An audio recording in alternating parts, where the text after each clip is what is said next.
morning, Corey. Hey, Jamie Murphy.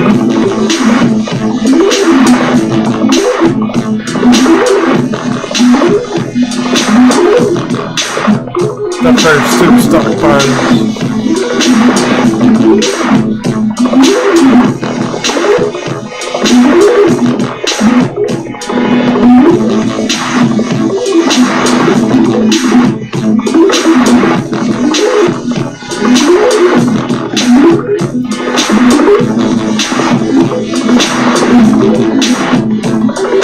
We're nice and early today.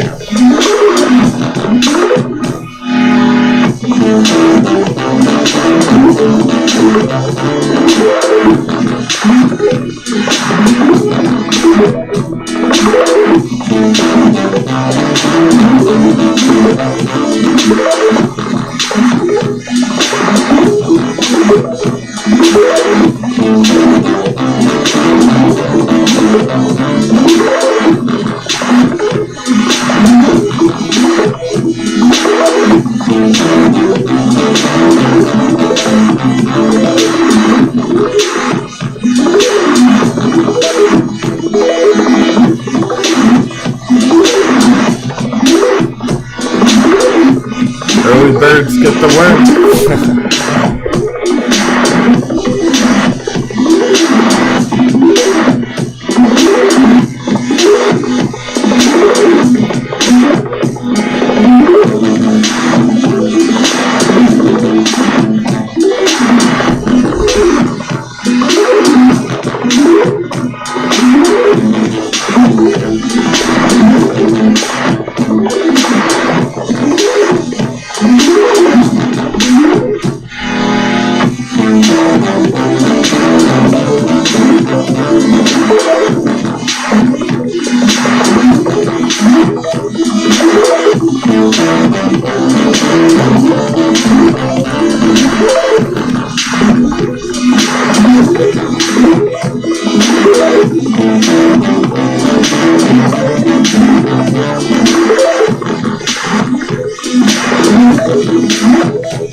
Vitaly headstock. 2-pack. Oh, Friday the 13th, right?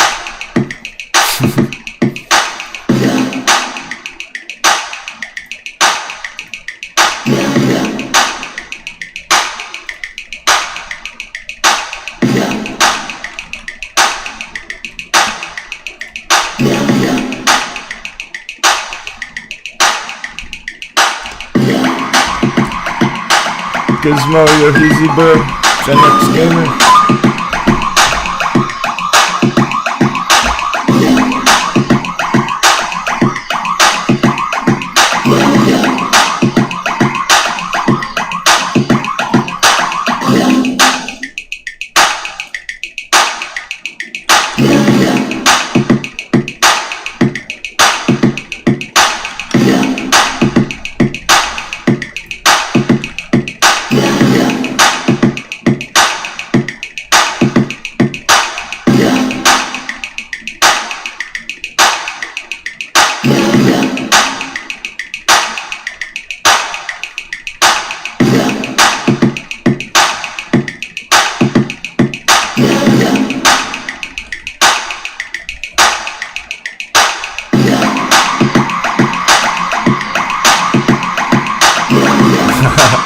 That's hot beverage and made that this morning for you.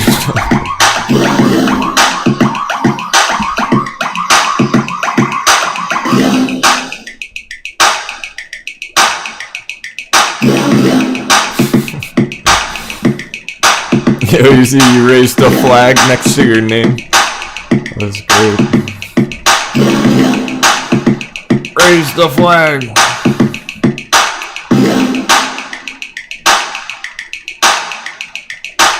Noise. ANY 12% pre-market. That's on my list.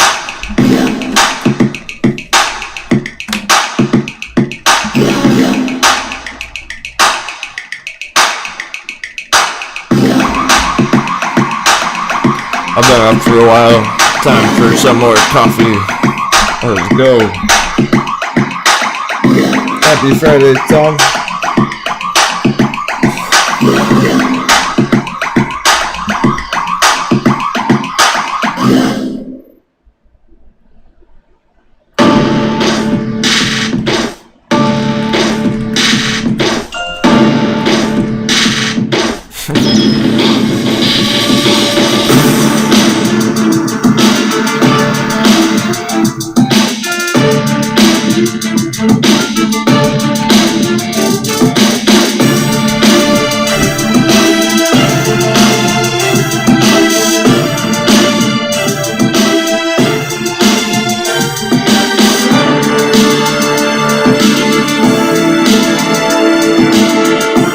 We'll have to see how SNDL is performing in the early morning to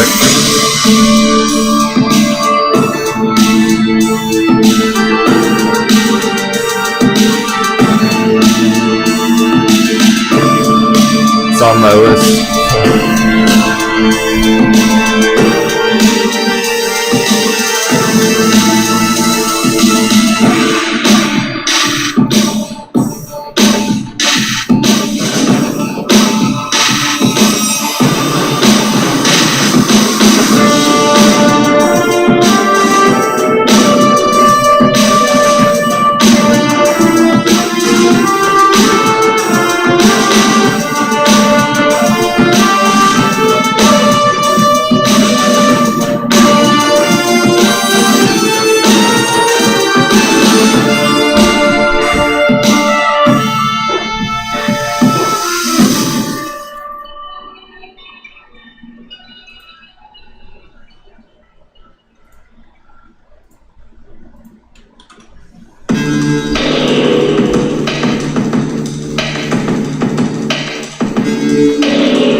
Fasten your seatbelts.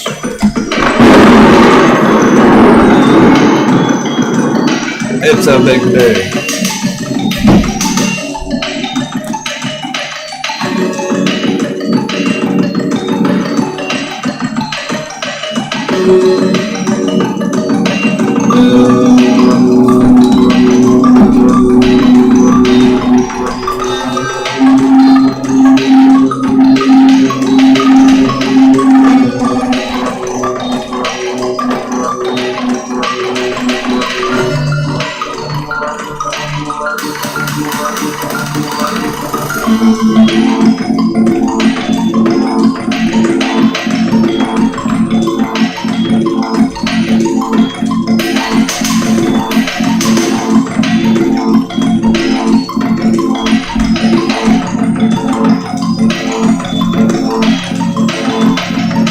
One day, east side.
Go easy.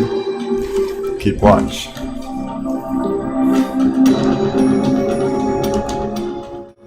Good morning, my friends. Coming at you live, 6:01 a.m. West Coast, USA. Huge day. That sun's red outside. The sky's red outside. Wildfires, but it's always sunny in the Matrix.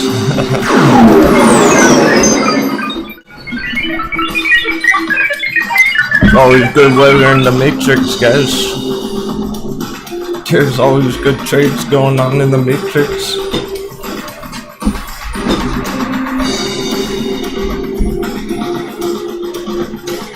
Bitcoin's very green. Just happened to have it pulled up. There's so many earnings. My goodness. Earnings across the board for all our stocks, right? This whole week, next week as well. It's gonna be wild. Some of them are ticking favorably, some of them not so much. Let's pray to the chart gods, stock pirates, for favorable wins in our sales today. Some sevens in the chat.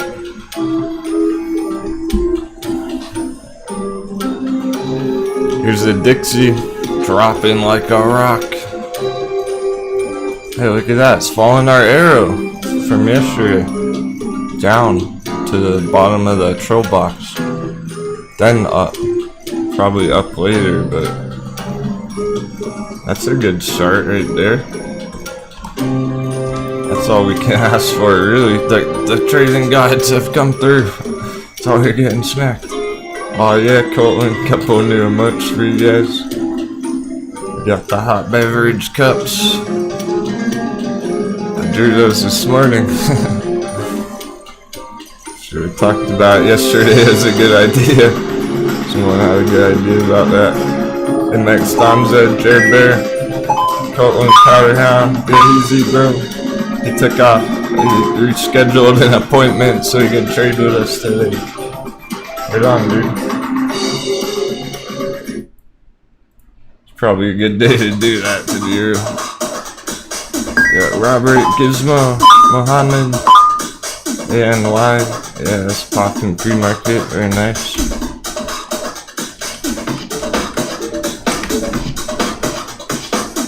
That was one of our favorite day trades, so let's see. Let's go through it. Fuck yeah.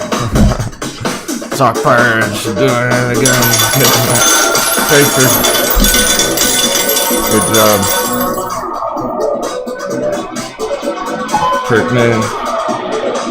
Kirkman crushed a big trade yesterday, so it's up 50%. We didn't look at it. We didn't have time yesterday. Beverage Lighthouse, Mojontana, George Mickens, Hey Big, Frank, Tomas, Angelique, Mike for real, Mr. Nimbus. Very cool.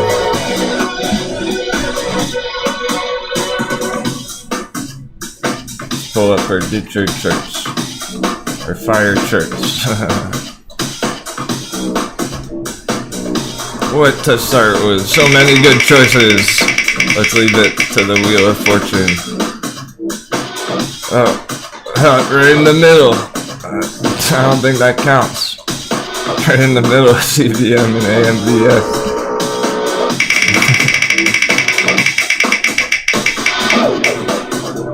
PHX. Okay, an offshoot one. That was that mineral company, I believe. Not a super popular one, but that's okay. Let's start with it. 0% on the pre-market, what the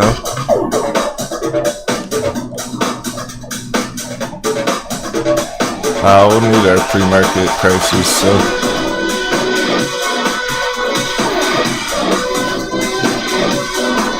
Buy Bitcoin. We'll see Bitcoin later for Crypto Crunch after hours. It's going good though. It's on track for that $50,000 target. And we're gonna see how it handles the support or the resistance if it can hold support.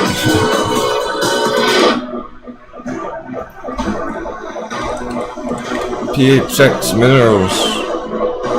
Yeah, this isn't exactly a hot day trade, but it's one from yesterday that's not looking too bad anyway, nonetheless.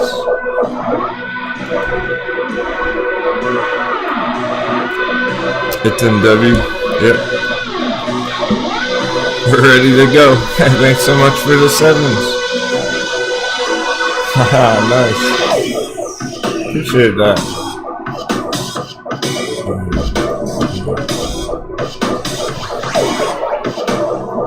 Alright, we got some fresh 7s. Let's fucking go. 23 minutes till opening. So much I want to look at. So, this isn't really a day trade, but it's all good. Because we like this support trend line. So if you like that stock. Morning Cat 5 and shout out to all 7s in the chat. 777 was there for the captain and the crew today. Remember to take care of the captain. It's a very small market cap. $90 million. So it can go a lot higher from there potentially. It's founded in 1926. A long time. So if you really like that stock, then it's not bad at all. However, it looks very similar to this one, and this one's moving like 5 times quicker.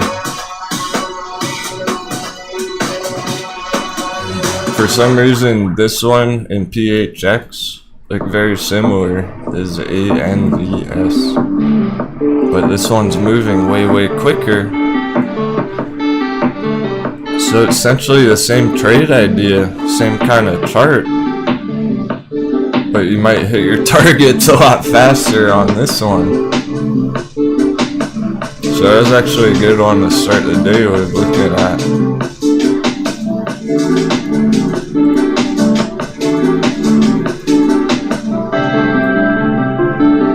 XELA looking good too. Throw these two side by side for a second.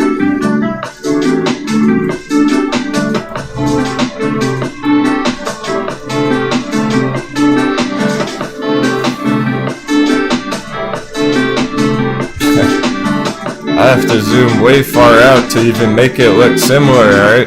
The one on the right is that minerals one, and I had to go onto the monthly chart to be able to match it up on the left for this Andovis bio. I'm on the 2-hour chart. So this is an hourly chart, short-term, mid-term chart on the left, but a long-term monthly chart is over many years on the right. And it's the same kind of trade idea, going for a big bounce.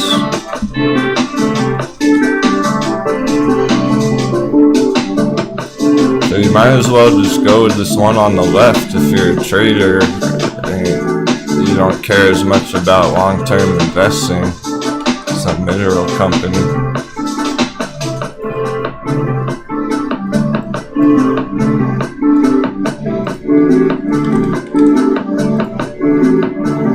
It's up a couple percent pre-market, so it's a good start. And you're looking for pretty big targets on it too. The RSI looks nice. About as nice as it could look for after getting slammed like that. Like this.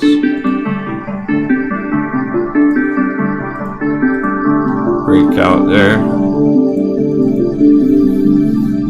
MACD is very green. So there's a lot of bullish signals to this Andovis bio chart.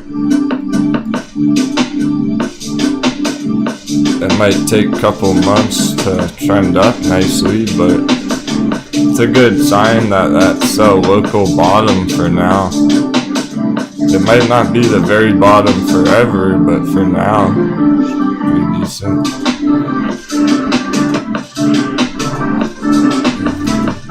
%100 targets.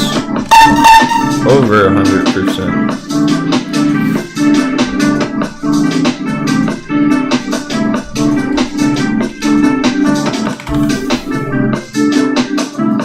I think I'll have to pull up a whole bunch of charts today.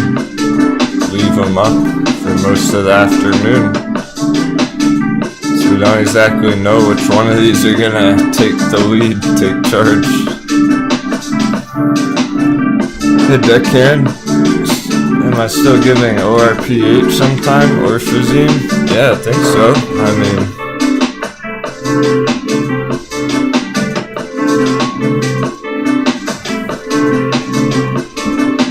yeah, definitely. Nothing's changed on it. We're looking at this consolidation after a pop here. This one's pretty decent. Yeah, give it more time, certainly.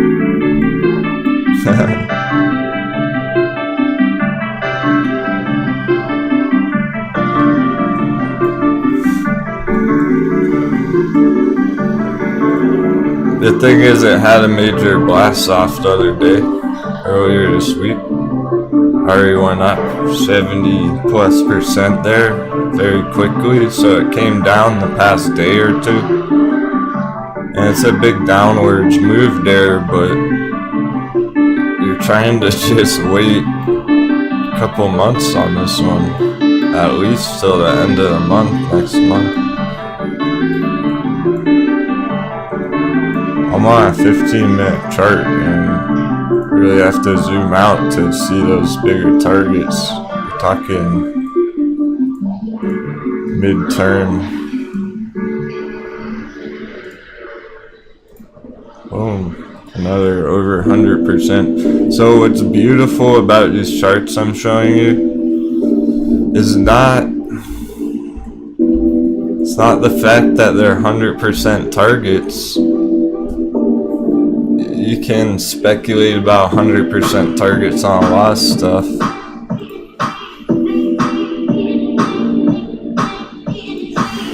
I can pull up AMC and be like, well, if AMC bounces here, it's a 100% target to get to $60. So even AMC has a 100% target. But AMC's 100% target isn't very attractive at this spot right here, because that would have to be a major inflow of money coming into it, tens of billions of dollars, whereas these other ones don't take that much money. They're very bottomed out on the long term. So you got these savage 100% targets, but that's just short term. That's for now. That's for like end of month kind of stuff. Next few weeks, next couple months. And then after that, it can go way fucking higher.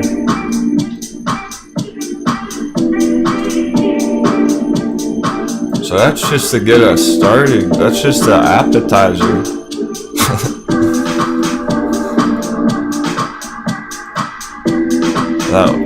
that, you know, meager 100% scalp down there, way the fuck down there, and it's still 100% bounce target. Amazing. So what if it breaks through that resistance? It could easily go double, go 200% right there. That's not that far for it to go. That would just be returning to some of that previous price history from last year, where it was last year. Given enough time, it could do that. Given more time, it could go even way higher, and then you start to look at 5x targets.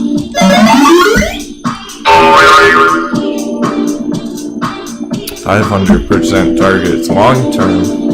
So I'm not even like talking about the long term right now. We're just zoomed way in, looking at this quick 100% banger.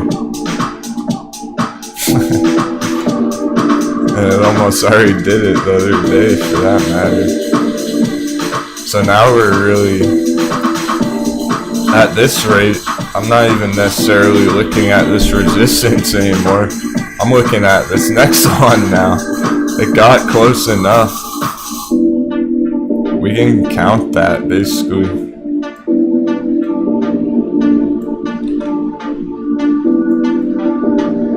Let's just do that. Modify it a tiny bit. I'm okay with that. In that case, we'll say that it already hit the target. It hit the resistance there. That's why it came down. Now we're looking at that next target.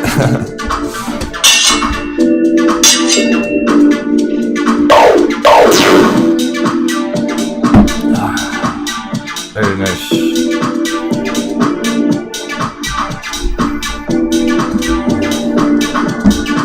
So definitely give that one some more time. 13 minutes. Let's spin the wheel of fortune again. I can't choose too many good ones.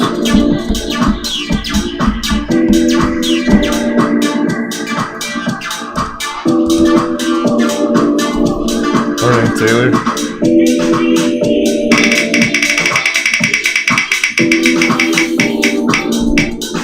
CVM.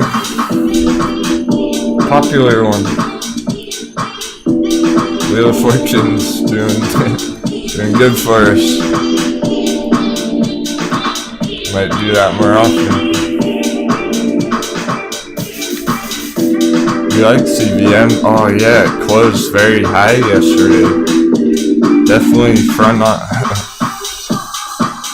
is front and center on the radar today and next week.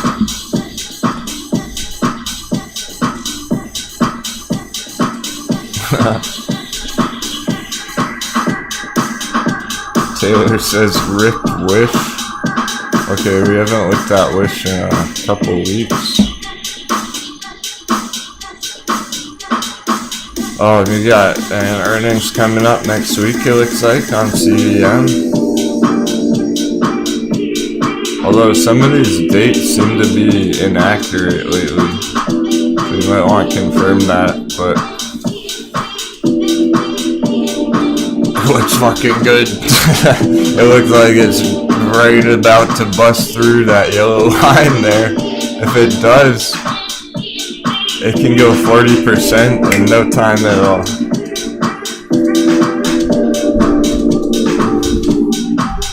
Happy trading, everyone. Morning, West Virginian, Powderham. We've used the wheel in the past, but I'm starting to use it for the day trade charts because there's so many good choices.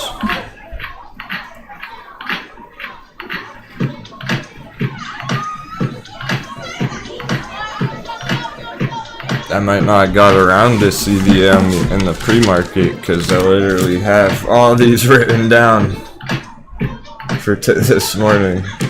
Let's just zap a bunch.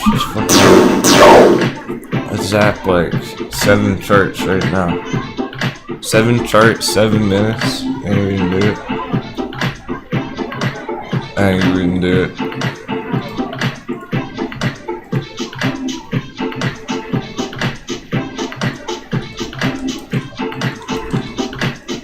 And then we'll talk about AMC, GME when the market's open.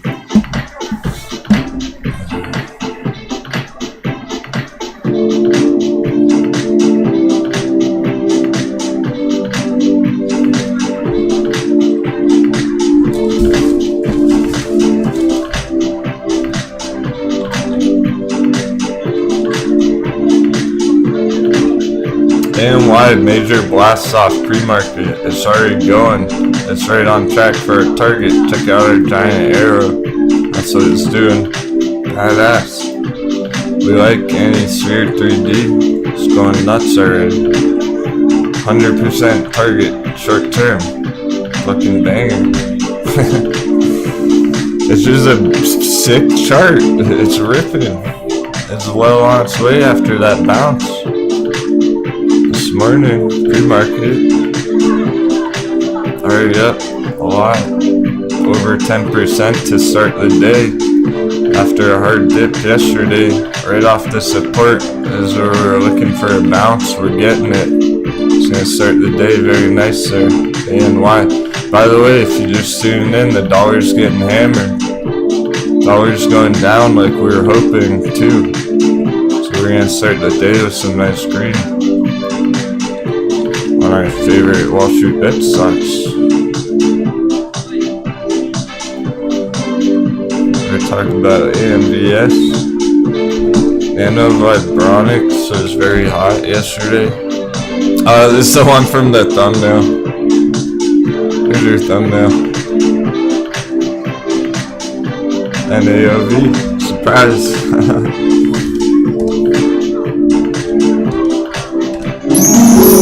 Surprise and congratulations. I know a bunch of you snagged this. Plus 300% green. More than that. More like 350%. No clickbait in the thumbnails. No clickbait at all. 350% in a few weeks.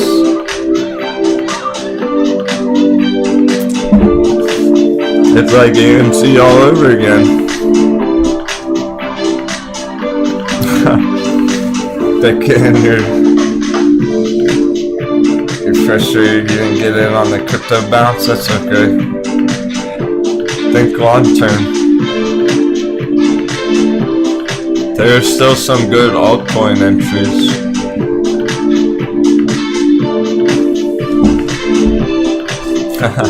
That's right, Perkman. Clickbait free, commercial free. Let's go. Thanks to our wonderful community.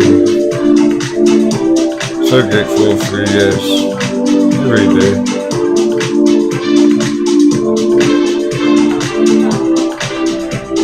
We're living the dream. Captain's living the dream, my dude. I want you to join me.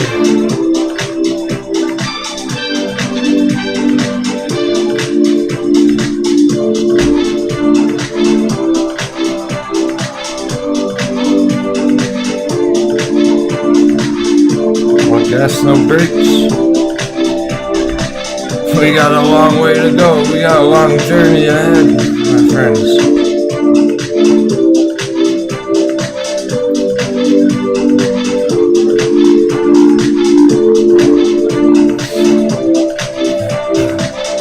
I get some new tunes going.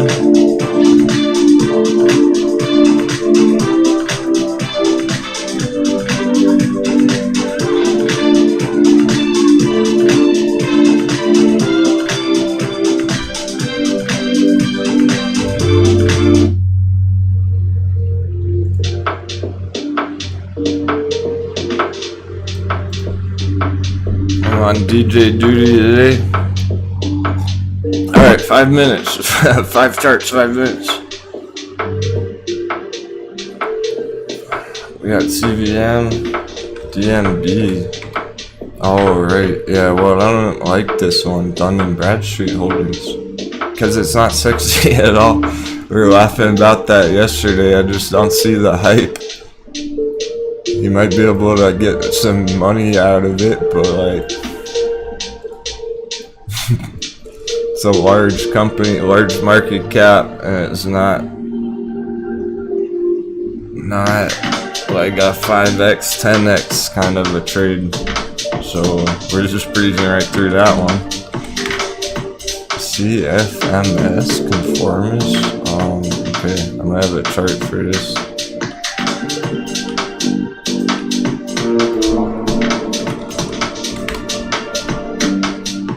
These are ones that we didn't really have too much time for yesterday, but they looked interesting. Yeah, that could just be getting started there. I'd be curious if this conformist thing does indeed bounce from that trend line. If it holds that trend, keeps staying green, that looks pretty good.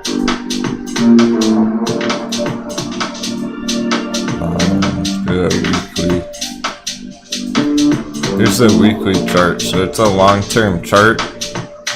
but it looks like it may just be starting to break out there, so it's pretty cool. CFMS. Some day traders who are watching this.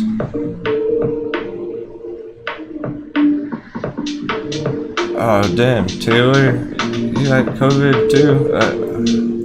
Pandemic stuff? Sorry to hear that. Let's get some well wishes for Taylor in the chat. A couple of our traders came down with that recently. So it's not just FUD going around like market FUD about a second pandemic wave and all that shit.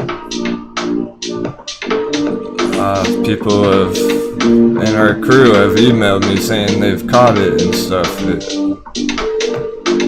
is going around.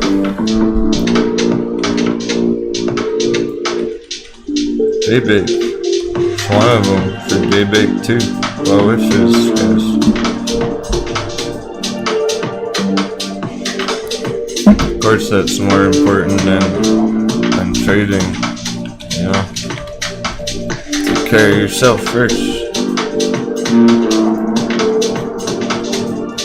Sundial's one of our ones that we're curious about on the morning. So,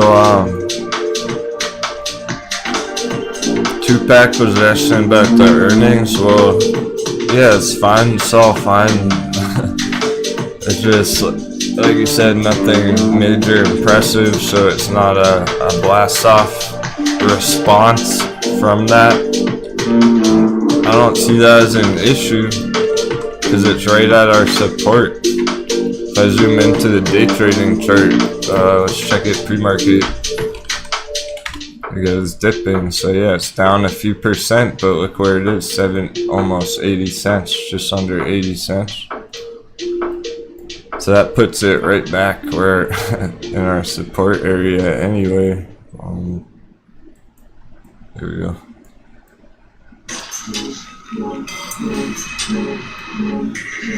That just puts us right back on that orange trend line, support trend line right there. Almost as if the pump at the very end of the day yesterday never happened. That's okay though. I think I heard a bullish meow indicator already. Markets are about to open. We got bullish meow indicator.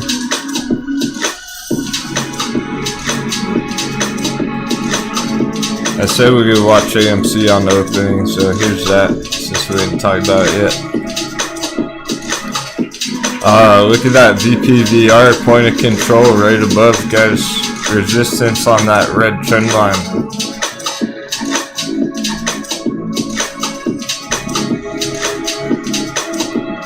From the VPVR indicator directly. I'm not drawing that on the chart. A bullish meow. Meow. I did. We're getting bullish meow indicator.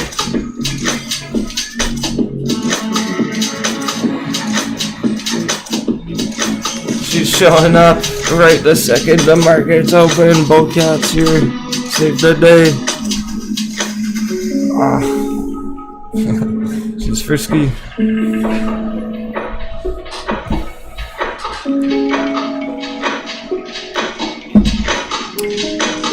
Equipment is different than the $8 VPVR because that's a different time frame.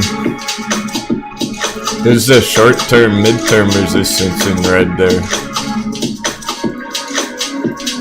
So it's on the support on the moving averages. The blue and white moving averages, that's another technical indicator.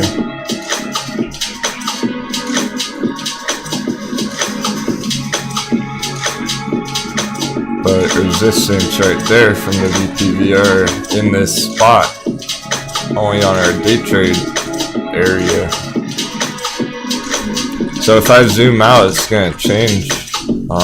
That's why I'm not zooming out. I'll show you the other one. This is a good question.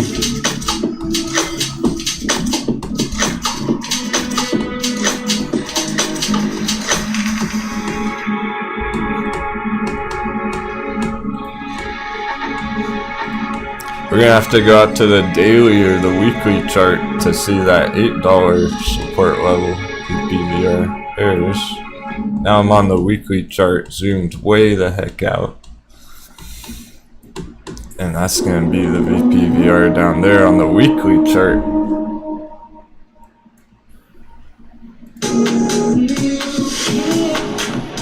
Now I'll toggle it. See there? The red line. Right in the middle of her magic triangle back there. It's nuts. In yellow.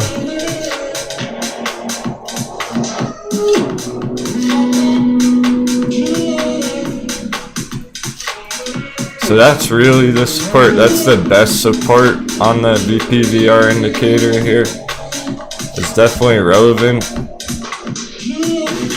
on our long-term picture. When you're thinking about the long-term trend, like where could it go the next few months? That's the target. That's the support. But for day trading, for right now, for this week, next week, see, I adjusted it just slightly there, and now it's underneath. So, depending on what time frame you're looking at.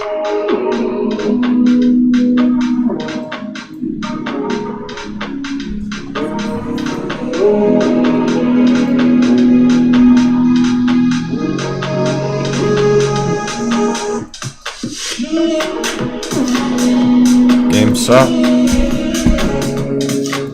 Ride dipping still, Gen X? Alright.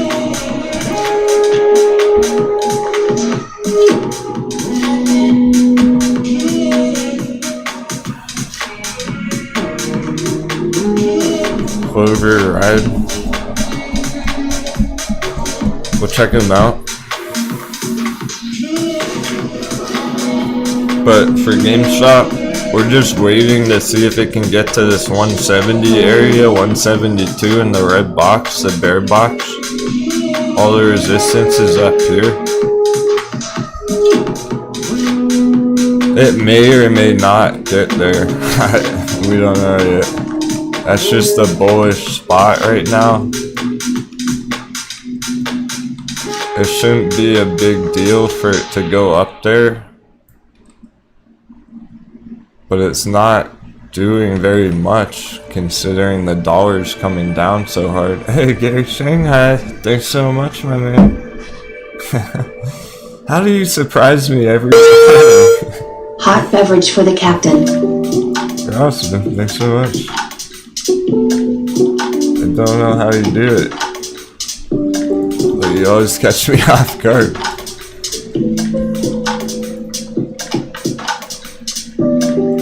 Coffee, cheers everyone. I'm drinking the strongest coffee ever right now. Strongest cup ever. I'm gonna need a second.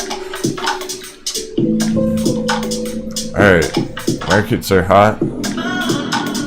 It's gonna be nuts. Good and bad and ugly. I'm sure we'll see it all today.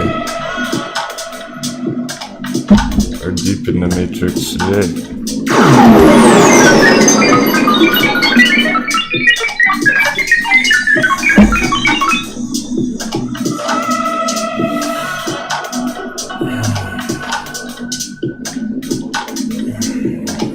Dollar's doing what we want for breakout, so some of the stocks should keep popping.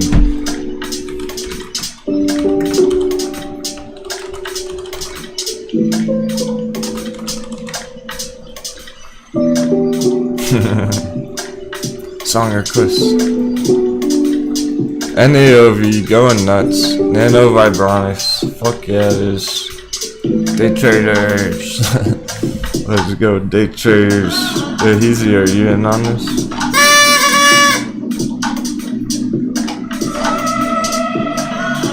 Chilling a whole 10% green in the first 6 minutes of the day. That's taking the lead so far. ANY very nice as well. ANY 13%. ANY is in the lead. Never mind. These are a couple of the ones we're looking at. Pre-market. CVM, get ready to go. 949. When it hits 950, it's probably gonna blast off. Oh man. BTBT, if anyone's still holding that, it's still on for that $25 target. Yeah, 25. It already hit 20. Next target's $25 on BTBT. Alright. Good job, everyone. Have an awesome day. See you on Monday. We did it. We're doing it again. It was wild. What a start to the day on some of these already. Day traders, BTBT, 8% on the morning. Penny stocks are very nice, like Sundial. Yeah, having that dip, but remember it's at the support. I'm not worried about it because it's in our support. Started going up yesterday a little bit, came down a little bit today. Didn't change anything on Sundial.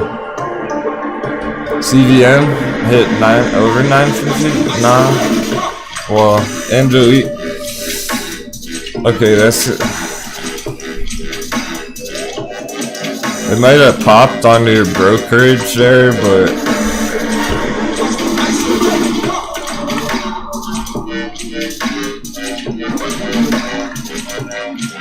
on Webull it's under 950. On TradingView it's under 950. Not sure where you're seeing that. Robinhood under 950. Hasn't popped it yet. It's 1 penny away.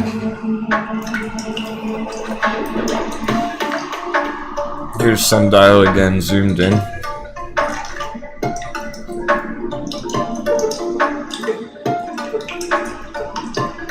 No problemo. It's in our green box. It's in our treasure chest. Oh, it's on Schwab? Really? Okay, interesting. Some people are reporting over 950 on Schwab and TD on CVM.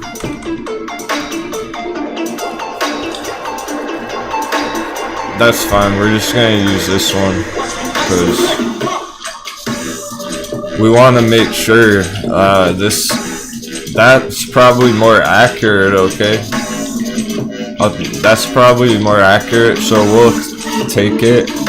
Let's say it broke 950 already. Just the fact that it did on a couple of those reputable ones, that's good enough. So this may be a lagging, and that's fine. I'd rather see it more conservative. So let's be conservative about it there. Alright, more day trades. HPI dipping hard, Mohammed. Not on the weekly chart. Here's your weekly chart on Allied Healthcare. It's not dipping one bit on the weekly chart.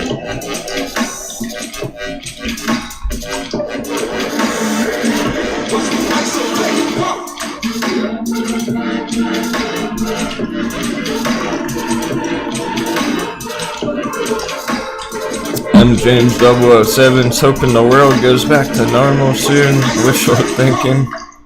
I don't know about that.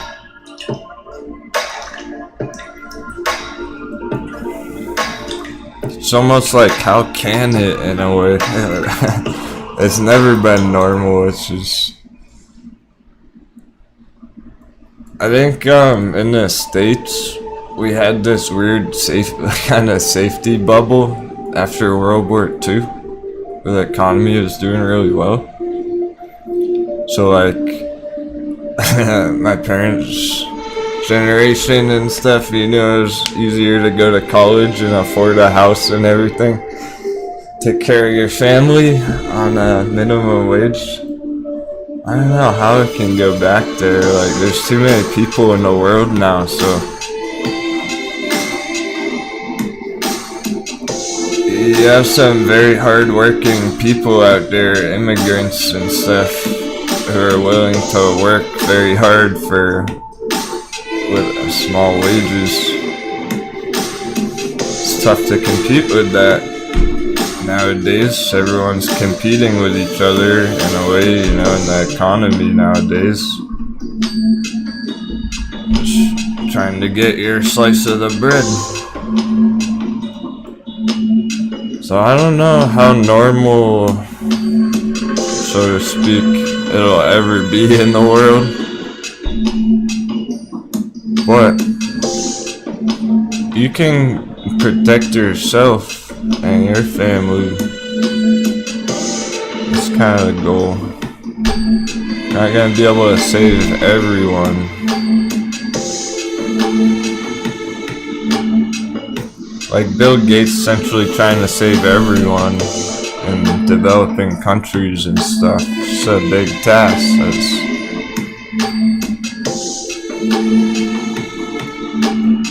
There's a lot of struggles right here in the States. There's more homeless people around my area than ever before.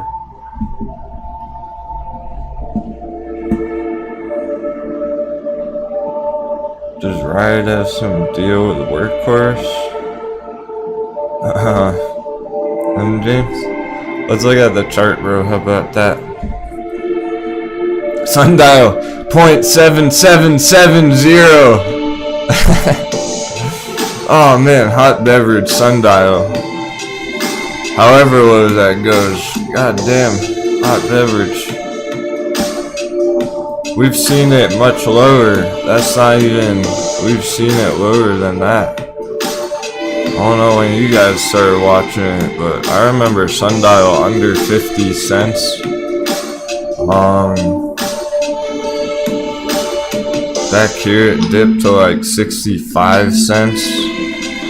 So 77 cents. It's nothing to panic about in this green box in our treasure chest. It's just a hot beverage. So if you're holding it, diamond hands time. Nothing to freak out about on the long term. I'm just liking it for another entry. We actually had an X right back there, hoping it might do this and go into our treasure. We were hoping it would do that a couple weeks ago, actually. We were ready for it to dip into our treasure chest, and it never did. That's why this X is back here. Boom. Treasure chest.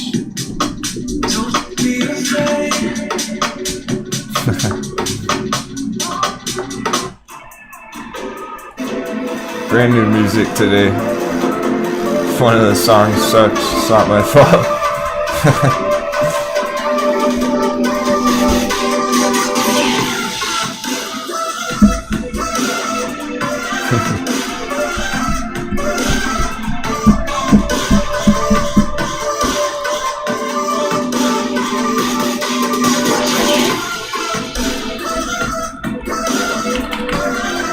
Not rude.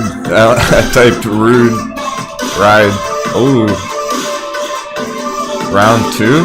Double dip? Double dip on ride? Holding the support?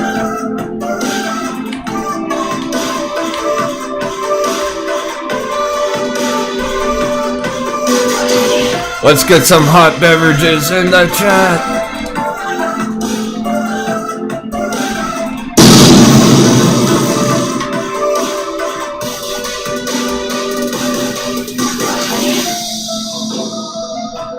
We need some coffee cups in the chat pronto. Oh.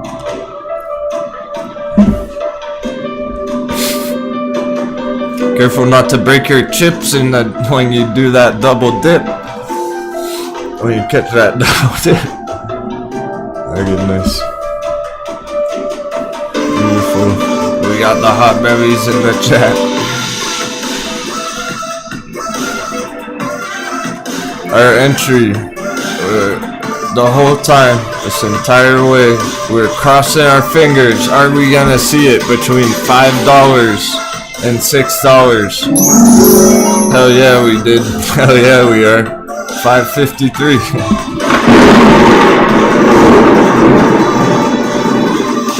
Today's not its day to go to the moon. No problem. Let's see next week. You feeling hungry, stock pirates? You getting thirsty for a steaming hot beverage? The barista, she said she forgot to put the whipped cream on top. She forgot the whipped cream on the coffee cup. Double espresso. It's ready. Whipped cream, cinnamon. Heard Apex scooped up 50 more shares. That's what I'm talking about. You could just be munching, snacking on these entries a little bit at a time. Oh, I'm kind of feeling like munching 50 more shares a ride today. Noise, Aaron. Loading up on Sundial. It's a long-term hold, so don't be surprised if it dips even further than your entry here. It's essentially a stop on a liquidation event short-term on Sundial. Perhaps it's that very last test of emotions before a major bull run. You're gonna want to hold Sundial for a long time. I'm talking 6 months, 1 year, 2 years. Here's our targets, big, 250, $5, long term. Sundial is absolutely a 5x opportunity kind of a chart, long term, if you have the patience for it, if you keep accumulating it over time and then wait for that big pop one day. There's a lot of tension built up in this chart. All it takes is one good old paper hand Portnoy to step in there. Just one whale. You're the best. Hey, thanks so much, Guy Frati. Let's go. This is gonna be a good day. Thanks so much for the 7s, bro.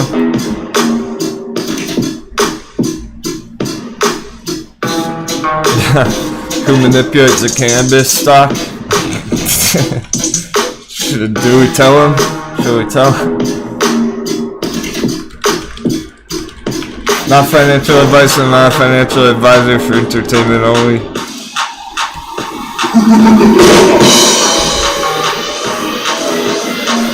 Cheers, Apex.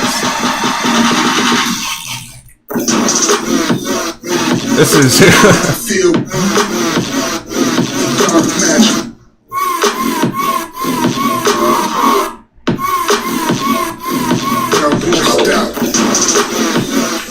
Paper and Portnoy.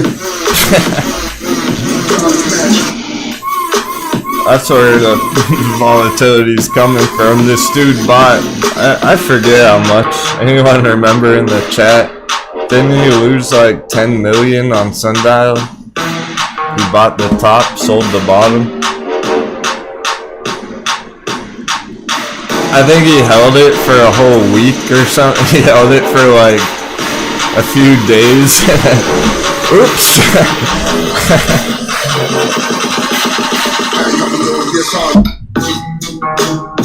It's those millionaire moon boys, those fucking hedgies. Those hedgies. Just blame the hedge funds for everything. It's Vlad them pillar. But in reality, it's guys like that. It's probably a guy just like that who bought. Alright. It's probably him again. He probably tried to do it again. He made his re-entry on Sundial yesterday. He's like, alright, Sundial's breaking out. I'm gonna buy 10 mil. Oh shit. It's down on the earnings. Sells for a loss. Drives the price down. It's probably just one dummy like that. Or all of them combined, right? Just all the paper hands combined. that mentality. It's an example. It's not like, oh, it's Portnoy did that, but Portnoy is representing that mindset.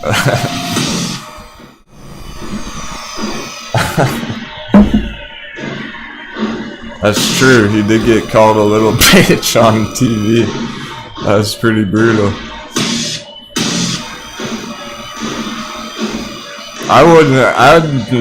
I'm not even going that far. I wouldn't call him a little bitch. He just doesn't understand the psychology of trading. He's just a millionaire moon boy.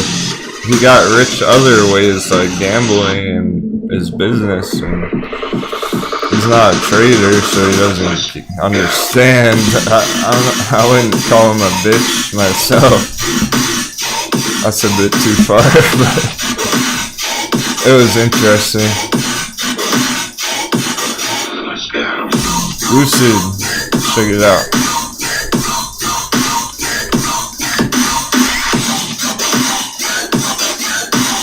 Well, you know where it's going.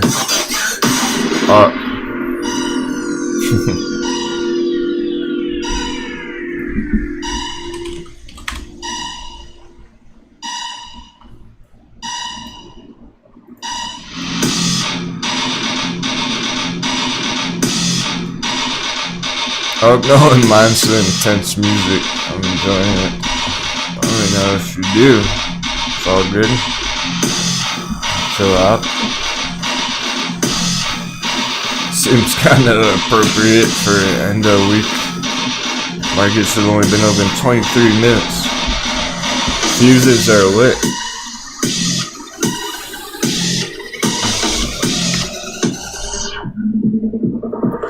I was looking for a clean chart.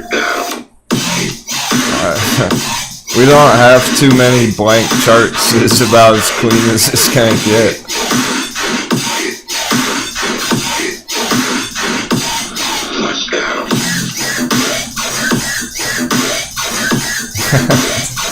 Best wake up song, Steven.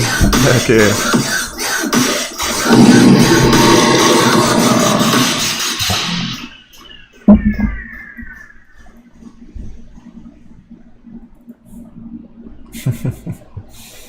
Nice and positive this morning, Becky.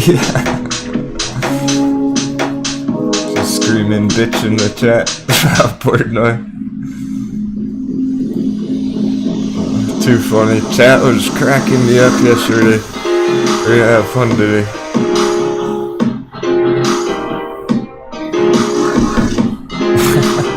Shanghai. You too. They look so interesting now. Of course.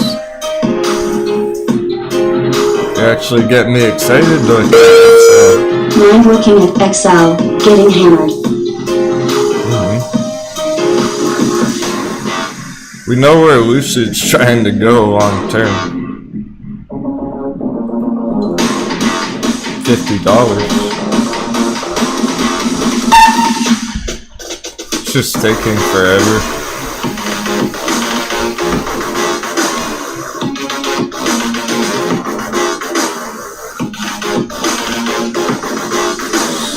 Still loading more charts here.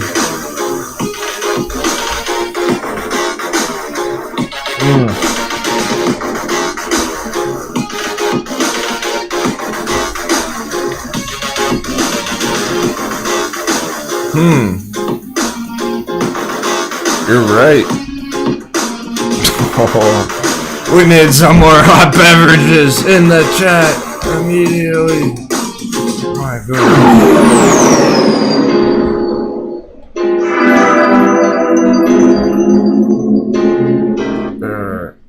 Excuse me. Ladies and gentlemen, fasten your seatbelts. We got an extreme hot beverage on the XL fleet chart. There may be some turbulence.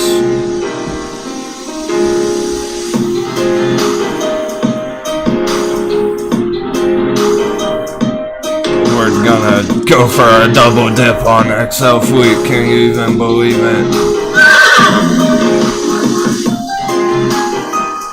I almost can't even believe my own eyes. Who the fuck would be selling this thing down here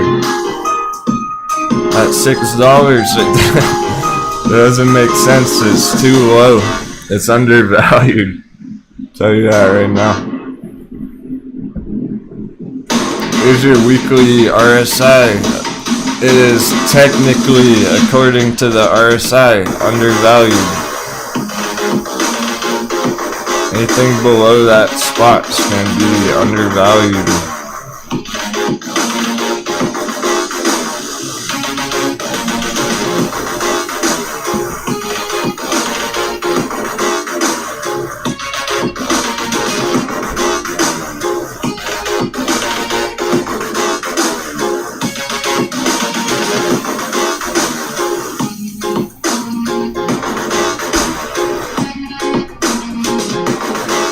No breakout. Obviously, we did not see this breakout, so that's new, that's different.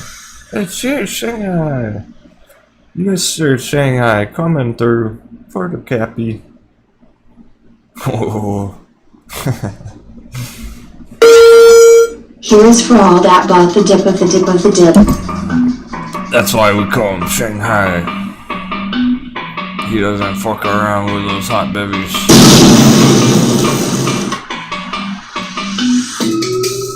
He's literally pulling a Shanghai on the charts on those entries. I'm proud of you, man.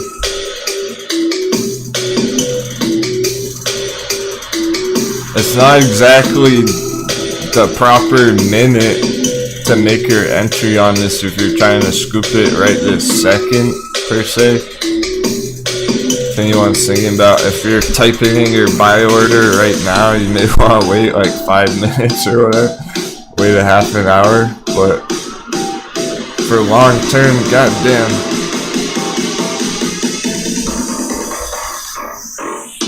Anything under 650 is gonna be ridiculous because 650s are buy box.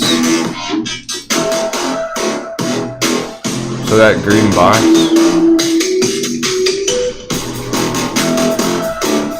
We're essentially, it's mimicking ride. I think we were talking about this with, I'm not sure if it was XL Fleet. One of these charts we were comparing to Ride yesterday. Because it was mimicking the exact same price. It was nuts. The top was the same, right? Up at $30. It may have been XL. The tops were both at $30, the bottoms were both down here. Alright, so we're looking at an entry on XL between 5 and 6.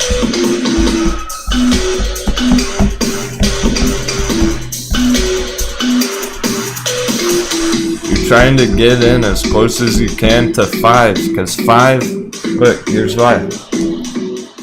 There's no technical support down there. There's literally no... The only thing you got's the local bottom, which is 550, so it's like, alright, well, that's similar to Ride, 550, local support, cool. But 5 is the key here, because there's no floor right now. It could go to 0. So what's the most reasonable place for it to find support and bounce off? $5. Good old $5 bill.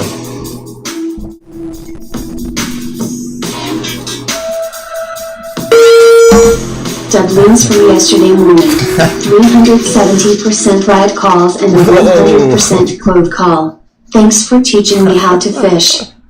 Damn, Pert, man, you're recovering that lucid trade real quick, aren't you? Thanks so much for the kickback, brother.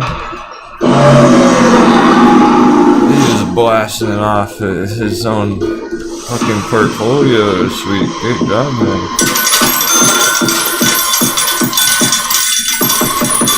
Day trades are hot. That's why we're trying to catch the bottoms, because XL isn't a day trade right here. You're not gonna double your money on XL right now. at this minute in time, but he might from here, from the bottom, from that $5 spot next week.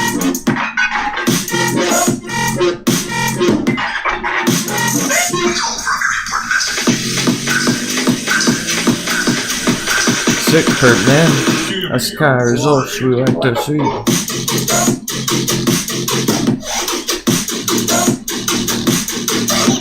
Shanghai's plundering, pillaging the dips. Pertman's making hundreds of percents on his dice rolls. If you even want to call them dice rolls, they're more like just great scalp opportunities. He's learning what to look for. Alright, dollar's dipping. Dollar's going red right now. Blast it. Whoa.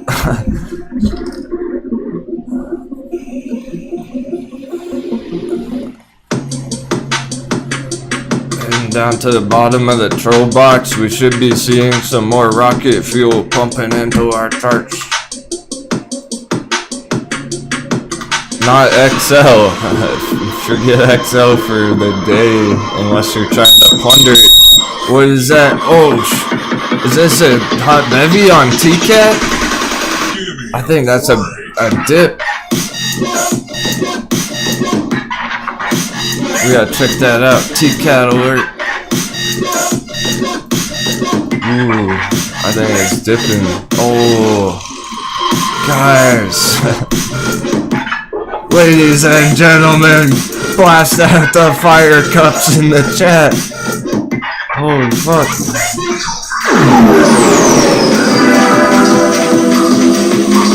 No. We're right on time for TCAT. Good thing we started charting it. It's perfect. It's getting steamed up. We're gonna see a hot beverage on TCAT. Holy shit.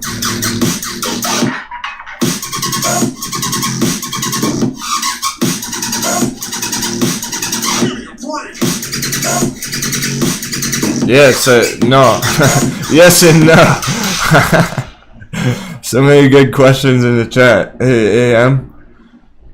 It's becoming a good entry. It's not right this second. I entered yesterday a small position, and I was saying, look, I own a small position on this as of yesterday, and I still want it to go down.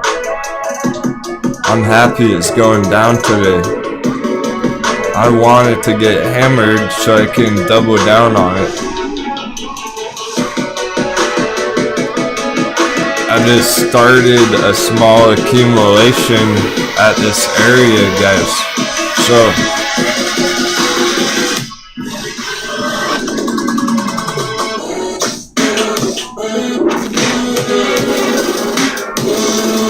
it's down over 90%. That's why it's so hot.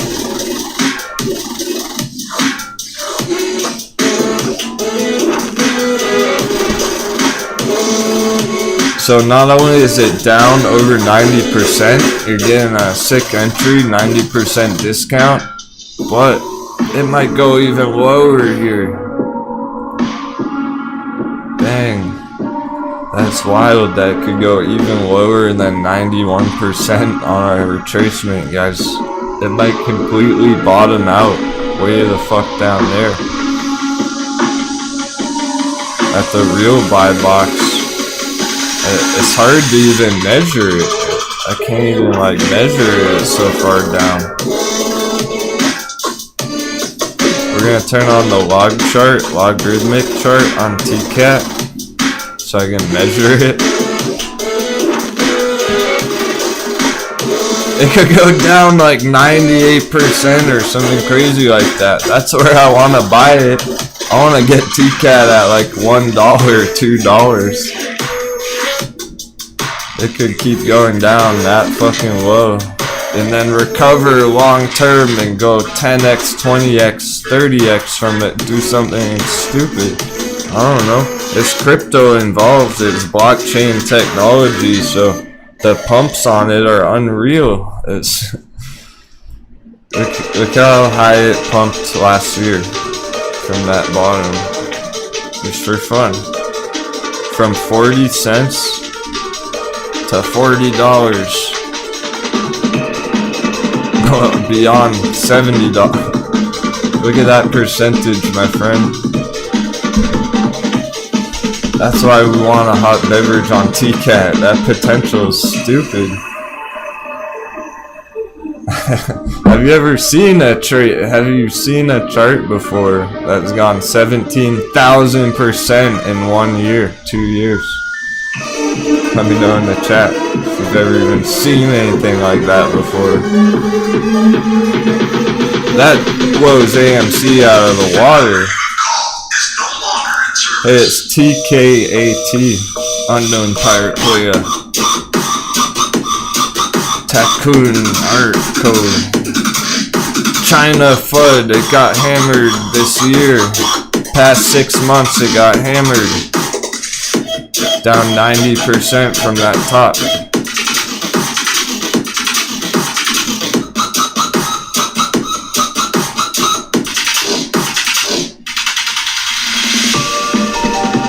TK82.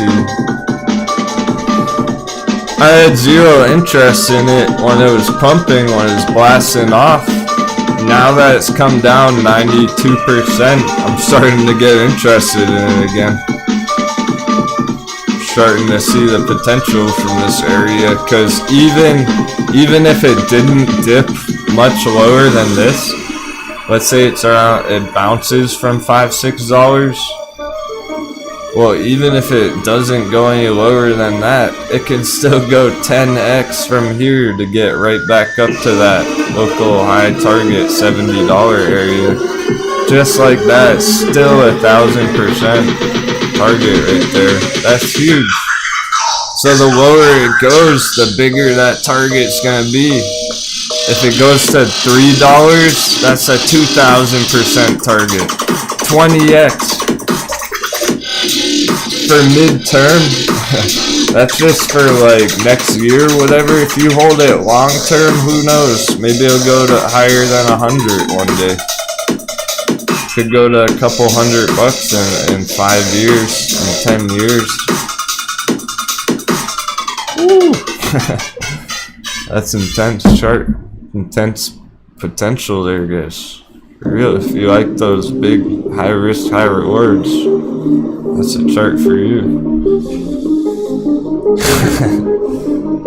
Yeah, if it goes to $1, I'll definitely be scooping some TCAT up. Sure, Powderhound, that's a good point. In terms of the due diligence, the fundamentals, TCAT's kind of got that, the bases covered, so they're just one of the very first companies to even start getting involved with that kind of thing. That's why it got so hyped up. Trying to bring the art, physical art, into a digital world. Now they have some competitors and stuff, and there's a lot of Chinese FUD on the news in the US, so it's come down a lot. Check him out.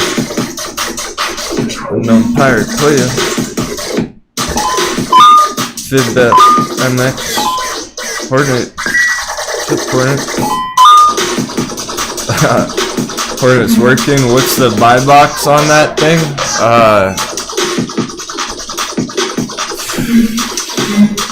Let's say anything around $3, like $3.50 and under. Because this consolidation area on TCAT's about $7 here. So halfway down from there, like 50% drop from there, $3, $3.50. Anything underneath that, plunder and treasure. Now you don't want to go stupid heavy on it. You probably don't want to drop like 10,000 on it per se. Just in case it keeps going lower, right? But even 1,000 there, if it goes 20x, that's gonna be some badass profits. Just gotta commit to the trade for long term. That's what I'm seeing on some of these, like on XL. On XL, Ride, HT, those hot bevies. the lowest prices they've ever been essentially on the chart, well, you gotta be ready to commit to that trade. You gotta be ready to catch that falling knife and hold it for a while. It's short-term mindset that's selling out here in the red dips. Stop hunts, liquidations, panic selling, that's who's exiting XL fleet. Who's buying it? Smart money. People like us who've been charting it and we recognize that it's undervalued down there.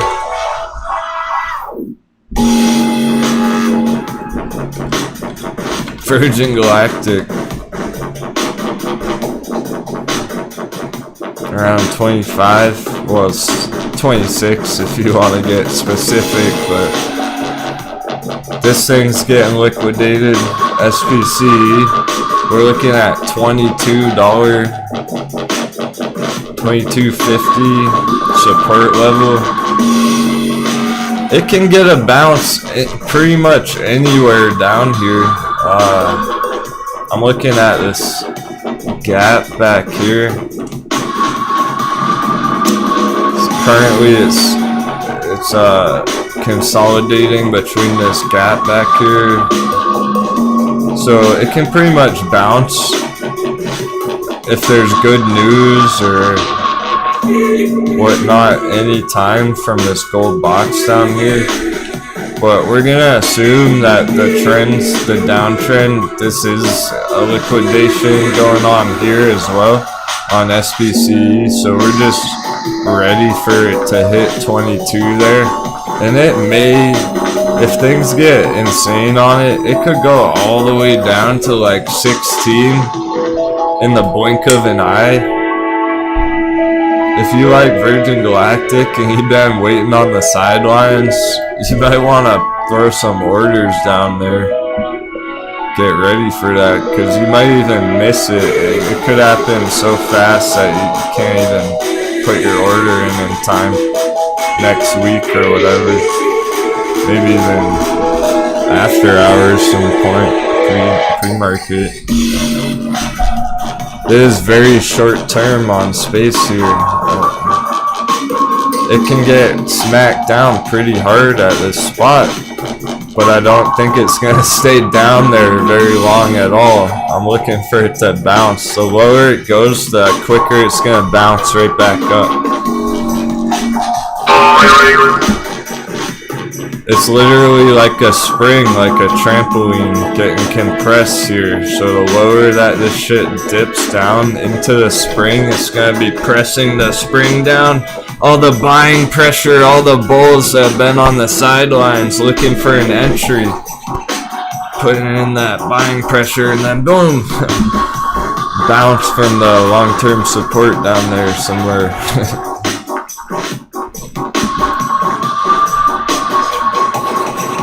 That spot is probably not 25 here.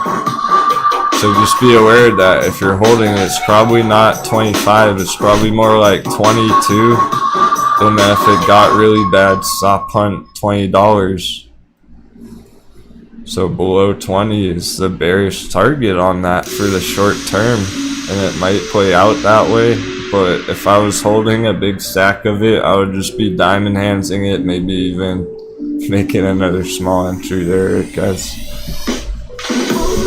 Stay calm, hold strong. This is a long-term chart. It always was. It went nuts. It got bad news. It came down a lot. It's a new day. It's a new age. We're halfway through the summer. There's gonna be more hype about it one day. Trust me. The hype cycle is gonna come back on this thing for sure. Hey, thanks so much for the 7s, Andrew. Yeah, we don't have to wait. Let's do it.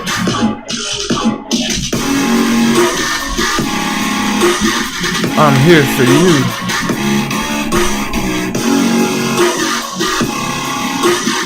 The real supporters, the real traders.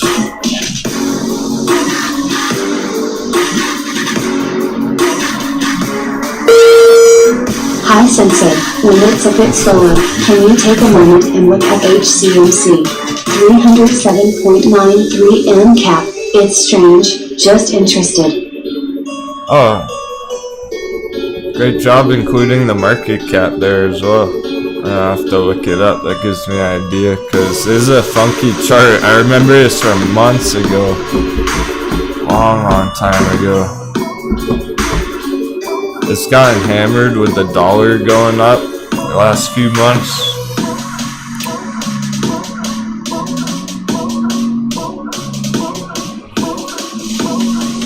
There must be a lot of shares on the market because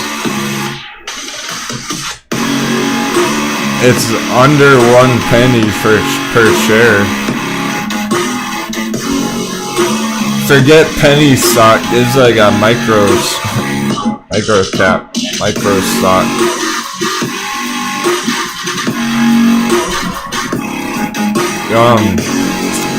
I know there was hype on it. I didn't ever know why. I never understood why. Why do you like this, AM? Just out of curiosity.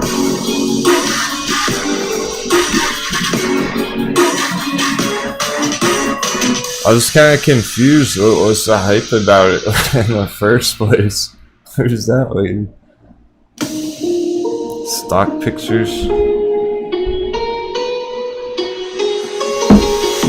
Publicly traded companies specializing in providing consumers with healthier alternatives to everyday lifestyle choices.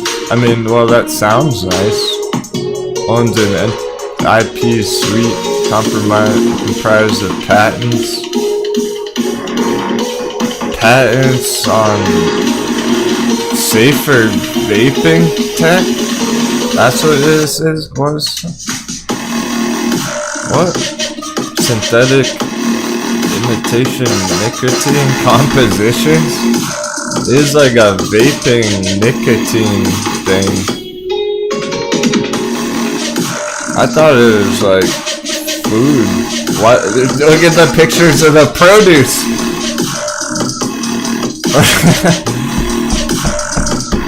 Pictures of produce up there, but then they're talking about imitation nicotine compositions. I don't know about that. Well, personally, I don't like that. That doesn't get me excited, but it might be something to it. I've just seen that kind of thing. It makes sense why the price is going down. It's weird that they have a stock picture. I wouldn't go too heavy on this. Why the fuck does their main website, healthierwhatever.com, the main website, the homepage, has a picture of their chart on it? What the heck? That's funky. I've never even seen that before. So they care an awful lot about their stock price, don't they? It just seems kinda unclear. I'm not sure if I trust whatever they're doing there, because they're talking about one thing, showing pictures of a different thing while they're showing off their chart price.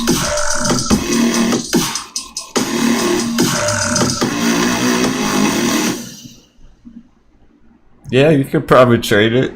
I'm sure you could make a trade out of it. But fundamentally, that's kind of weird. That doesn't get me excited about it personally. There are too many other cool companies than that. And vaping, stuff like that, is getting cracked down on. So even if it's healthier alternative, it's still been getting cracked down on in America. So that kind of explains why it's not been doing anything great for a while.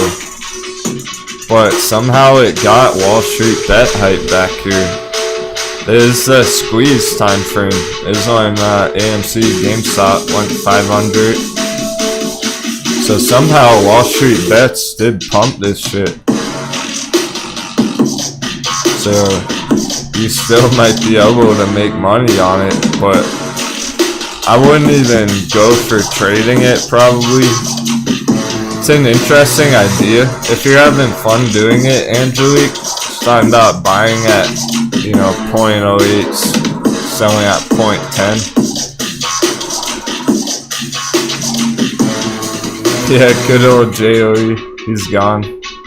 AMC holder.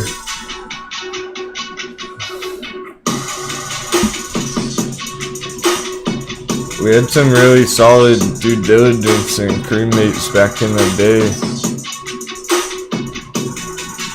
Scouting out some great charts, and then they ended up just holding diamond handsing AMC and taking a loss on it and whatever. And they're not here anymore, so day trades are hot, guys. AMC not early at the moment. And look at GameStop. Big red candle on GameStop. I assume that's why there's not many viewers right now, is it's a bunch of these are red, but our day trades are still, if ANY is still up over 6%, NAOB is still up over 9% on the morning. Any minute these things can keep cruising onwards and upwards.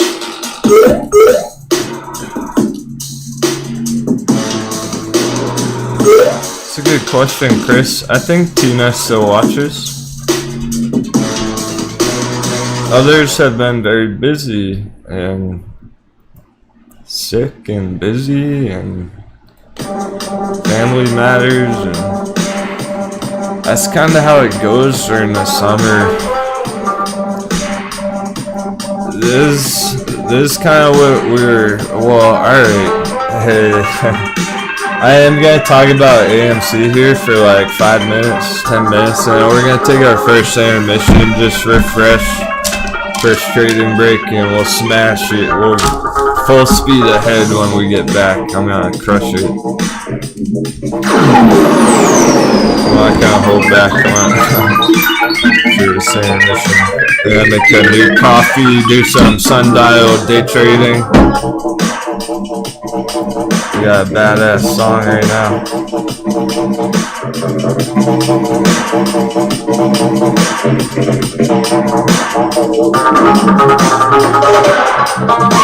Stock pirates, kicking ass and taking names.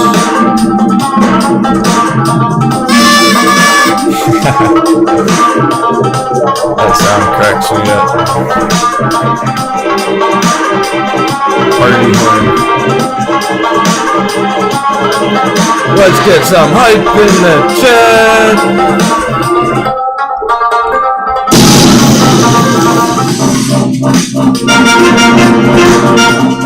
For the real deal, the realist, dealist, technical analysis on the internet. For I cannot tell why AMC taking a hit. Maybe you need one. Maybe we all need to take a hit.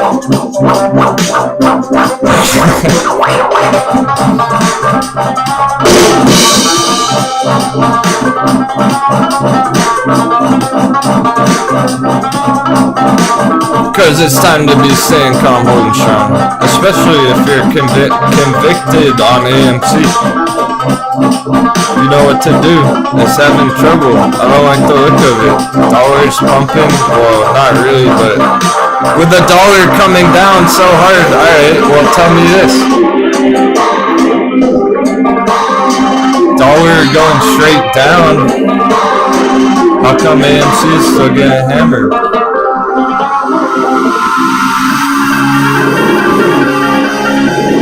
AMC should be doing this if the dollar's going straight down. That's not a good sign at all. I think it's gonna break below 30 today.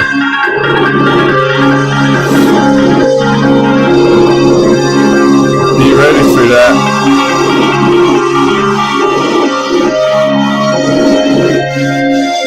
It may be getting rejected from that test just the other day. It was a huge day for AMC not that long ago. On the 10th, 3 days ago, probably the biggest day for AMC that's happened in a long time. 3 days ago, it got hard rejected. There's your VPVR point of control. I saw it. Where'd it go? I saw it. There it is. Even the VPVR point of control. That's what gave us the top of this box. That red horizontal line. Hard rejection. Long-term resistance. Fake out breakout. It didn't even break out. That's not even a fake out breakout. A fake out breakout would be way up there. It did not even make it there. It's just a straight up, straight down, I should say. Ride hot beverage! Ride hot beverage. I'm gonna lose my voice today.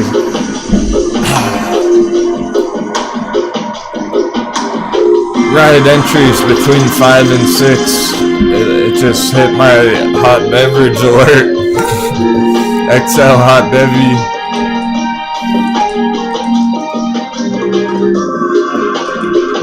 It means it's getting to the bottom of our buy box. That's what it means, stock airline. The bottom of our gold box on ride. My goodness. Panic at the markets. Moon boys are not enjoying this ride very much. Moon boys are trying to get off this roller coaster. Get out of this ride. I kind of want to get some. I'm not planning on it. That's not what I'm about to do. I'm just going to have a talking intermission. Alright, so for the bulls on AMC, you're saving grace right now. For the moment, we're still in this blue box for now. It doesn't look good, but it's still currently in this blue box, alright? The old all-time high. If it closes the day in the blue box, it's going to be safe for Monday. I'll feel better about it for next week. If it closes today under the box, it's not going to look good for next week at all on AMC. It's a pretty important close today for it. This is the weekly chart here, and it's not hard to see.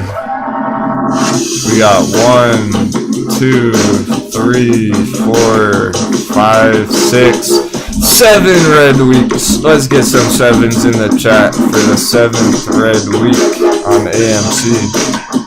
I remember when we were like, hey, we're getting one red. Hey guys, we're getting one red weekly candle. Be careful. We might see a second one, and then it might be a trend, and we might see more after that. Now we have 7.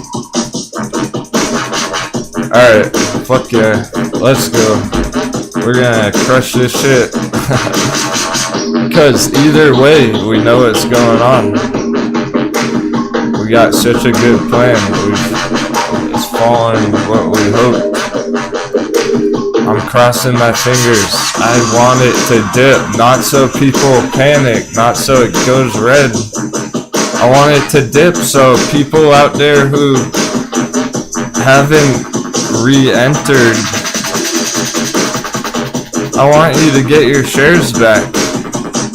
If you're tempted to re-enter AMC, it's not ready yet. Don't FOMO in it yet.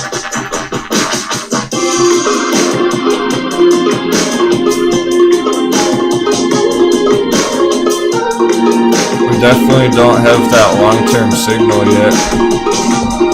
Take a peek at the watch host.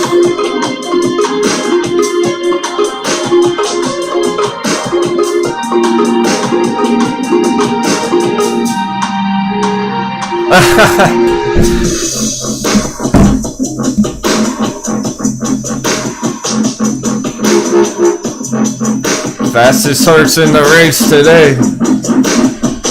Krispy Kreme donut.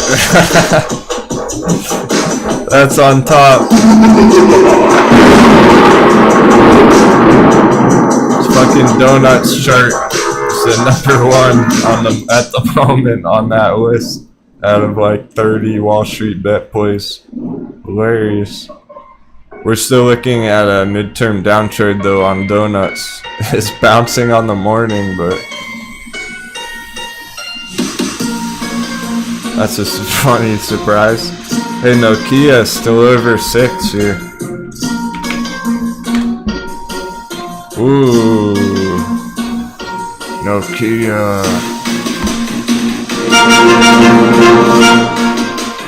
Look at our projection. Just moving it over like one more day. Oh, it's good. It's always looked good, but it looks even better today.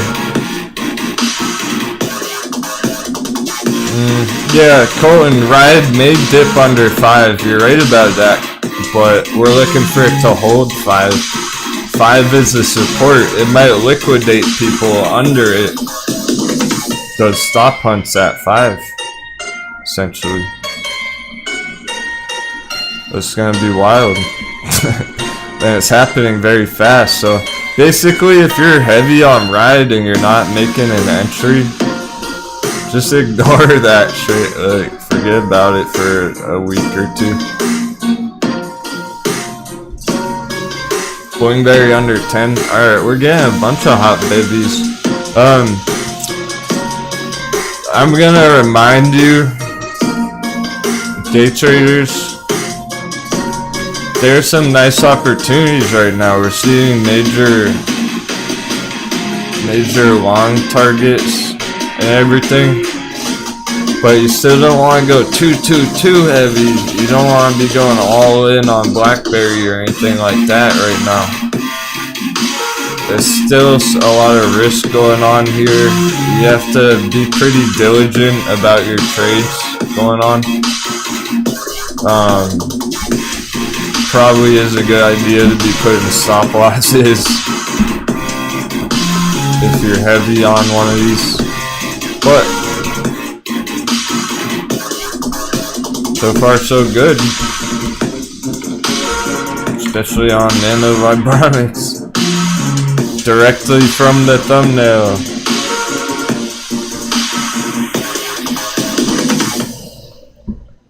Here's our thumbnail breakout chart. Excellent. Make Captain proud.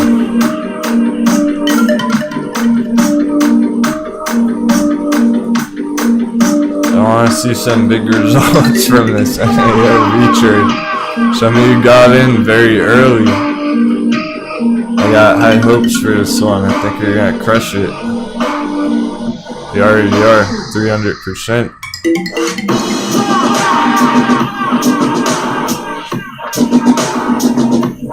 Let's see if somebody can pull a 5x out of Nano Vibronics in our crew. 500%.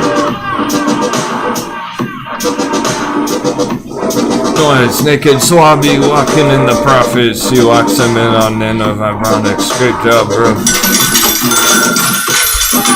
There's bigger targets, so just saying. Very cool. 77 people in the chat. Perfect. We're gonna take 7 minutes for our traders break. Make some more hot beverages. We need them today. It's so appropriate for the charts. All the hot babies on the chart. Keep the hype rolling. I got so much hope for you guys. You're thinking properly. Amazing questions in the chat. Great conversation. You're all helping each other out. Fucking amazing.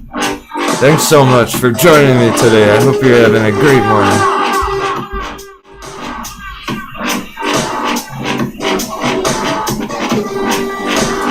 I would not put a stop loss on Ride.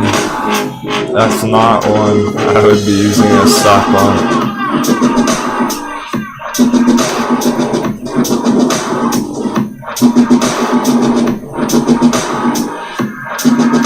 You don't want to get stop punted at the bottom on red.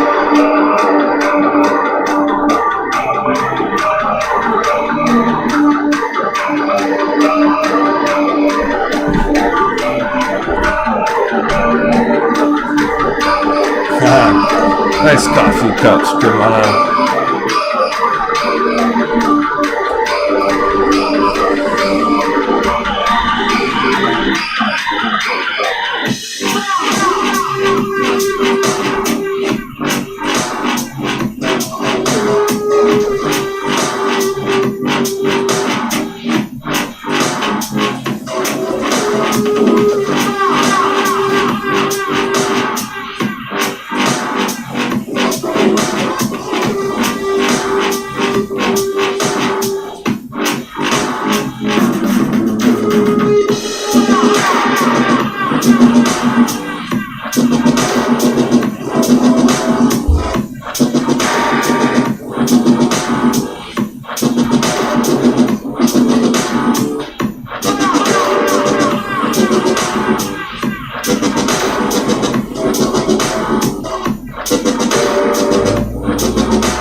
Keep the pump tunes going.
Hey, just 1 or 2 more minutes on the break. Stay tuned. We're gonna crush it. Blast through a bunch of day trade charts in a minute.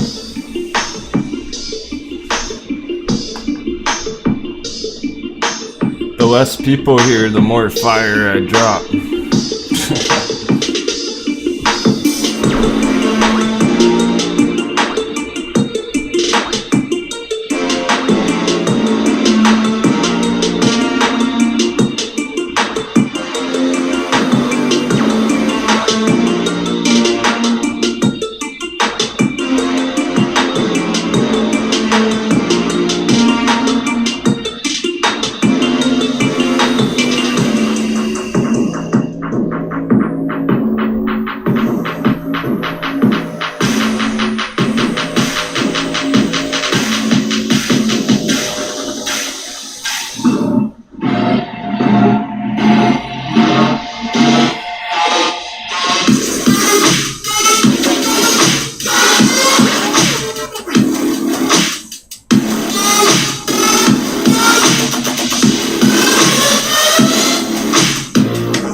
Reload the cannons.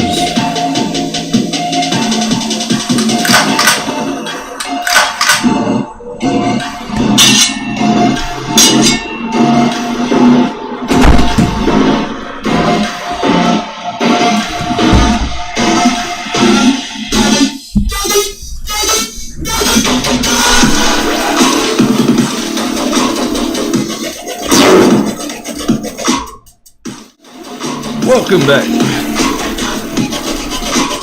Stop pirates.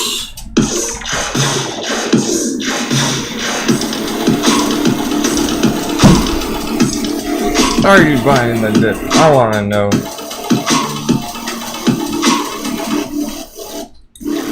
We're gonna find out.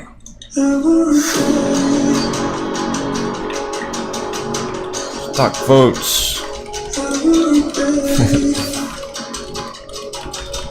See behind the camera. Are you plundering these hot beverages?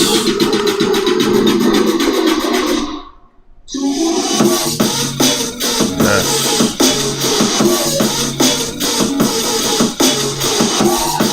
Let me know on the vote if you're plundering these dips. Jeez. I'm talking plundering. What a steal on some of those share prices. Anything lower is just almost unheard of. It's like the opportunity is stupid. Alright here. Holy shit! It almost hit 5.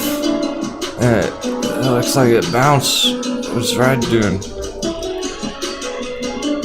It's so close to that 5 spot. It went to 510. Oh man. I don't know if it's even gonna hit 5 or not. We'll see. That's why it's all relative down here. So whether you're getting in at 499 or 510, It's only a few percent difference.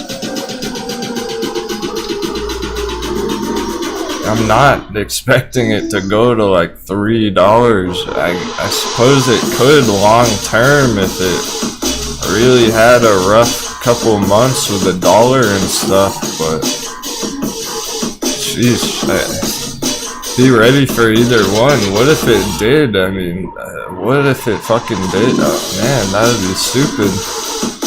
Stupid how cheap of a share price that would be. It already is, but look, people value ride Lordstown Motors at $10.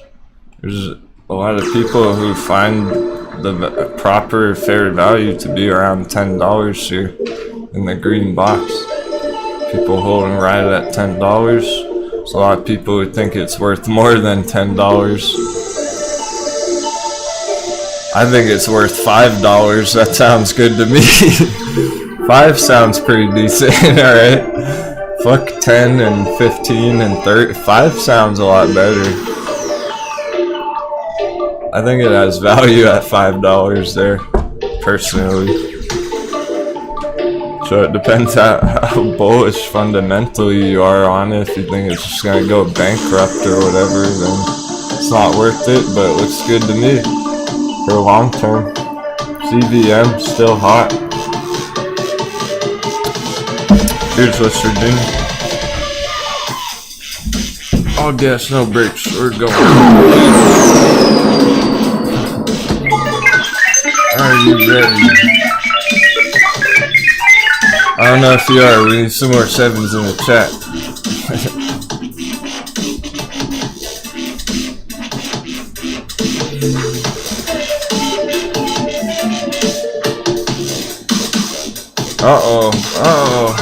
Only one stock pirate plundering these hot beverages? That can't be right. I know you are. You're just too lazy to vote. It's all good.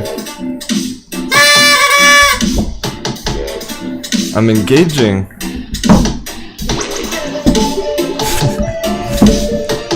Rather than blasting you with commercials, I'm engaging.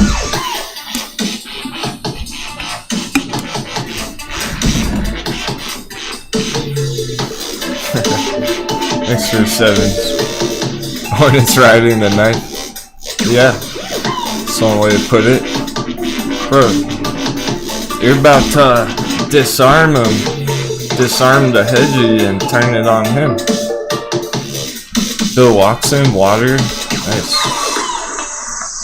See, I like water, Alkaline Water Company better than Healthier Choices Management. CMC.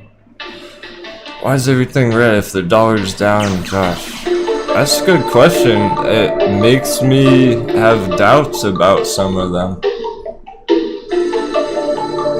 That's basically what it means. The strong ones will survive. Nano Vibronics, it's up 12.5% today. So the most bullish ones are still gonna go on a tear, basically.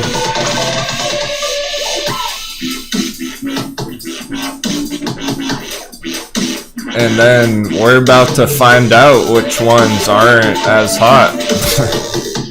The ones that aren't as steamy, not as much excitement over them, are gonna be putting in some red.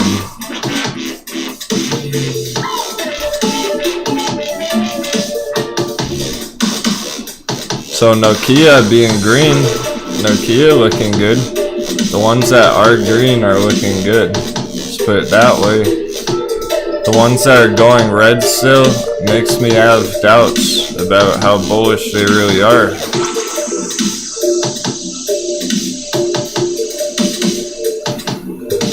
Nothing's changed on AMC. So it's not getting affected that much either way at the moment. Still kind of okay either way. That's why we can't really tell anything big until the close today on AMC. And the way it's looking, this weekly candle, it's been flat like a pancake all week. AMC might not even move today, really. Just stay flat for the entire weekly candle here.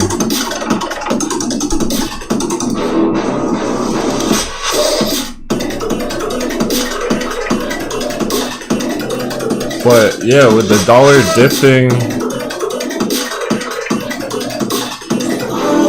the ones that are healthy are gonna do well. We're finally starting to figure out like which ones aren't so healthy.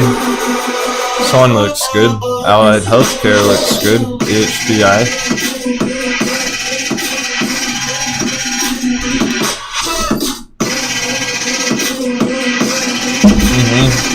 Angelique, definitely there's a lot of that right now. It's so, here's the watch list, whole bunch of red morning. Red stocks.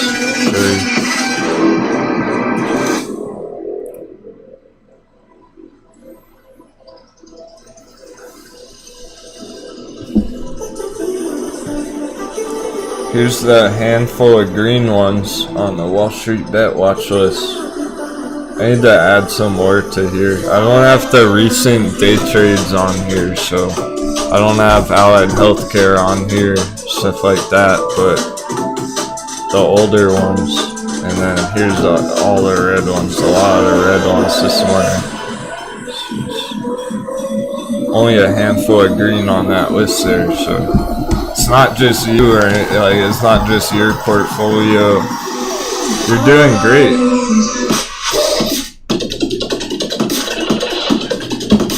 It's normal for today, for the morning, and that's why I put like the day trade chart in the title and the thumbnail and AOV, because day traders are having their time, they're having their fun lately. For the swing traders and investors, you're in the entry areas. Holy shit, ride's bouncing from 5, guys. Ride's 530 now after touching 510. I don't know. It doesn't even matter if it goes under 5. It's just so juicy. It's close enough. It's possible it never goes under 5 for that matter. We don't know. There's no chart down here. There's no bottom, no support. We're just speculating that $5 round number. It doesn't have to hit 5 perfectly. That's a lot of green coming through, a lot of volume.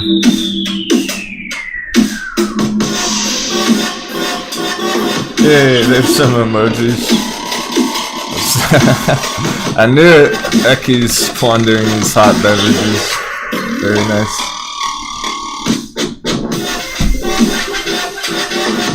Interesting. Alkaline water popped, but never held on top of the gold breakout box. Did not hold on top of this gold breakout box. She said, fuck yeah, I am.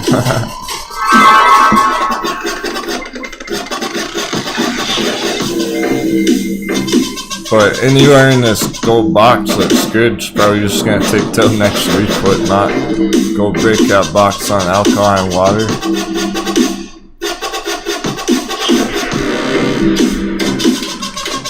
That's what makes it a midterm, long-term trade.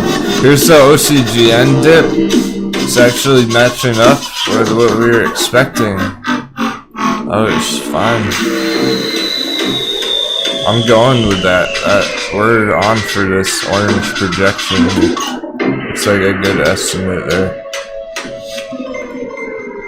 Finding support on these moving averages on the OCGN.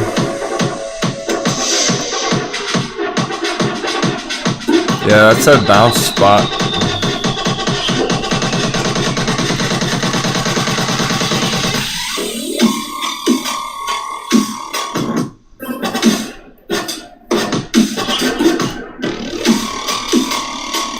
Dollar's still dipping as well. Okay, here's chart lag, but this is our midterm dollar chart.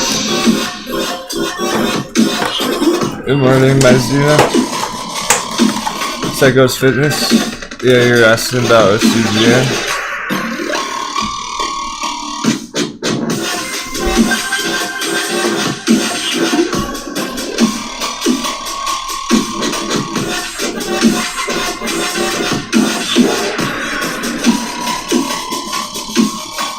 It's a pretty good chance. If the dollar keeps dipping through this yellow line,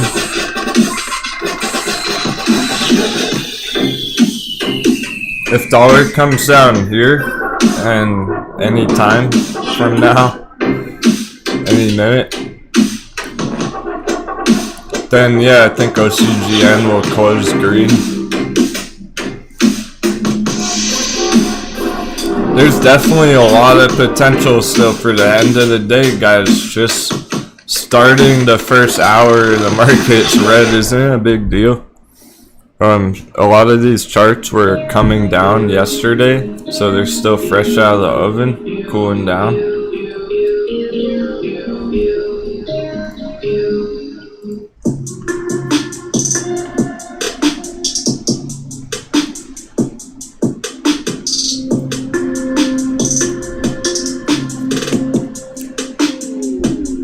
Those end of day bulls, end of week bulls.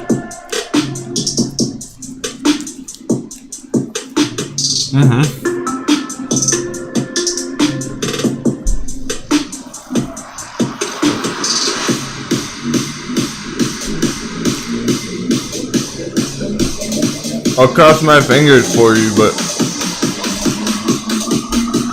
I'm not overly bullish about today. It's a critical week, but some of these charts had such an epic start to the week. It might only go so high today, and then next week pick it back up. I'm not sure how high it'll go in one day here, but it has a lot of potential. It could just go straight up to $10 if it was crazy enough. That's the best case scenario, the most bullish projection I have on QLGN today. It'd be the top of the green box. It could go 30% today if it was hot enough, but I have doubts. I'm not sure that it is. That's a major what if. It's more like next week. Next week targets, end of month. That kind of time frame.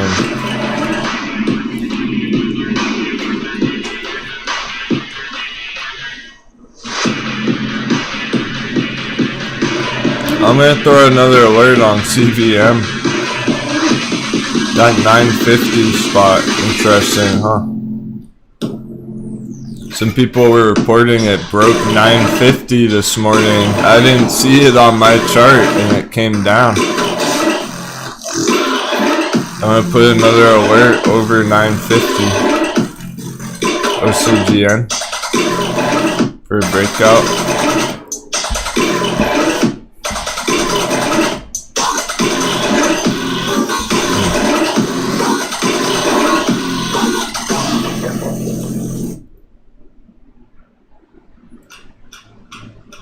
Yeah, some of these are just taking time, but ANY opened very big today. Here's a good example of the markets today so far. Big opening on the strong charts, the very bullish ones. It dipped down to the support. Now we're starting to see some green again, so it's picking back up. Going into the afternoon. Headstock, it's really because of the value of the dollar there. It affects so much, so many different assets. Because think about it, like all the American stocks are traded on the US markets, you know.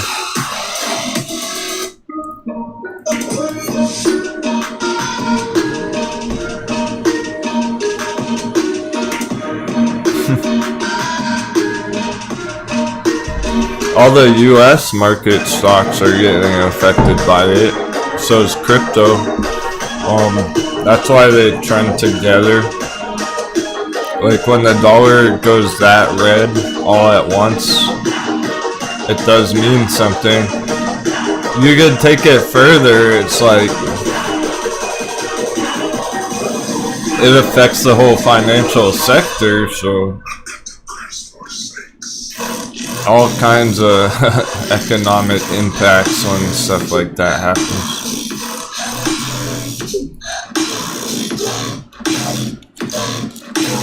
And it's pretty short term right here. We are looking at it pretty zoomed in. Denwo freestyle. I'm still waking up, man.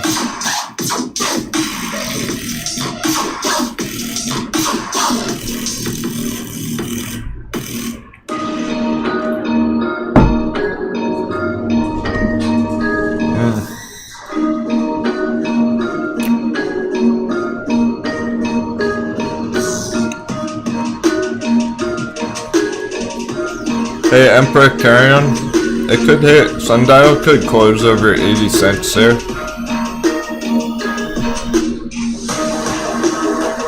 It may do that. Crossing my fingers for you. We do need some luck if somebody has trades for today. It's gonna take a bit of luck for some of those. And the day closes, but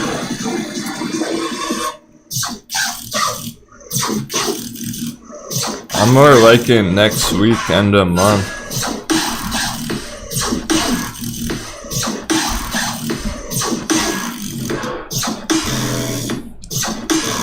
That just may be a bit early after. Well, it's the risk of that earnings yesterday on Sundial. You're getting affected by that volatility.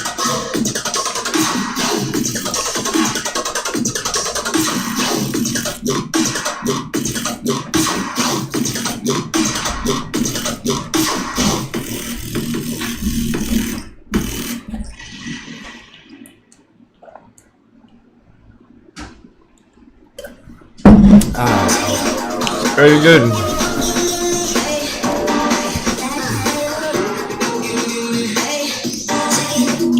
Yeah, I want to look at the SPY Gary cap. We have to look at it after it's at a blow off top, all-time high yesterday.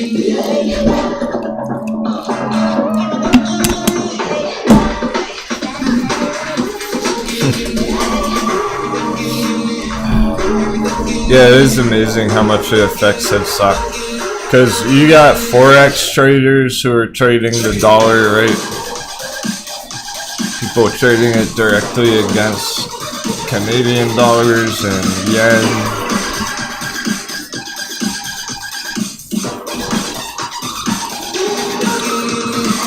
So that's a giant market. That's a lot of money in that market in Forex. You'd be surprised. There is a lot of foreign exchange traders, currency traders. Think about how much money is in crypto.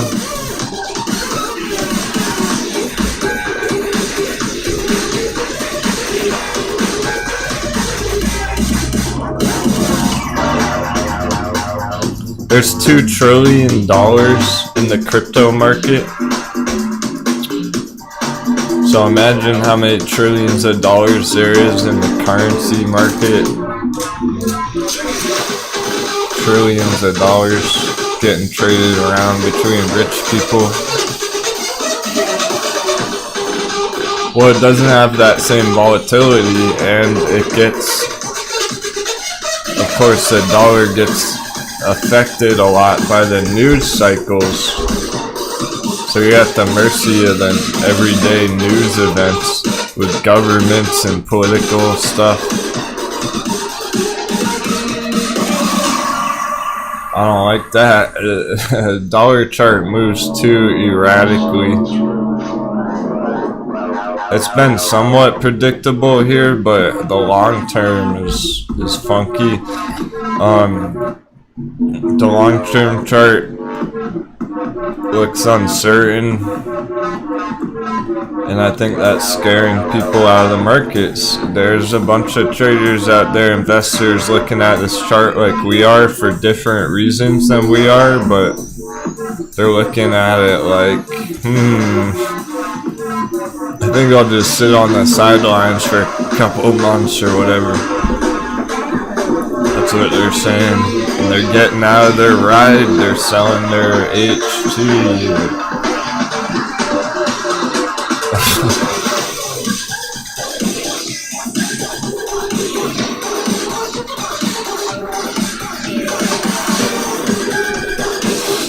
Not quadrillions, but like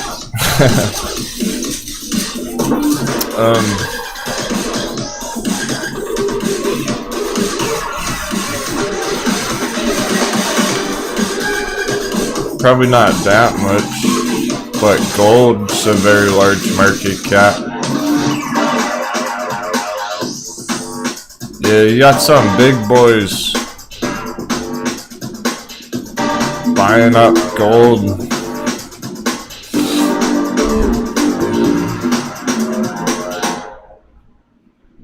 You got some whales exiting the dollar, buying gold. That's what I'm seeing.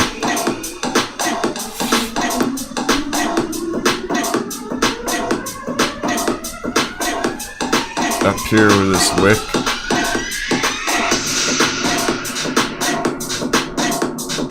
You can see there's a lot of buyers right there. Right when the dollar's been going down.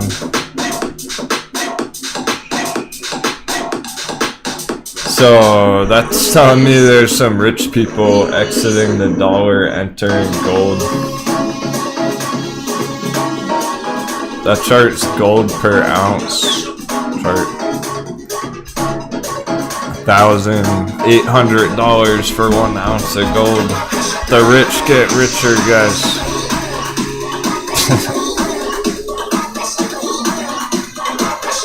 We want gold to come down. Gold's gone on an up run for a while.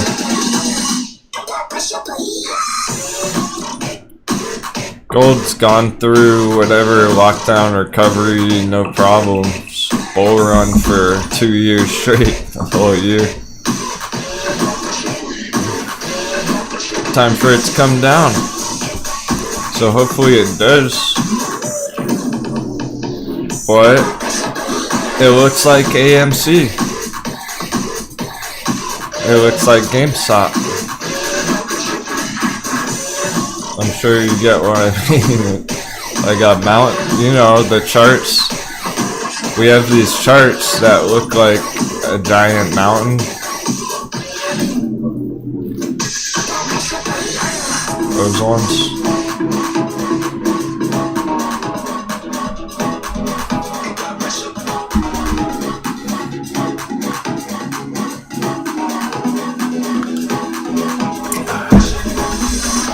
Yeah, Gary Cap, it's kind of a chicken before the egg scenario. It's like, are they buying gold because the dollar's dipping, or is the dollar dipping because they're buying gold?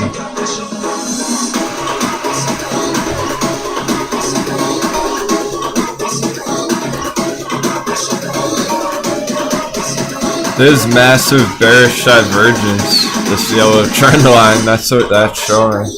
It's huge bearish divergence the whole fucking way. The whole way up.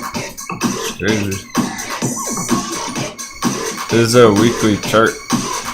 Big bearish divergence. And a bunch of them have that. I kind of forget if AMC does that. I'm pretty sure it did. Let's look. So AMC bull run back here.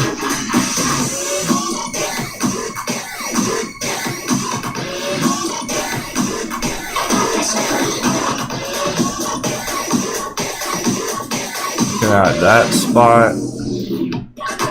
This spot.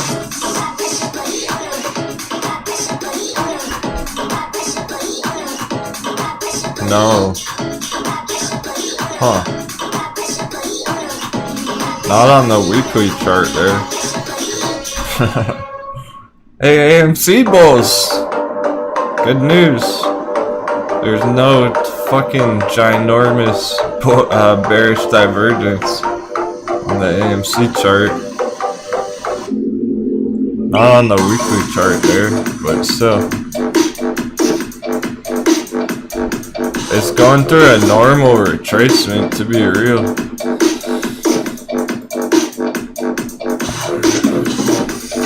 That means it's probably not gonna crash to $2, so, right? If there was massive weekly bullish divergence like that, it'd be like, oh man, it's probably topped out for like a couple of years. And it's gonna go back to $2, but I don't see that. So you have an uptrend on the tops there, and you have an uptrend on the RSI as well. So no divergence.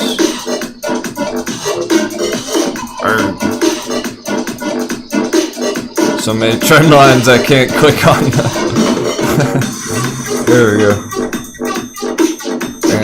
Here's your uptrend on the RSI. So the RSI is still topped out there, right? It still needs to cool down, but it's not giant bearish divergence.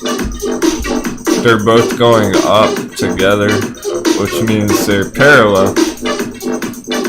They're parallel, they're not diverging. But you have other stuff going on with this RSI.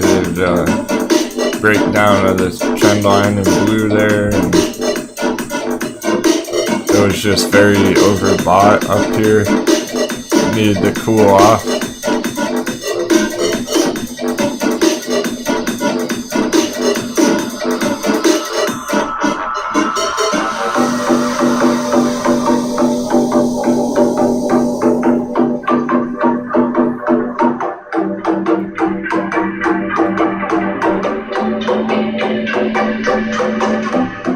Yeah, I knew there was somewhere.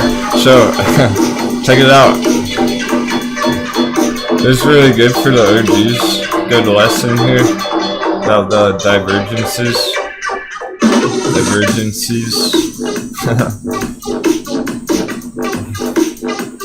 We didn't have that bearish, giant bearish divergence on the weekly there. It was just topped out. We did have it on the 4 hour. That's why we like the 4 hour. 4 hours is our favorite time frame for swing trading. Because of stuff like this, the 4 hour showed all. It did have bearish divergence here, so it did get hammered after that bearish divergence on the 4 hour time frame. That's why it's a midterm downtrend. That 4 hours is gonna mean midterm over like months instead of years on the weekly chart. The weekly chart's gonna be more of a few years for the chart to develop. So that is good news overall, being that if it does keep trending downwards, it's probably not going to stay down for like 2 years. It's still looking to break out in the long term. Because I would imagine if it does get lower, when and if it were to be down in the gold box for better entry area, then we would probably be seeing brand new bullish divergence coming through, giving us a nice entry signal. We don't have that up here. Nothing's really gone on up here for that to play out. Not yet. Sure, Vino. Music probably is pretty loud. We've been rocking out.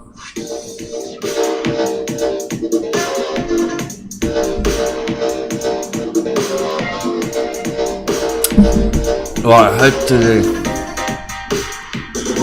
Charts are looking good. CVM still looking very nice here. Alright, sharpening our swords. We're going to battle this afternoon.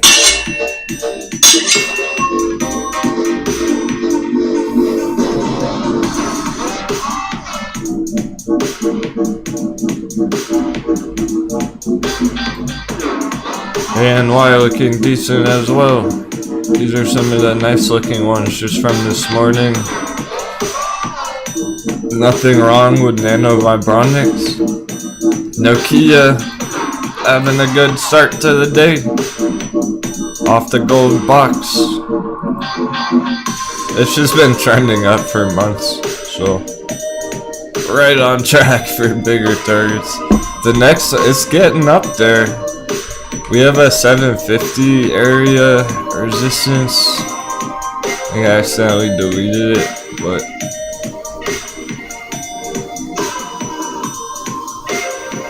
maybe one last tiny resistance at like 650 there on Nokia.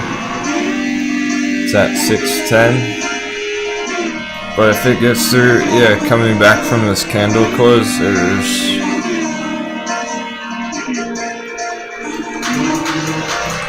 that's the last speed bump on Nokia. After that, it's on.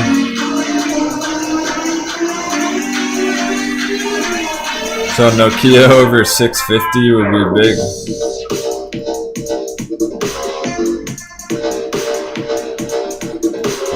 I could put it from around 6 right now. That's like 50% higher for that local high target area.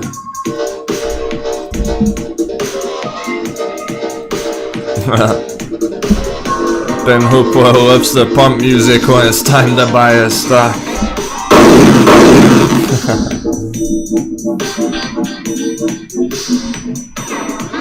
Yeah, for sure. You said it nicely. I'm not trying to yell right now. I need to conserve my voice for power hour.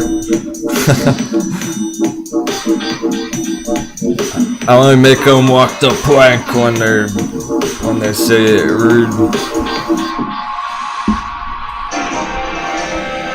I turn it up when shit's blasting again, blasting off. It essentially is on Nokia, it's just a bit of a slower mover, so you don't really notice when it's doing stuff. You'll just see it look decent this morning, and then we wake up Monday and all of a sudden it's up here. It's like, oh, okay.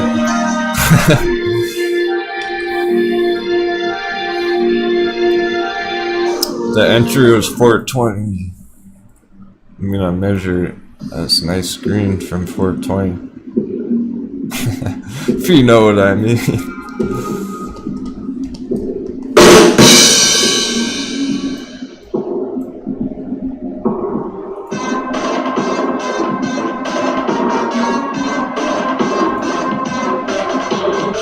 Just right there, 50%.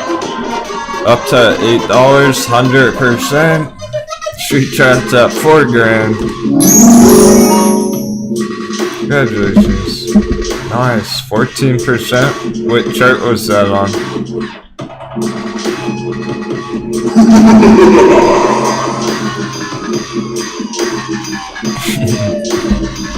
I thought you were taking vacation. What happened to your vacation a couple of weeks ago?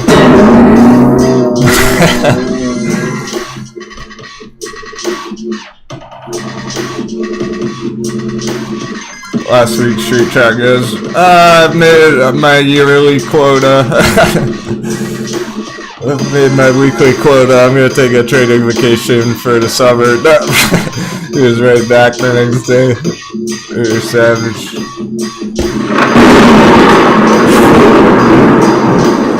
Summer lied to you. Yeah, it's gonna be a fun one. It's a good one. It's fun. The ride hot bevy here. Damn. We're seeing wild stuff. If you know how to strategize for after summer, how to set yourself up here for the future. Nah, I don't think so. I think you can do better than that.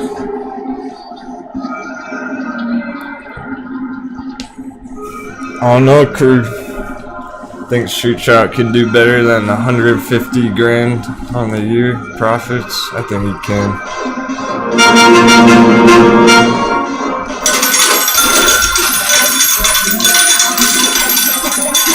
I believe in you. Let's get that 200, bro. Let's make that 2.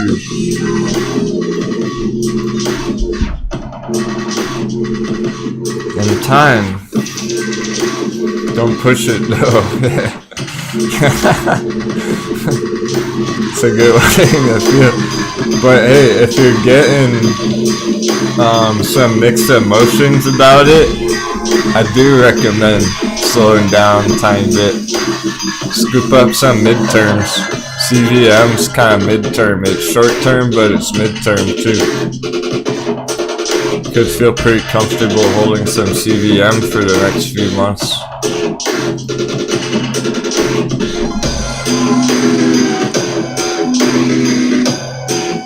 No need to enter it today, sell it this afternoon. Exactly, you want to try and be more risk savvy. Some walk the plank music, that's funny. I have a song for the plank walkers.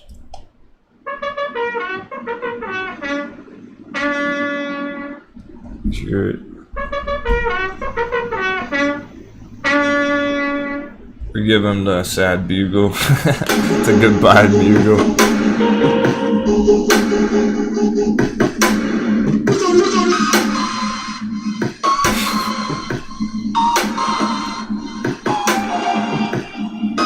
Then the flash. They're already soaking wet.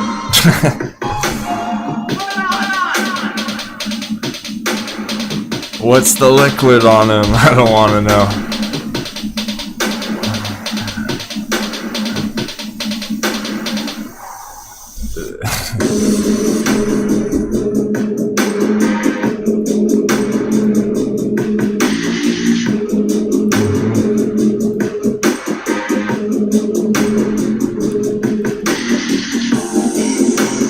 NAOV nano by Brian.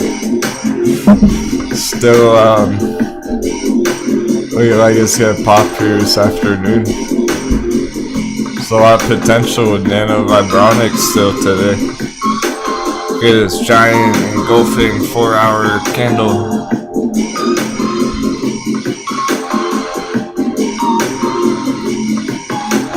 So 1 hour.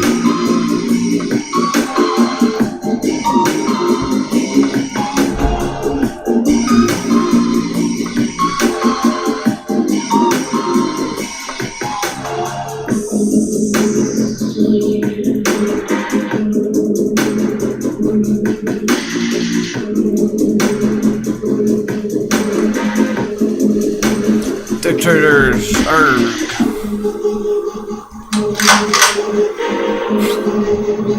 what's up, Becky?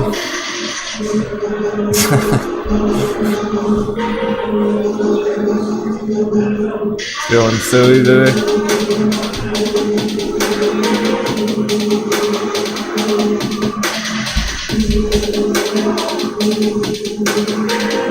Ride tested 505 and bounced immediately. Yeah, it did. My goodness, there's a lot of buyers at $5 on Ride.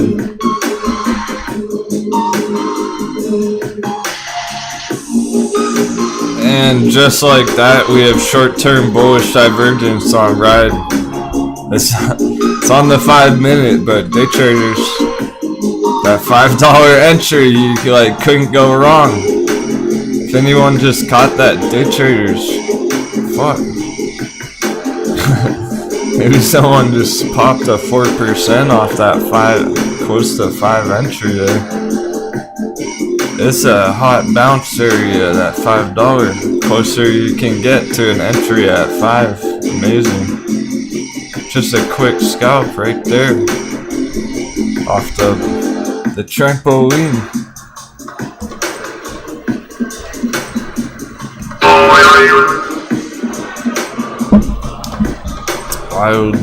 Wild day for a ride. What an appropriate name for this chart. Nice, Poopy. Got the first ride trade right now. Alright, good luck, Poopy. I'm seeing bullish divergence already. It's holding that spot. It stop punted people. It keeps scaring all the moon boys out over and over. It's bouncing hard from 5 area.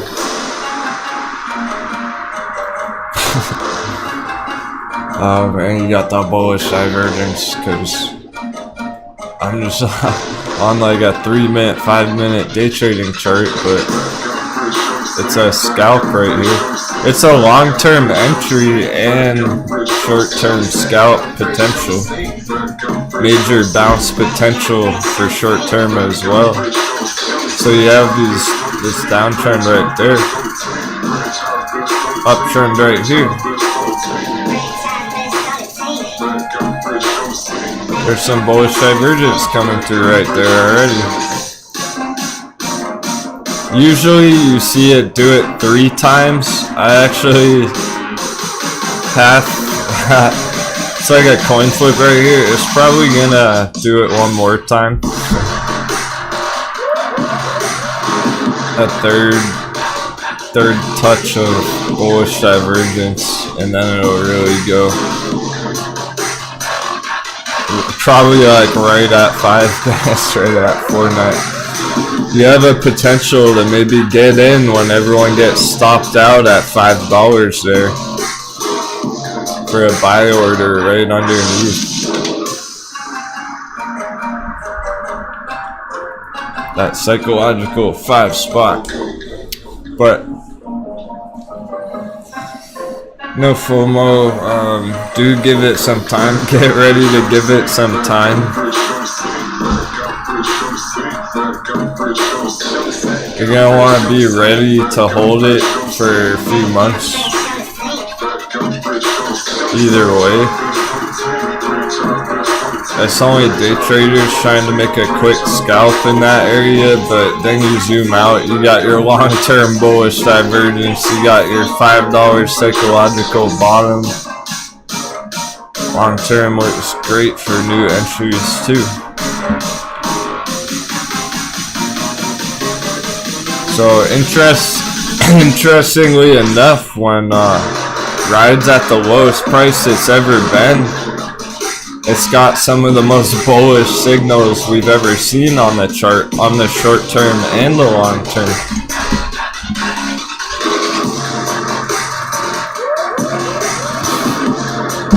Only Nokia greening your portfolio, Stevo? That must be just on the day though, right man? You're probably just talking about today's. Otherwise, AMC and GameStop both technically red on the day. Don't be fooled though. It was a dip this morning, some hot bevies this morning, so some of these charts technically are down in the red, but they don't look bad either. Just because it says it's red doesn't mean it looks that bad, really. Let's look at some more.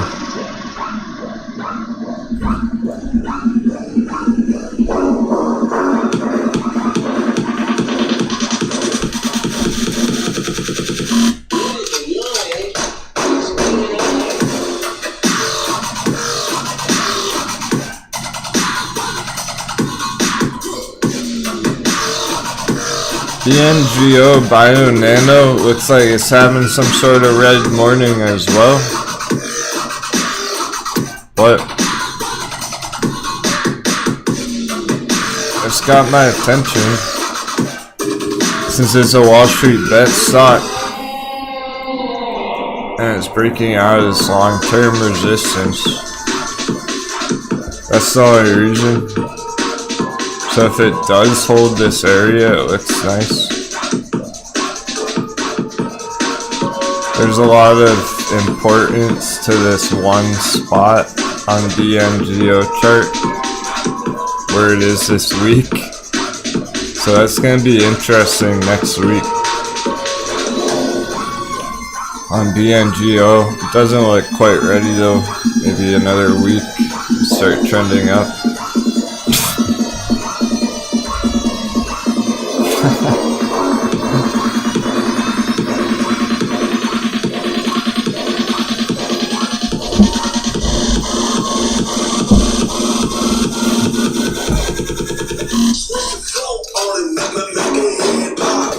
Becky's just joking.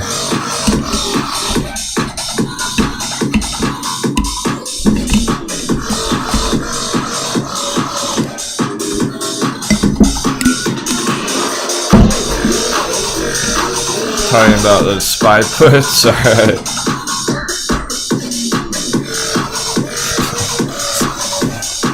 You just don't want people to get mad at you, Becky.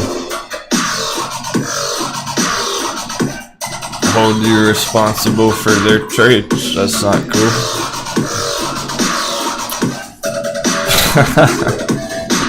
Splash.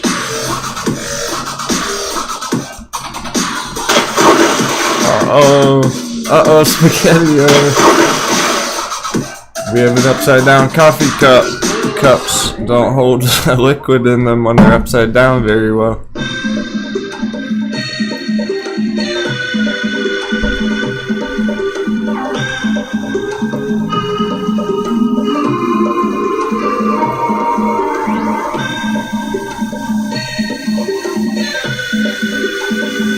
It is going to be fascinating. I definitely wish you the best of luck, spy puts.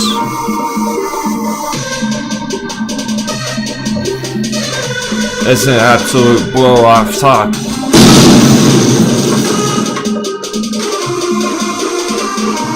So it didn't get rejected from the red resistance, the all-time high.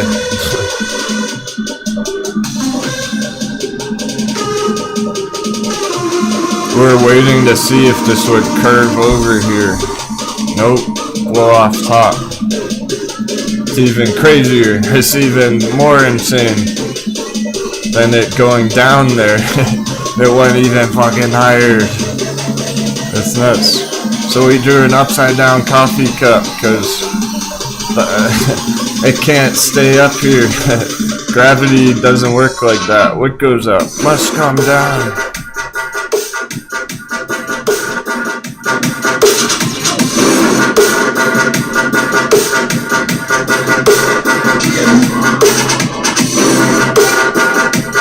Talk about bearish divergence. There's no bigger bearish signals than on this chart.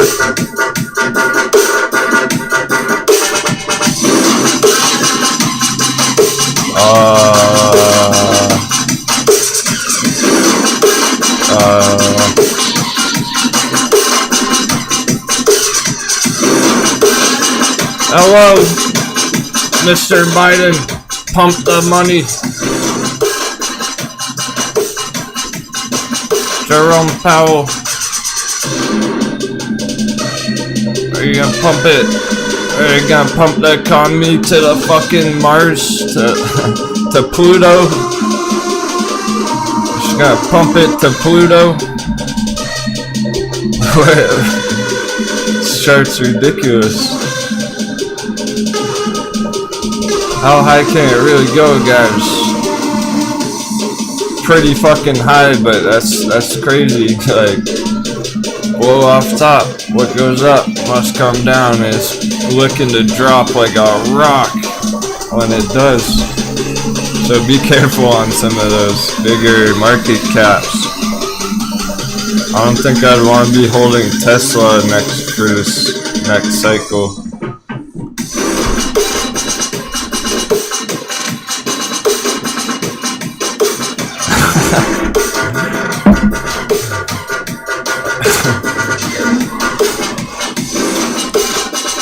Forgot I can't look at chat while I'm drinking coffee to choke. It wants me to spit out my damn coffee, baby.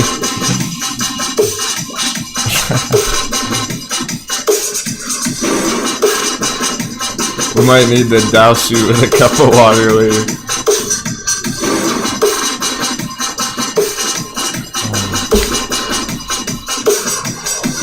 Somebody needs to douse the market here, douse the S&P 500 chart. It needs to cool down.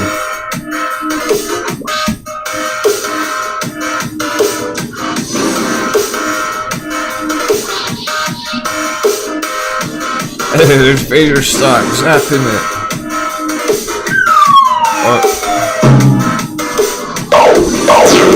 Wrong laser. There he is, zapping it. Every once in a while he cruises close to the earth to blast the chart.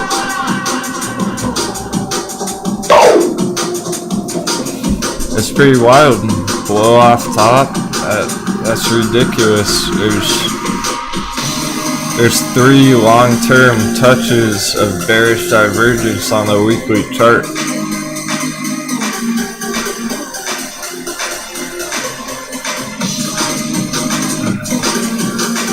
Now, there's the MACD. It's stupid.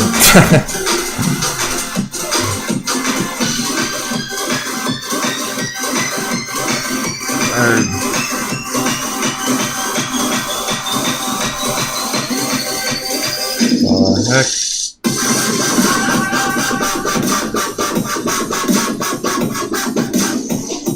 Are you seeing this?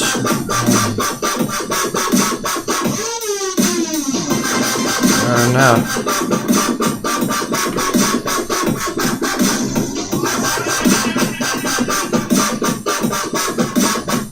Not 1, not 2, but 3 bearish crossovers on the weekly MACD.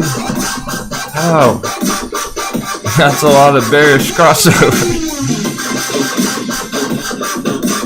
And it's still trying to do a blow off top.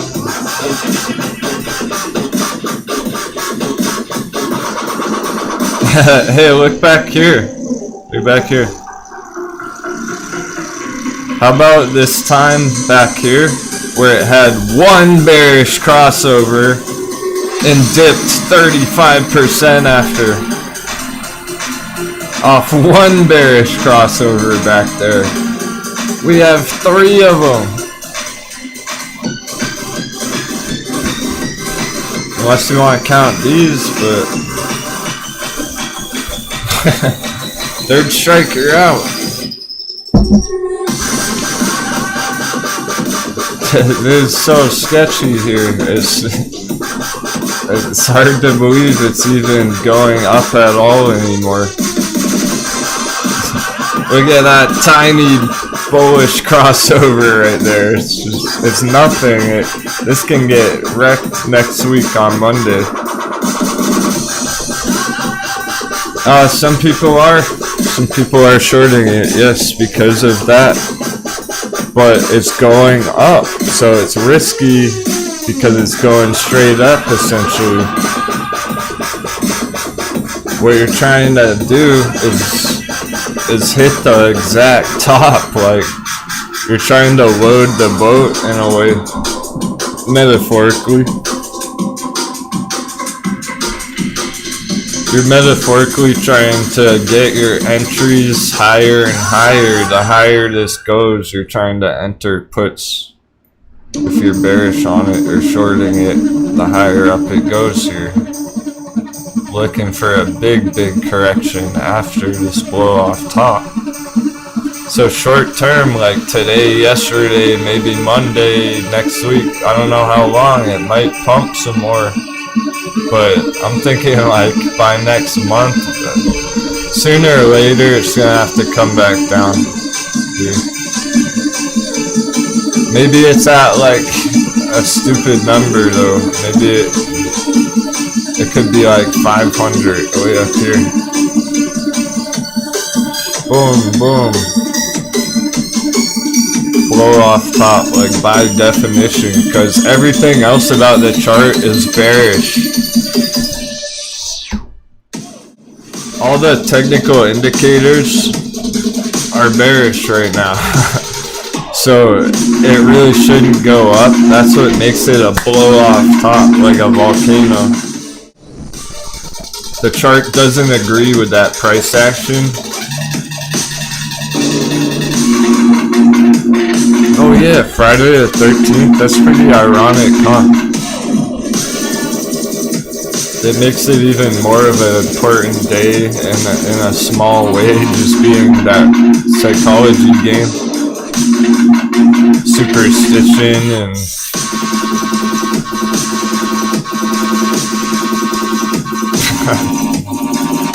what whatever else, but I'm more thinking about the earnings stuff going on, all that.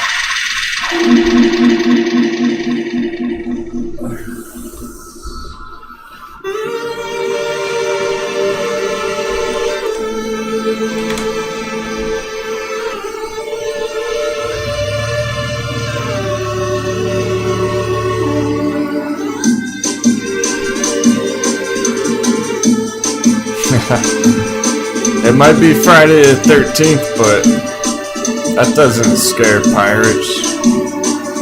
We use that to our advantage. CMI, buy box.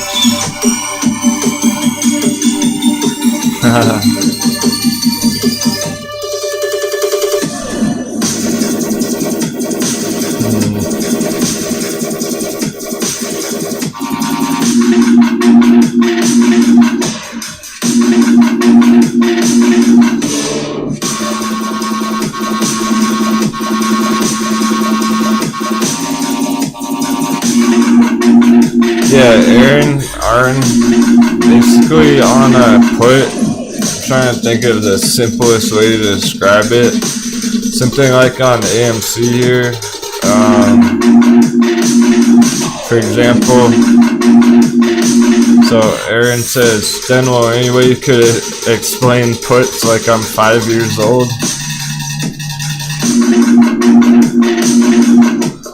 Let's say you got a put for $40 strike up here on the AMC. Around this time you entered it. The price goes down. You're making money. You can sell it for a profit, or you can exercise it and sell 100 shares for $40 for your strike price, no matter where the price is today. So you can sell those shares for profit up here at $40. Somebody else is on the other side of that trade. Somebody sold you that put. They're locked into that contract. That's the deal. AMC could be $30 right here, and you exercise your put. You sell it for $40. Make a bunch of money. It's just a different mindset.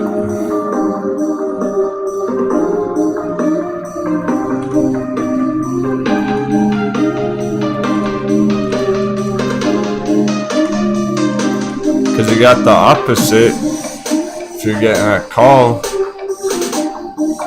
let's say you have a strike at $30 down here, price at AMC goes to 40, you can buy 100 shares for $30 still, and then sell it for profit. And then the biggest difference between selling and exercising is going to be your own personal strategy to the trade. That's what you should be thinking about between them. So let's say you had AMC contract that's going well, you're making money on it, but it ends at the end of August here in 2 weeks. And you're like, okay, well, I made money on it, but I still want to hold AMC. I still like what AMC is doing because AMC is going up still. But your contract's all gone. You can exercise your call, buy shares, and keep holding AMC. So you're still playing the trade after your contract expires. Otherwise, it just ends and the profits gained or lost right then and there.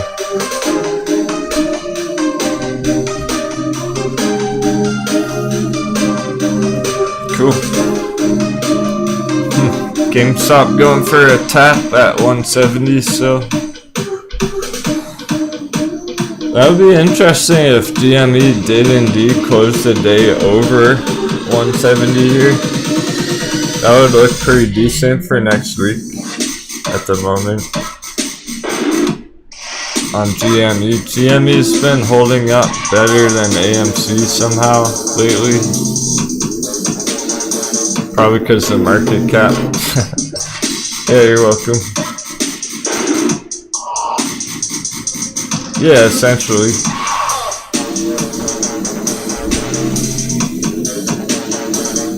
Think it over on our intermission, on our trading break. It takes a while to wrap your head around this.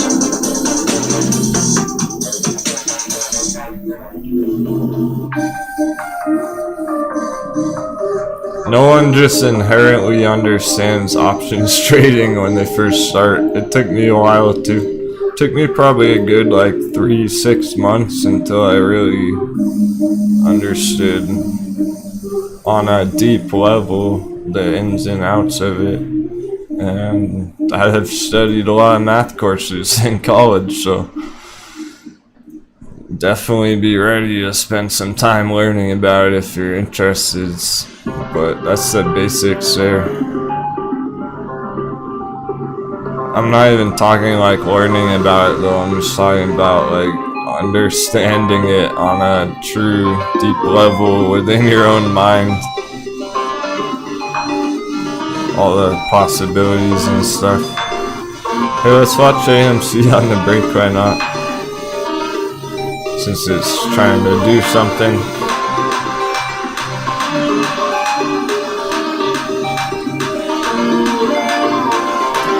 Exactly in the middle of the blue box. It just really loves this blue box, doesn't it?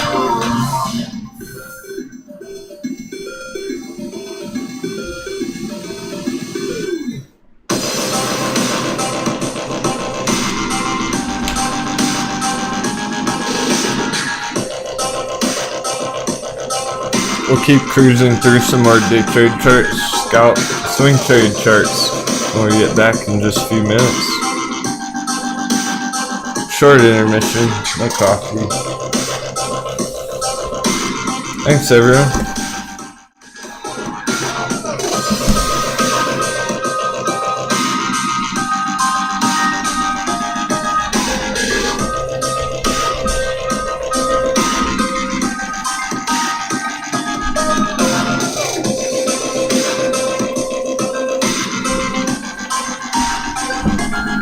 Afternoon, Shikara.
No worries, hip hop fans.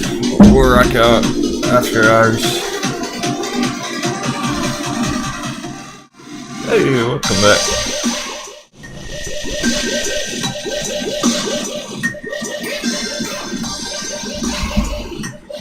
Oh, cool. Yeah, good cap those small entries, $50 trade there.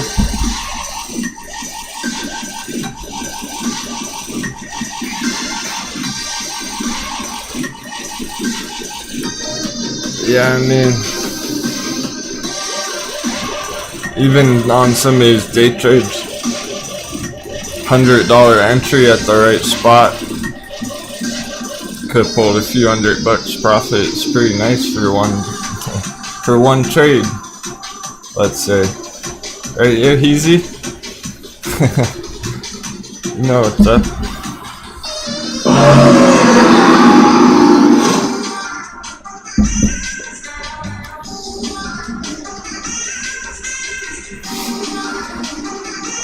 AMC doing things.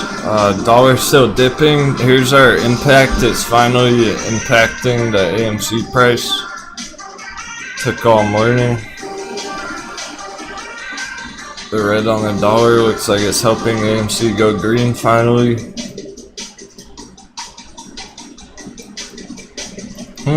35 close? Yeah, 35. Remember, over this box, if it closes on top of here, it's in good shape actually for next week. Things do change on a dime when it comes to these charts.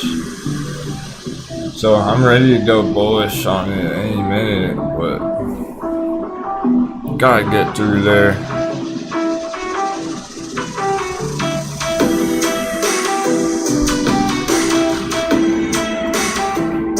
See if it can get up there today.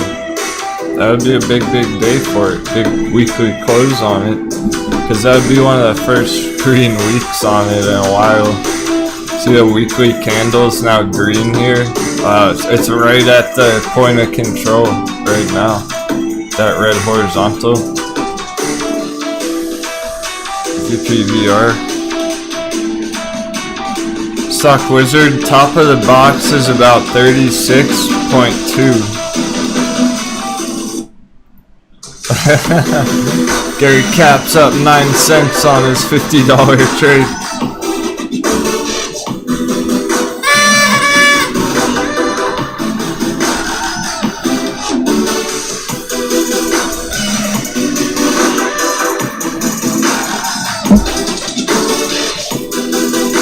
It's a stretch. It's definitely ambitious, but a close at 37.50 would be a bullish candle close completely. Right now, we got a green candle forming. We don't have a bullish candle yet, per se.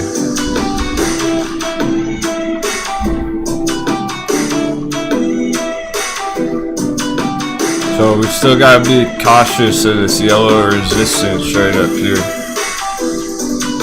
Of a fake out breakout, anything like that. So just because it enters this area doesn't mean it's on yet. It needs to stay up here. At least for the going into next week, end of month. I wonder the monthly. Yeah, the monthly candles is kind of indecisive.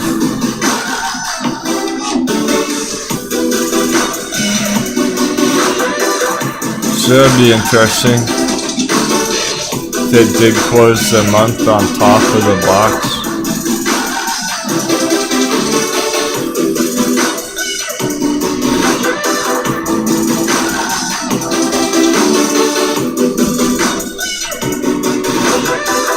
There's a chance, but it's got a ways to go still, at least for today. Just gotta make it through a few resistance spots there.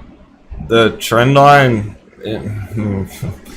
the yellow trend line resistance is 35 flat. That 35 round number is gonna be the test of that line. Right there.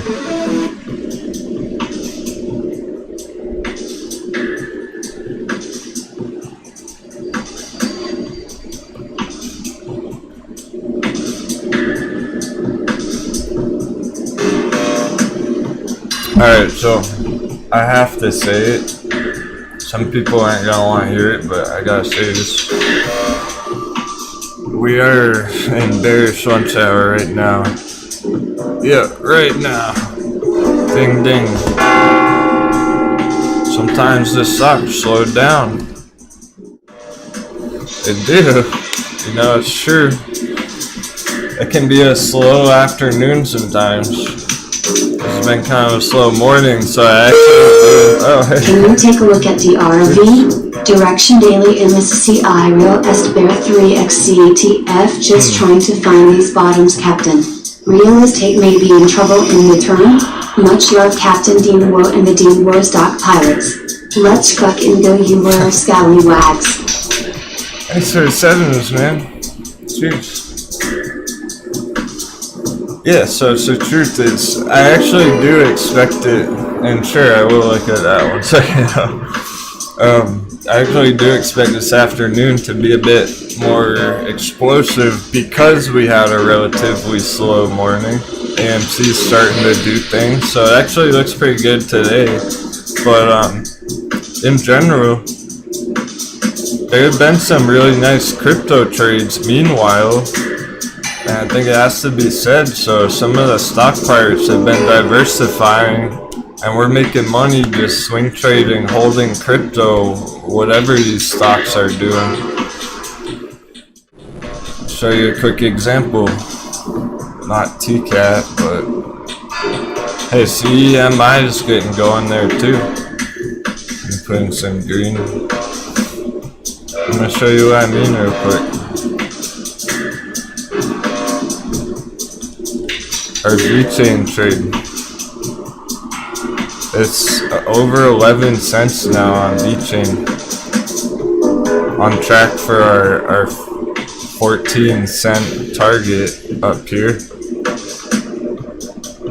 Our entry was at 8-9 cents a couple weeks ago, so I made one trade on it a few weeks ago. One entry at like 8.5 cents or whatnot. It's up 37%, guys. I'm just chilling on that. I haven't been charting it that hard. I haven't been actively day trading it. Nope. There's some nice opportunities out there beyond AMC. So some of us have made some nice trades on crypto the past couple weeks. Meanwhile, AMC's not really moved much. It's been in like a 15% choppy range. No, you're good, J-Big. Check that out, man.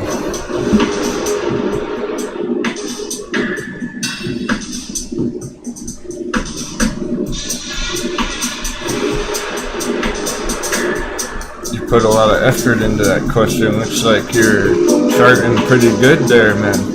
Talking about a 3 times leverage fund or something.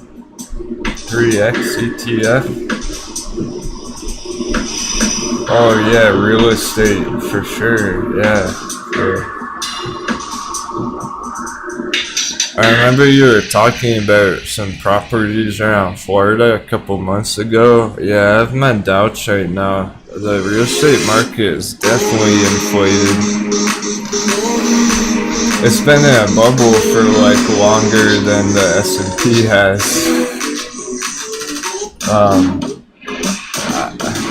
I would not be investing in property myself nowadays. I would wait a couple years.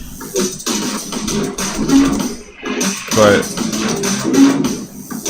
yeah, they're super high prices. Angelique, what state are you in? Are you in the States? In the Pacific Northwest and Washington State, especially California, but everyone knows that.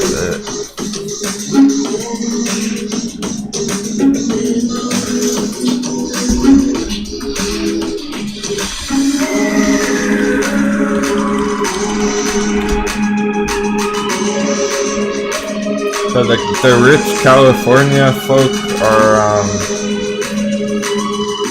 Oh man. The rich California folk are moving to other cheaper low-income states. Look at this. Florida crew. Real pirates down in the bay. Zillow home value index 1 year change. The house price has gone up 22 fucking % in 1 year.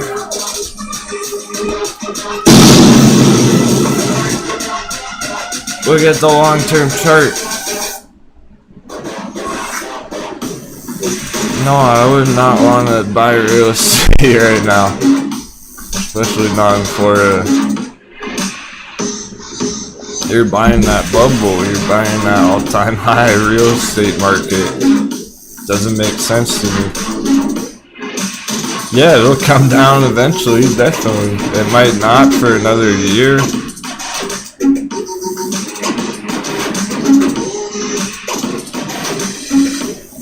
It's all the money printing that's been flooding the markets, all those stimulus checks, etc. People are holding their houses, they're diamond handsing their properties. Oh nice, AM. At least you got that going for homeowners. AM's house value's up 150,000 this year. That's cool. For young folk, I don't own a house, so I'm not gonna try and buy one anytime soon either because of that. Now, funny enough, Denwo, my older brother's actually is going to do that, but he's older than me. He wants to do it for other reasons rather than an investment per se.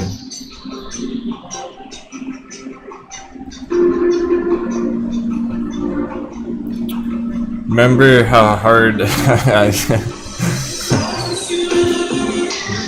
or forget all about it. Forget about how hard HT got hammered. That's you know, that's a lockdown recovery kind of property play. So yeah, there are trades and investments that can definitely work out.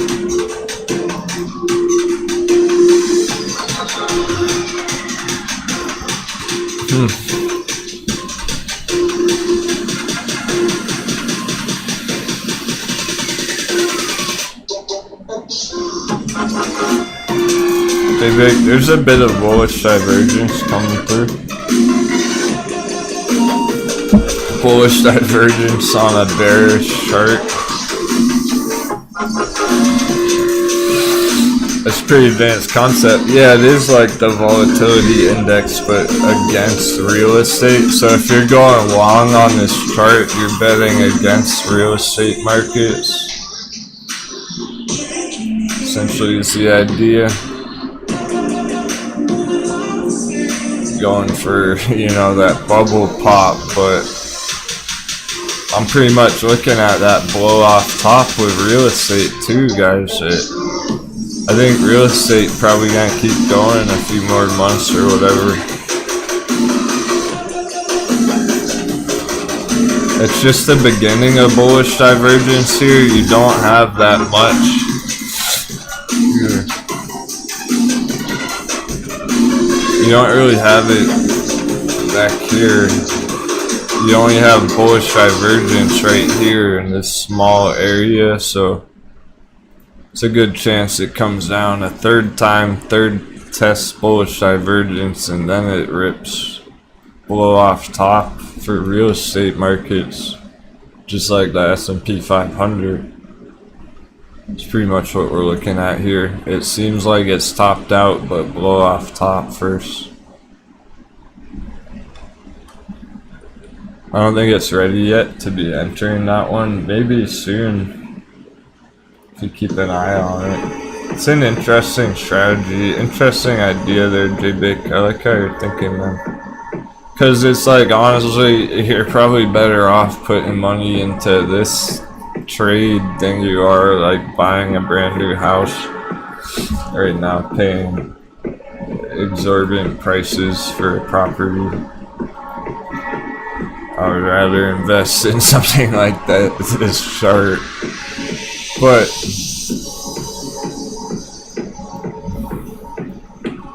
at the same time, I wonder how much potential it has. Let's look at this last pump. Okay, that must have been the lockdown 2020 time. Well, no. Or January. Yeah, it is actually. It looks like it. March 2020. I guess that's the lockdown.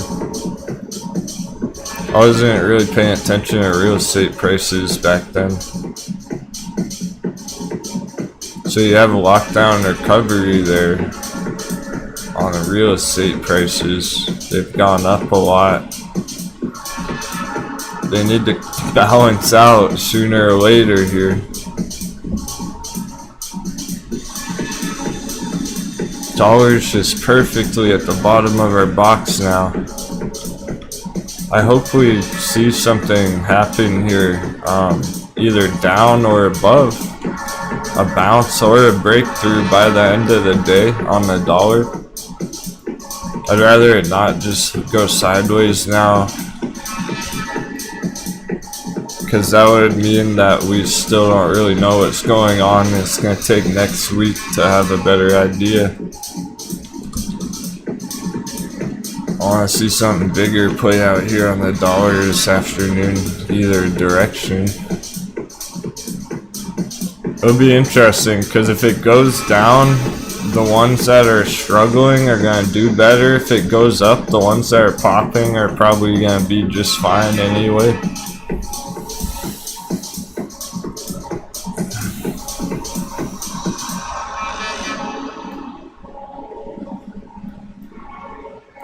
Ride's still chilling well above $5 for now. So that might not, like, Ride's probably not going to do anything major today, but I hope it does. It'd be great to see an epic bounce at the end of the day or something, or even breaking lower one more time, just something bigger. That was pretty big, but it's not decisive enough right now.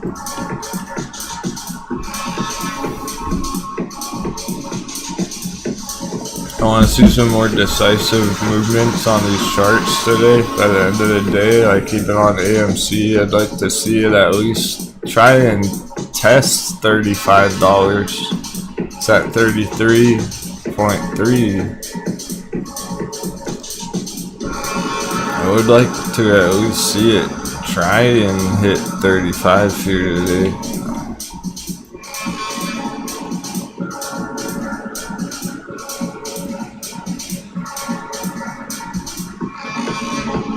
We're getting through the bear lunch hour too, so anytime we could see nice continuation. Remember I was saying about the slow openings, but I was already noticing more charts flashing green.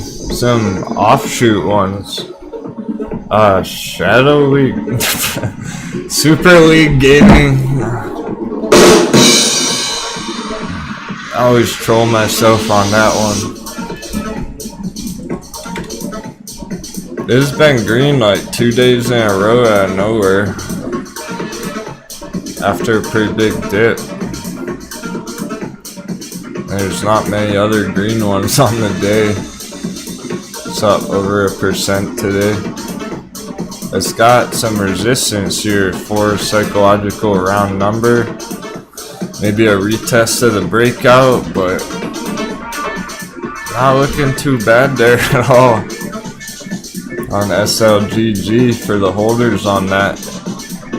Becky, you're waiting for an entry? It's in a breakout from this parallel channel in orange on the long term 4-hour swing trading.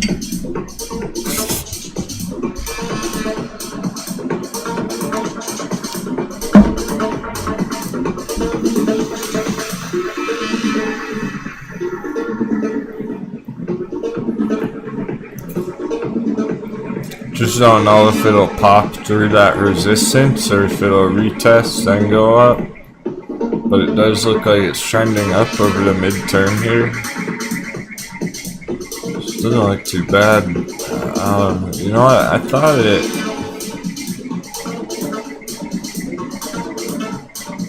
Yeah, I'll say we're up. That's why I was like, I don't remember having a bearish projection on this chart with this green arrow here. We're fucking upside down still. There we go. Now it looks better. That's your bounce. I was like, why is the arrow upside down?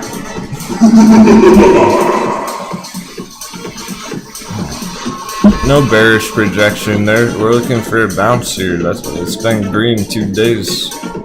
Right? Shoot chat. How embarrassing. Oh no. I'm so ashamed of myself. Oh, let me jump up. Yeah, right. Get good, more light. How come you didn't notice it was upside down, street? I didn't see you saying it was upside down.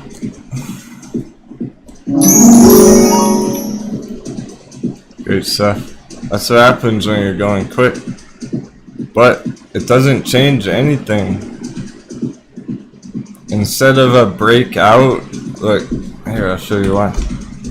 Instead of a retest down here, right? We don't want that retest actually. So I was like, maybe a retest, but I don't want to see it do a retest of a breakout because it's a long-term uptrend. This is better. I want to see it bounce here and get back into the parallel channel. The parallel channel's still important here, but we're trying to get back in it, actually, not retest it.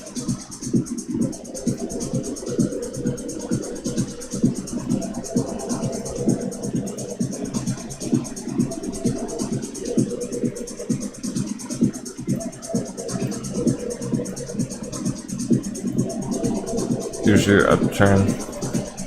Oversold territory.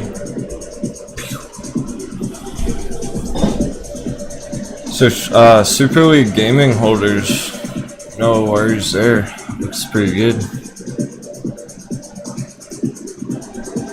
You essentially have a long-term breakout too here.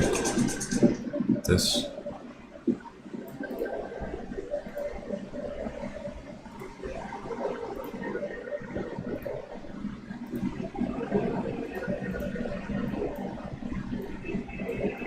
Hey, magic circle.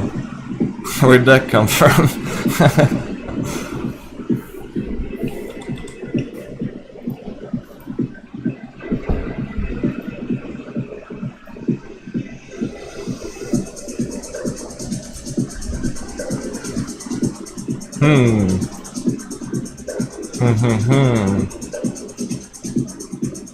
Always dangerously close to falling through here. Afternoons getting spicier.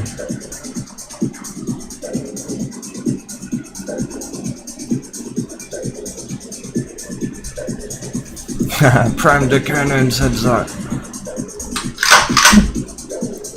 Big Cat calling your put.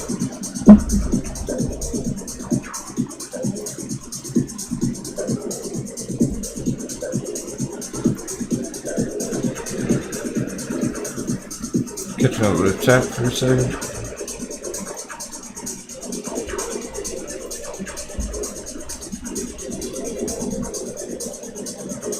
Haha. It's safe pop culture. Definitely. Like how you're thinking. Afternoon, Kelly.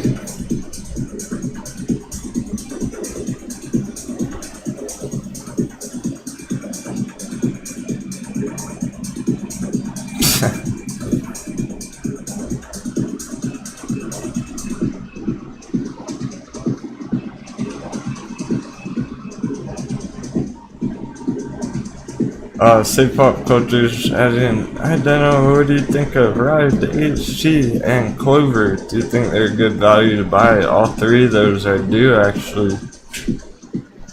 You just gotta be ready to sit on them for a bit.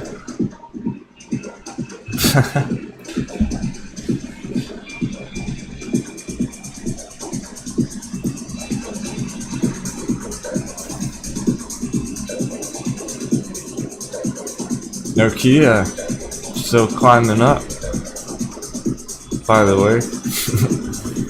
It's one that you don't really notice, but like every time you pull up the chart, it's up another couple pennies.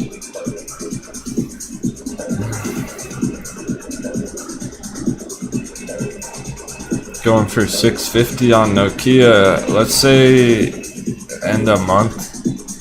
For the next couple of weeks, that's more than enough time. Yeah, you're welcome to Save Pop Culture. I'll show you the charts as well.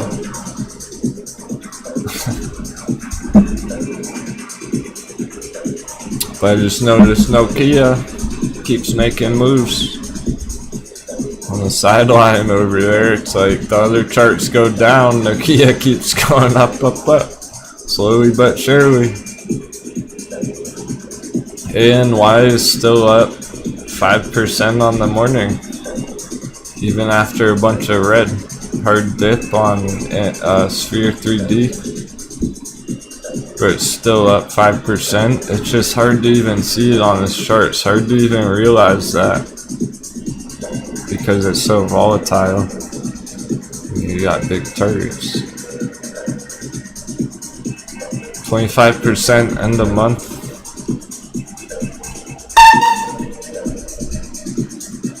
Oh, nice, Becky. You're getting paid on Nokia calls.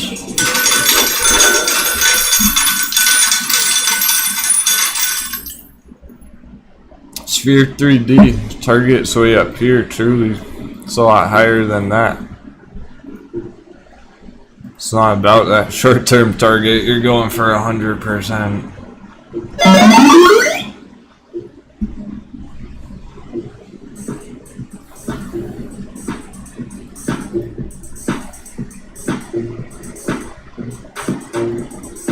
Space turning around. Maybe for now. Space has been putting in a pretty steady downtrend.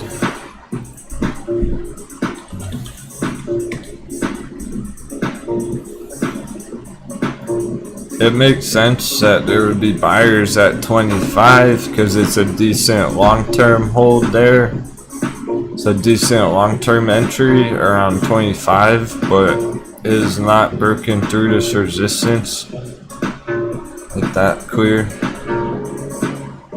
Talking about this purple pink line.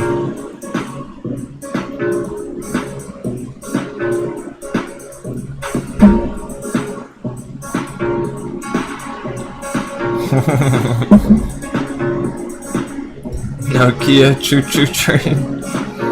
Pretty much. That train left the station a long time ago. That's the Nokia train.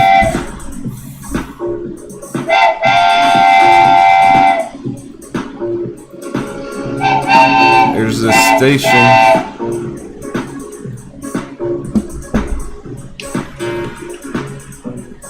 That was the launch platform.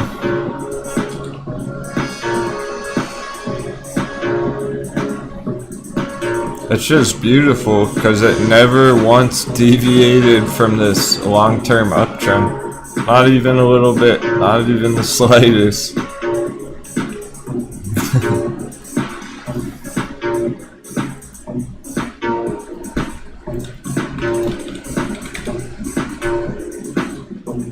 Here's a very old chart. I don't even remember this chart. I was looking for a blank one.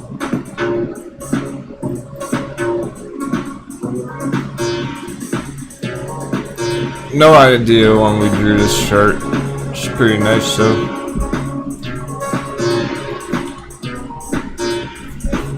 Nice and simple. Right on track. That's why it was a nice trade, because not because of the profits potential, not because the 100% potential there, but because it was just so smooth. There was never any reason to doubt it. It never looked bad at all the whole time, the whole way up there.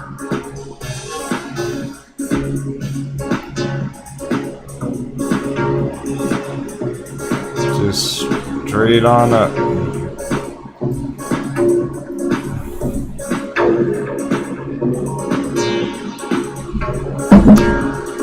Yeah, Aaron, AMC is making some moves. 34. Yep, just over 34. It's getting very, very close to that trend line.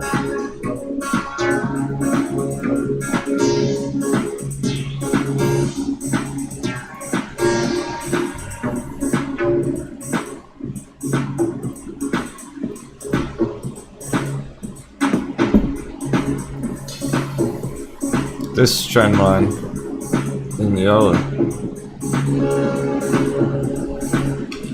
I should probably just make it red so everyone understands it's bearish. The red doesn't stick out very well, but I guess it does.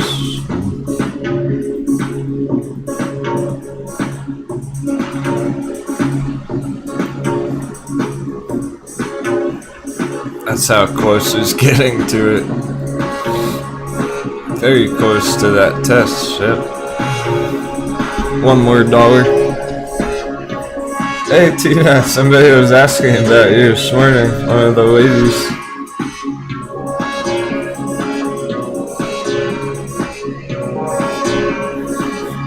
She's popping in just in time to watch the AMC test.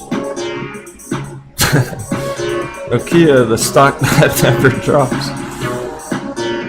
It's funny, Firefly.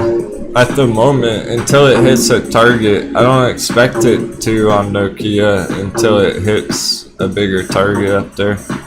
Essentially, could slow down, but probably no major retracement until that area, and then way higher after. Long term could go new all-time high kind of scenario. It's not even a new all-time high. It would be from this previous price history back here.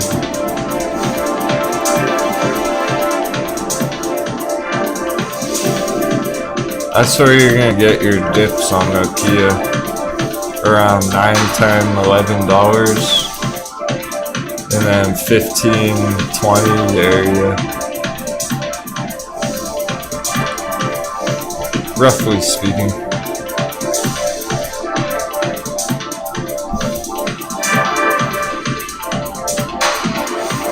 It can slow down here, but I don't think it's gonna dip too hard there. It's probably just gonna keep breaking out next week.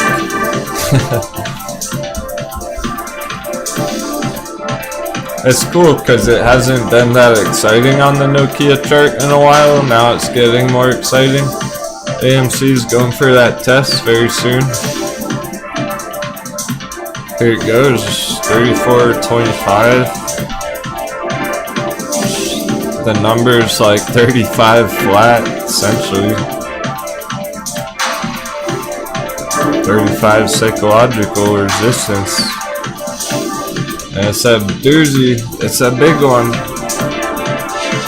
The most important resistance on the chart. Friday afternoon.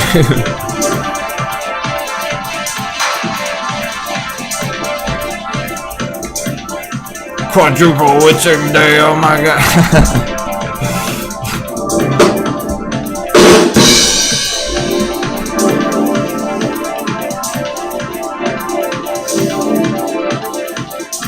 Clearly all the hedges are closing every short right now.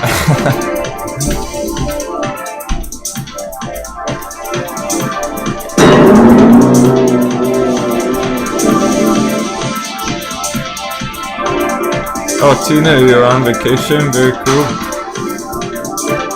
It's great to see some of the vacationers hopping back on board the ship. Yeah, keep your hands inside at all times while losing fingies.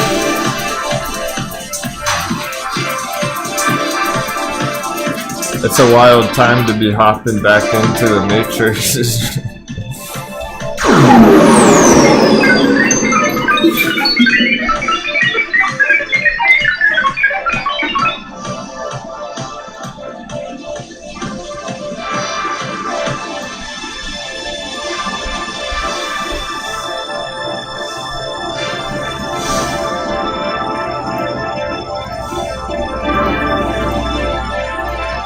It's a great time to be hopping, in my opinion, but you have to, it is for chartists. If you believe in technical analysis, it's a good time to be diving in. I don't know about the fundamental traders out there, how the fuck they're coping with all this. From what I've seen, the fundamental traders, well, they basically aren't understanding the price action. I saw a bunch of stuff the other day about like, oh, no one could have known AMC would have got rejected up here. They didn't understand why AMC went red after the earnings report. How could AMC go red after a good earnings report? Impossible if it were not for our long-term resistance on the chart.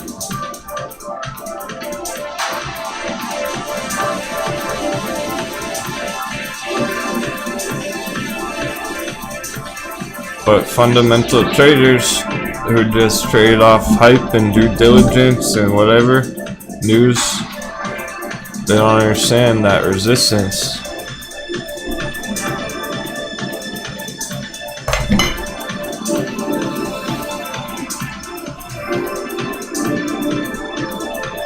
And they don't understand this one at 35 either. It's the same one. So, same exact trend line. I haven't moved it. I never moved it. I never moved it ever. It's always been there. And it perfectly got rejected there. And it might happen again right here at 35 today. They're not gonna understand if it comes down from 35 either.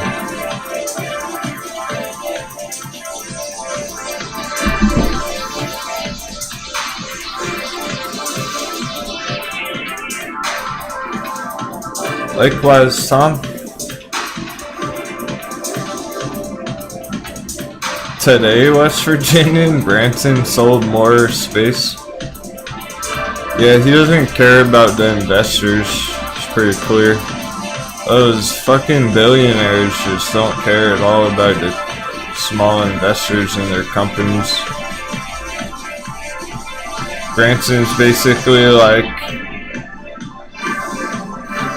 now you gotta hold your stock for even longer because he's profiting on it.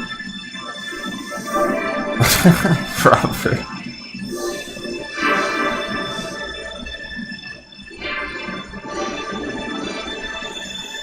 Yeah, he basically did fuck everyone. The shareholders, because he's in his own stupid bubble in his mind, he can't even understand that there's people who would just like a few $1,000s on it, who believe in the company and want him to succeed. That's the backbone of the company. And he's like, alright, I'm rich, fuck you. I'm gonna get richer.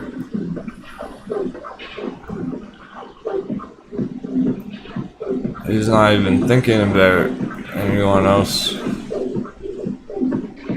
So I agree. It's like I like him as a person, Branson as a personality and stuff, but jeez, It'd be nice if, like, one of those Elon fuck faces would think about the little people for once. So, you know, don't murder me, Elon.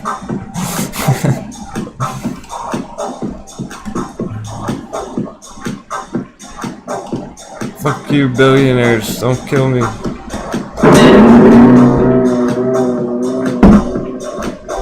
I need some more coffee. Yeah, someone's gotta say it, right? I'll go on the front line. I'll tell them right to their face. If I had the chance.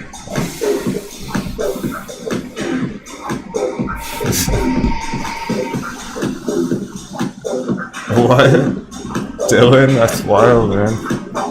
Said, nah, yo, I saw Branson in the city and he had people chasing after his car, tapping on his window and shit.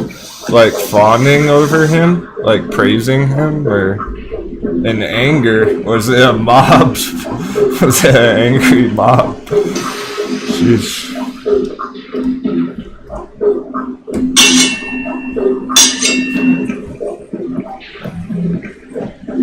It's few versus many. And you got Bezos' wife, the richest woman in the world. Shout out to our lady pirates. That lady just became the richest from a divorce. She didn't exactly get rich from investing or trading or anything like that. That's crazy. So yeah, someone asked about like how normal the world might return to after the pandemic and everything. I don't know. It's pretty intense out there. That's a lot of complex situations going on with the wealth gap.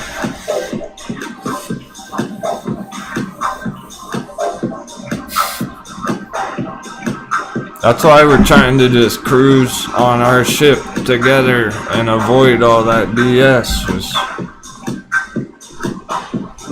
We don't want that global political stuff dragging us down. We just want to do good for ourselves and our families and our crew.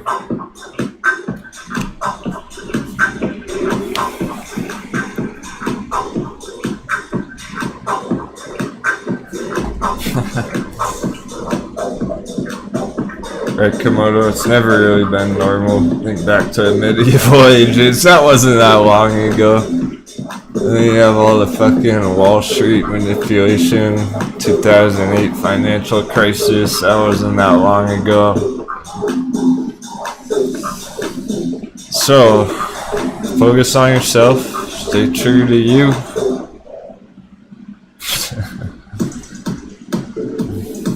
Don't let all that negativity drag you down.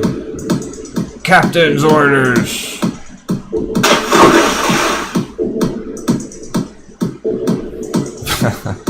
Puts on Johnson & Johnson doing. It's not a bad idea, bro.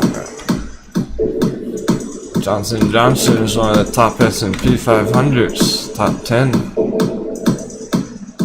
I only remember because we've been talking about it lately. Somewhere down here, is it? Oh no, it's JP. There it is, number 10. It's at the very bottom. Johnson & Johnson. Market cap 444 billion fucking dollars. Come on, man.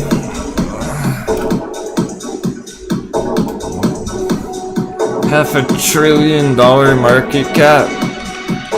What is Ethereum market cap again?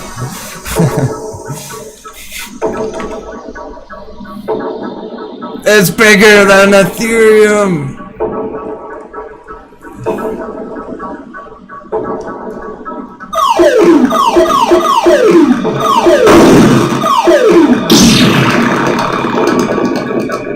Yikes.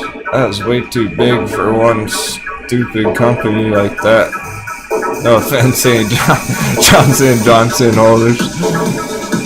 It's the whole S&P. That's why we're looking at that stuff. Like, goddamn, even just one of those top stocks on this chart is worth $500 billion. There's so much money pumped into this chart. It needs to come down. Upside down hot beverage. We're going bearish on it. Blast it.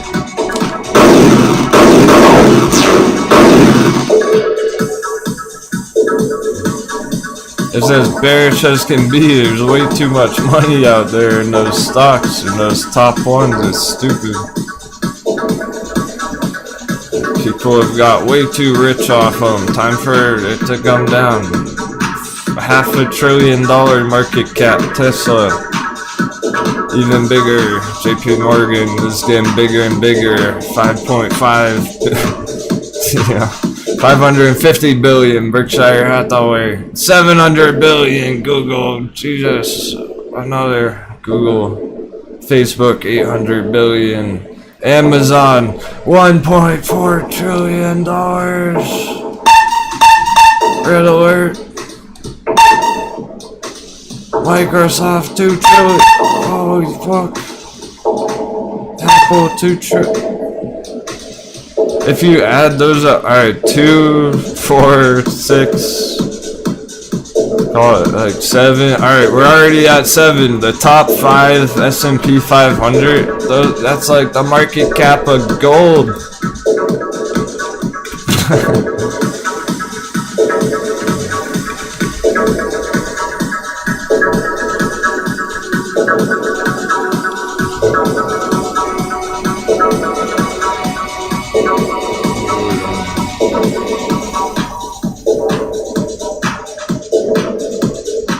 I haven't looked at a long time. I don't know. Gold market cap. We just 11 trillion. Alright, it's gone up a lot. I remember it being at like 7, but $10 trillion on the market cap for gold.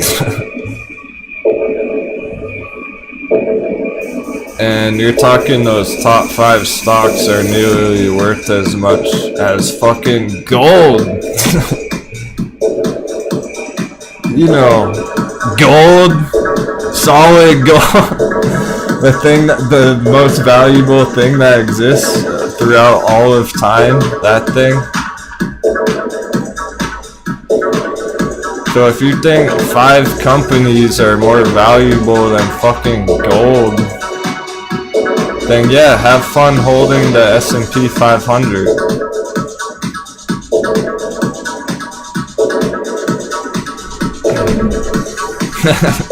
That pirate money, you know, gold to blues.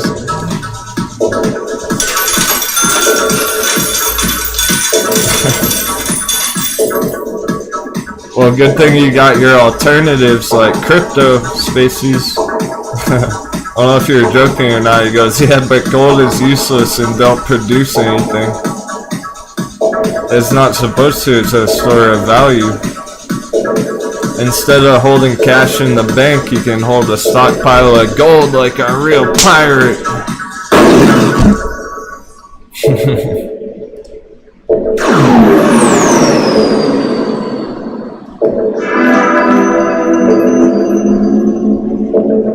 But you have to know when the market's inflated and everything.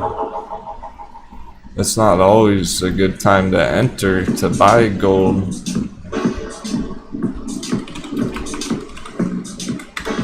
Oh man, I know something really. It's at 1,777. Throw out some sevens in the. What the fuck? 1,777 on the price of gold per ounce.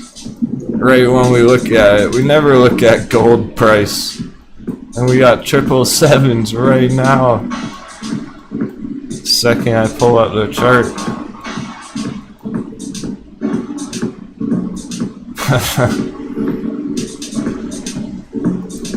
We never pull up the price of gold. It's only there right now after this pump right there. If we had looked at it like 10 minutes ago, it wouldn't have been that price. Sheesh. apparently we're supposed to be talking about this right now. It was a good lesson. I was laughing my ass off when I saw some other content creators trying to talk about the history of gold and they didn't know a single fucking thing about it. They were just talking out their ass. Oh yeah, I think it was, they were talking to the Wolf of Wall Street about it.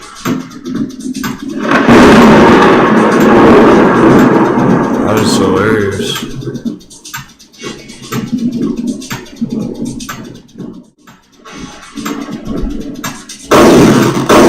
Shots fired. I need some more coffee. They confiscated gold in America. Look it up. It was bad. The Federal Reserve made it fucking illegal to own gold. They bought everyone's gold. The rich got richer. It's crazy. They can do that with stuff. They could do it again, for that matter. That's why we like crypto. Young people like crypto. They can't steal our crypto.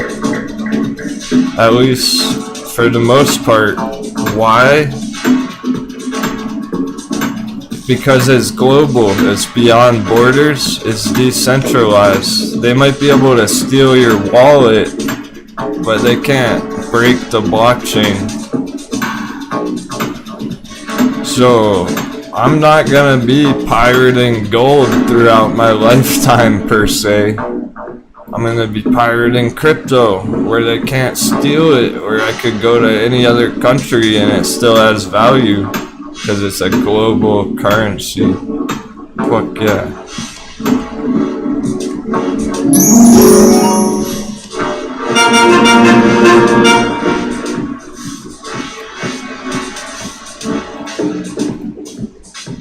And the supply will continue to decrease and decrease and decrease every 4 years.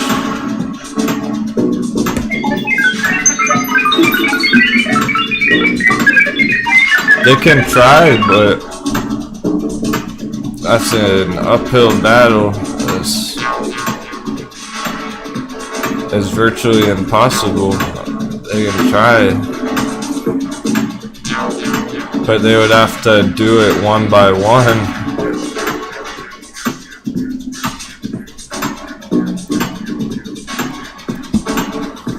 They can get at your individual holding, but they can't break the blockchain, the functionality of it. They can't destroy the value of it.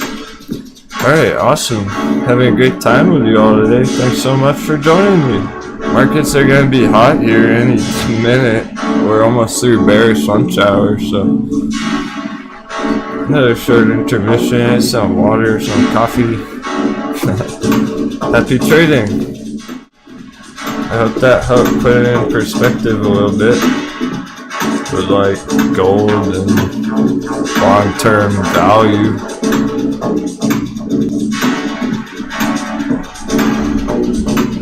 Major market shifts. Hey, cheers, Scalp, bro. Thanks for stopping by today.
was thinking about it. I wanted to say one more thing about the gold. Yeah. There's some water on my face. It's hot out. They didn't actually like force people to take their gold by gunpoint or anything like that, right? They just made it illegal. They would fine you. They wouldn't let you sell it. They enticed people to sell their gold. They're like, hey everybody, we don't want you to own this. We need it. We'll buy it from you. We'll buy your gold. No problem. So with crypto, be weary of that. It might not be like a law, but they might be like, hey, we'll pay you for your crypto. Don't let them get it. Don't let them have it. They might make it sound good and trick you into it. That's the trick. They tricked people into getting their gold.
Just one more minute here, friends.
actually going for that test.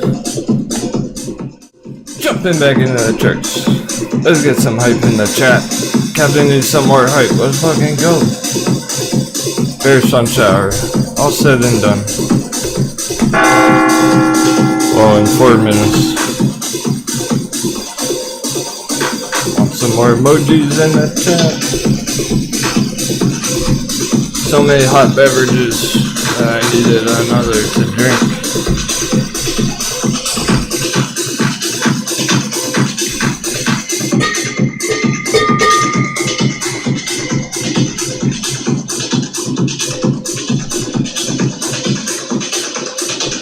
Ah, that was a good idea too. A glass of water.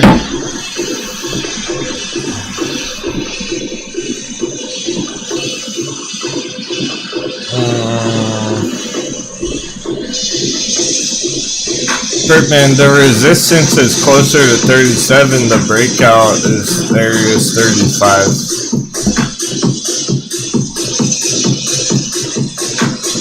You're on the right track. Is the resistance up here, really? But the breakout spot's closer to 35.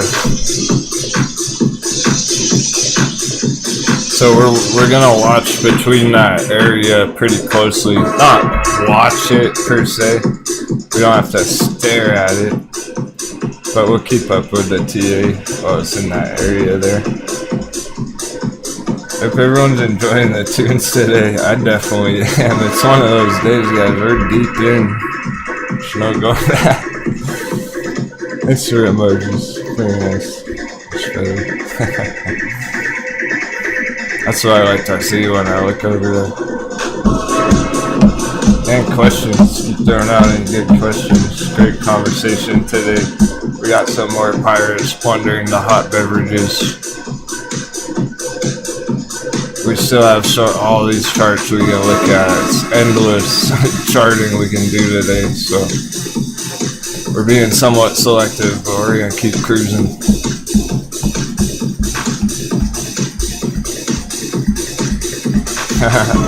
Kirkman's feeling the moon boy fever. It's good to be feeling the FOMO at these low entries, bro. Glad you're not FOMO at the peak, all the tops. That's moon boy shit. You're plundering. You're just feeling savage.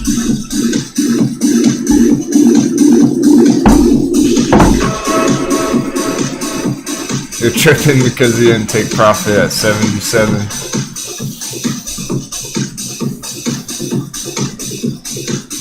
Well, fair enough. Can't argue. I have no comeback for that one. That was a great target.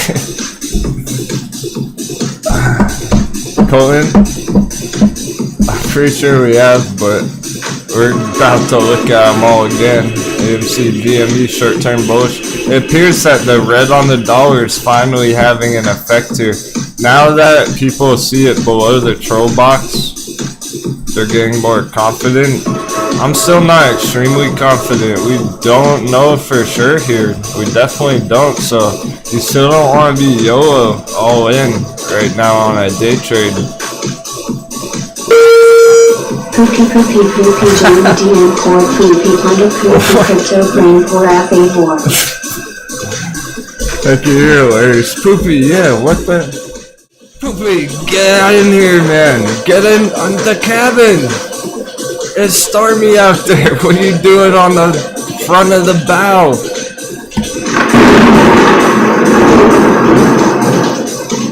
Time for you to take shelter in Discord. Come on aboard. Congratulations. Send me an email, Poopy. We want you in Discord.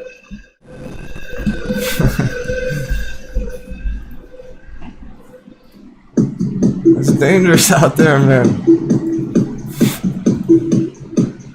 Thanks, Becky. You're so kind. Priority invite? Yeah. If Eli happens to be out there, sent you an invite, and using your Discord name? Thanks, Becky. That's the email. Perfect. It'd be great to get a timestamp on that gold chat too. Mod Squad.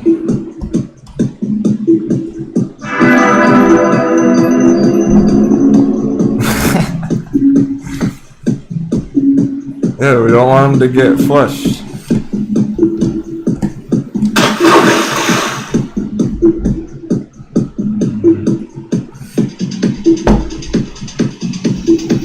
Good thing he knows the plan. He's been watching a long time.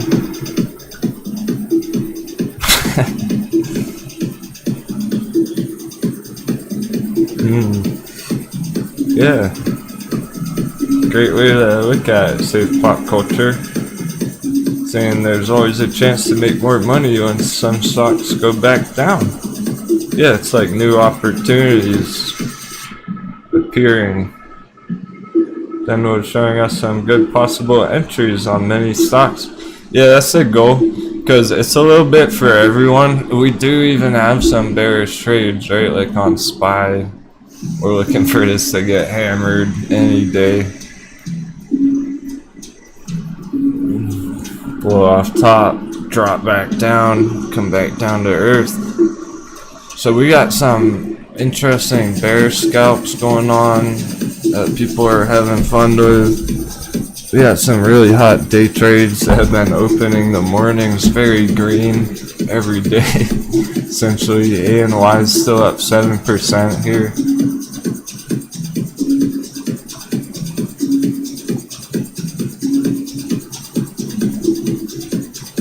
NAOV holding roughly 5%. Started with a breakout today, but they're still green. Nokia, penny by penny.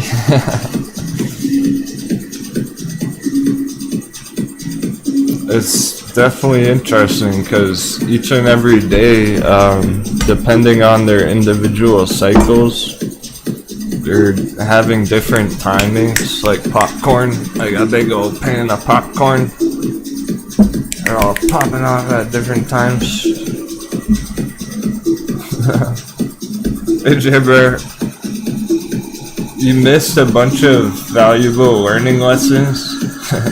Or long-term good trading lessons, but not too much on the charts. Although AMC is very, very close to testing a super important spot right here. So we're having fun watching AMC here, reaching $35 spot. That's been like the most important thing, I suppose you could say, on the charts today.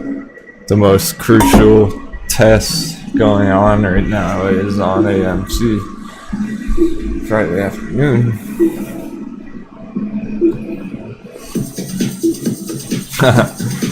Litecoin looking amazing. Justin, hang around for Crypto Crunch after hours. That's when we really have fun.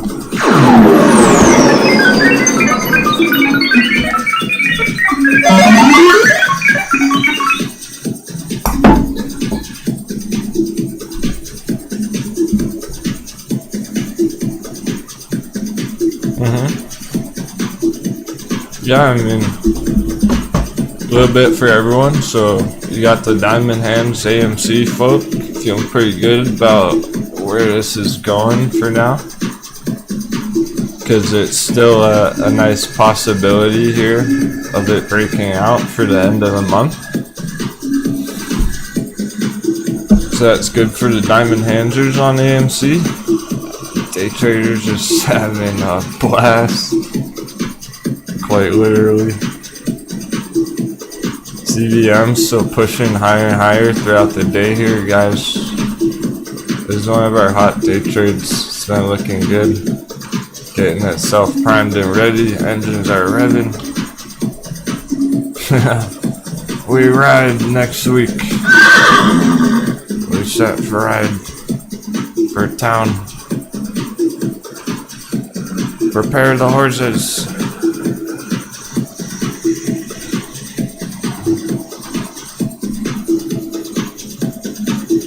Chart still saying earnings on next week for CVM.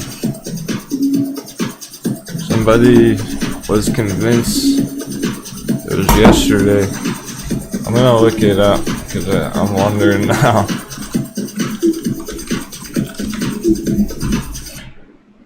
August 10th, 2021. Upcoming August 16th, 2021. No wonder why people are confused, saying different things.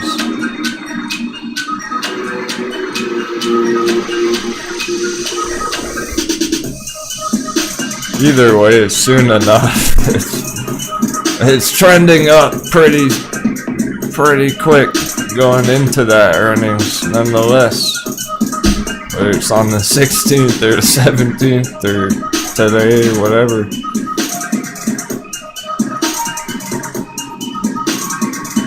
It's a good catalyst, a good trigger for the spring.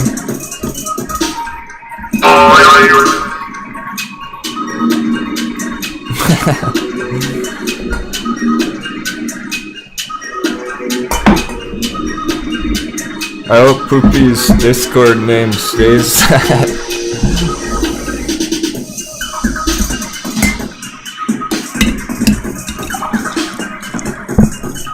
Alright, Gary Cat, let's check out Boingberry. I assume it's dipped under 10. It's cooled off a little bit.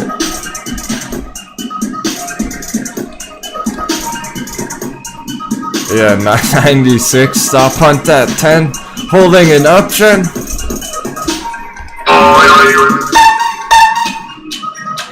Just dragging this line over like one more day. And we're holding an uptrend on BlackBerry, even though it's technically under $10.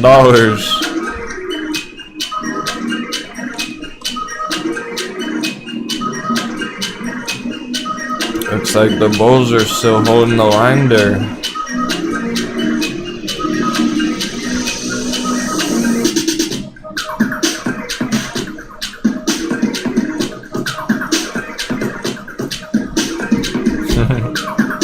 Like this beat, Jabber?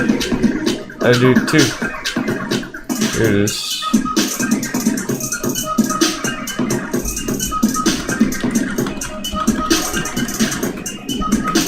Song request. Surprise song request. Forced song request. I'm requesting you add it to your playlist because it's fire.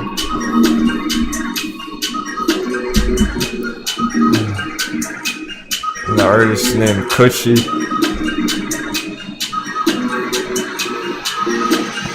That is a long mile, yeah. Blackberry's walking the green mile. It's locked up right here. Under 10, but let's see next week. I wouldn't doubt this right now. There's no reason to doubt the uptrend on Boingberry right this minute. Only if it's still under $10 on Monday. Then we'll see how it goes Monday, but I would definitely hold this into next week still. Because there's nothing inherently horrible about it right here. We may get a hot bevy on it. I hope we do. It's weird saying that. There's some conflict saying that because I think some people entered on this trend line already, so it looks good for that, and I want it to bounce for BlackBerry traders next week. But on the other hand, I hope you realize how hard it could bounce if it does dip really hard next week. My goodness, if it dips way down there, it's looking real tasty. It would be on fire. We got a bonfire down there ready to toast up the bears. We've been waiting for that, hoping maybe we'll get lucky and get a hard dip down there and a major bounce, because when we see stuff like that, that's the opportunity where day traders can make like 5x in 1 week. Hundreds of percents off a big bounce like that, potentially. If you're on leverage, or if you're even if you're just trading with a decent sized position.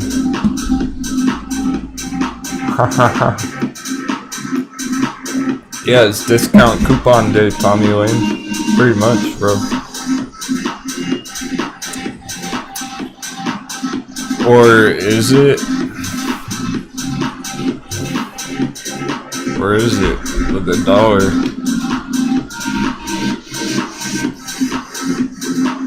I don't know for sure yet.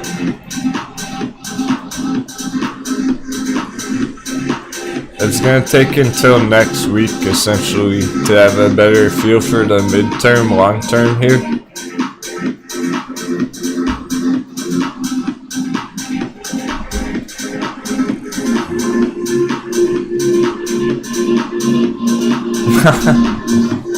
Oh, cool. AM. One of those other day trades. I'm gonna keep writing ones down for Monday. It's been working out pretty well, keeping a quick list on the radar for the next day. Right on, Komodo, you got your battle gear. Here.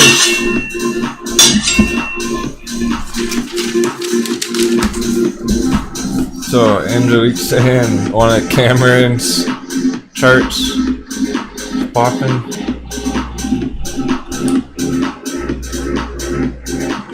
FLGC, Flora growth. Nice. Apparently we forgot about this one. Very nice. Here's your green. You're looking for green charts. You got. Here it is. I forgot all about this one. Damn, that's a big bull run. From like $4 to 15. Yeah, it's only been a few weeks. We don't even have target. It hit our target. We haven't drawn any bigger targets than that. Well, he's gonna wake up happy over there in New Zealand, huh? Hopefully he's still holding it.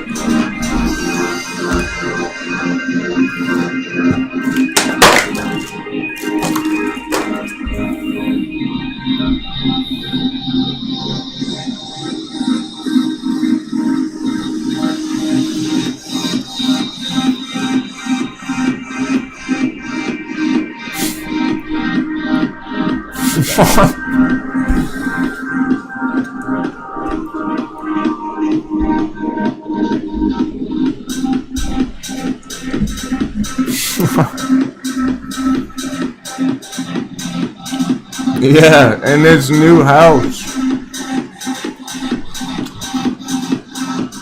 Cam the man, probably still holding this sock while he's buying his new house from his trading profits that he was talking about yesterday. What the fuck? What a savage. That's awesome results.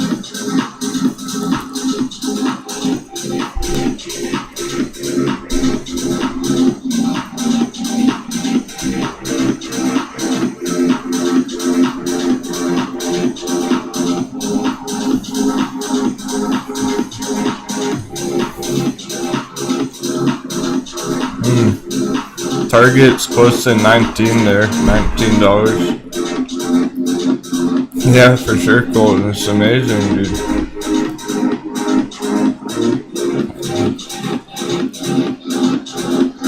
To watch somebody have that kind of success in just a few short months. He was a total noob when he started.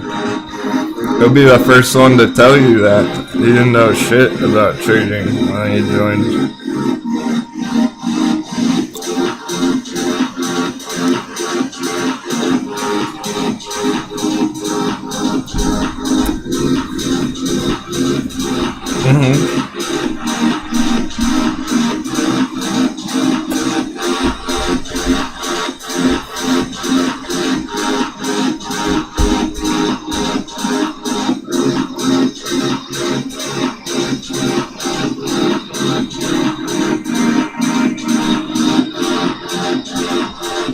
Exactly, it gives new traders like you hope. That's great to hear. That's why I like to talk about it. I love shouting people out when they have nice trades and stuff, because, wow, it's still popping, guys. Anyone else holding this right now? In the chat? Let me know.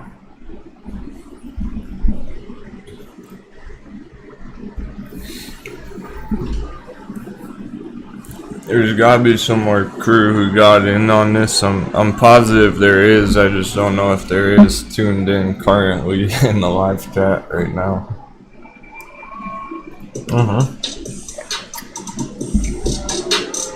Yeah, a whole bunch of the OGs.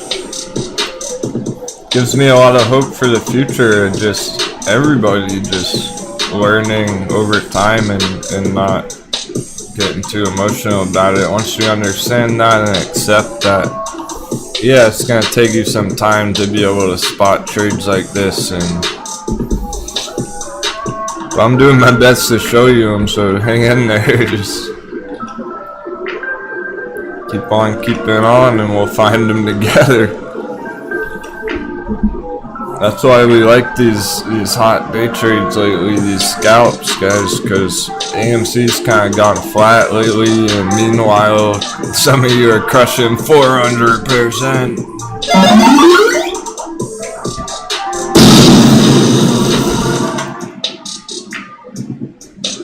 Exactly, Pert Man. People waiting years for these kind of returns.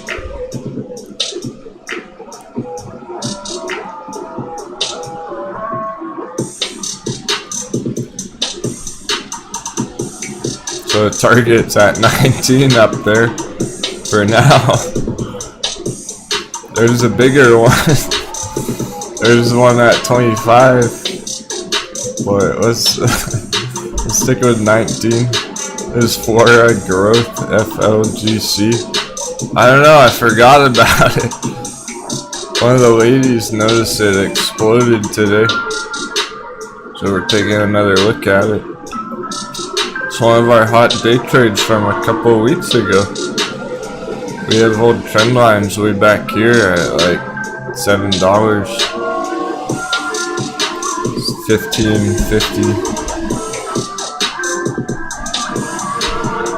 I think I hear Lawn Boy out there.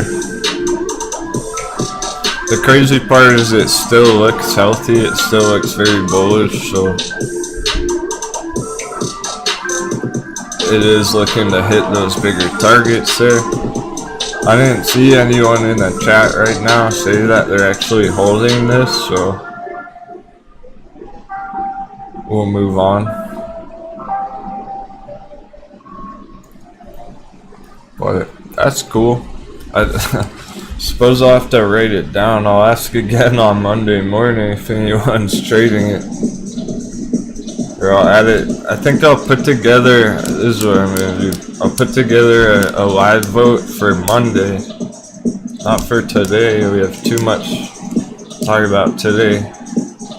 But for Monday class, syllabus.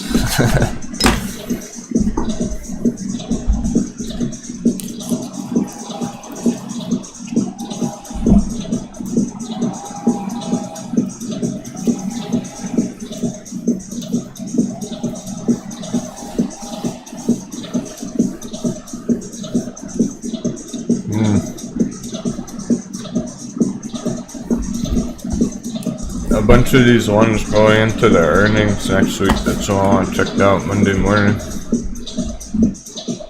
ANY. Even Nokia. We're gonna have to look at Nokia Monday morning. Just to check on it, see if it pops over that resistance. Could start the week with a bang there. Until then, I'm not expecting that this afternoon on Nokia really, so we don't really have to keep up with that anymore.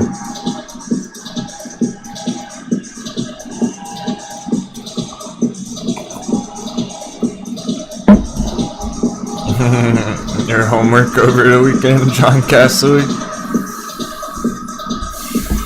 I got an assignment for you, for the crew. You want to have a productive weekend? Go to coinmarketcap.com. Go down this list. Read every one of these names of these altcoins going down to like the top, let's say 25. Pick one of these top 25 projects. I don't know which one. Pick one of these top. Maybe number 21. And look into it a little bit. Just Google it. Like, find one that sounds cool to you. Chainlink's like, oh, that's a cool name. What's that about? Click on it. You can see it has a lot of volume, a lot of traders in it. It's a large market cap, so it's small in crypto. 11 billion.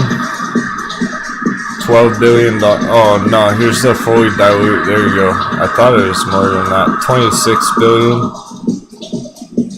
Market cap, so you can get a feel for, okay, well, it's a solid project, there's lots of money invested in it, it's not a scam.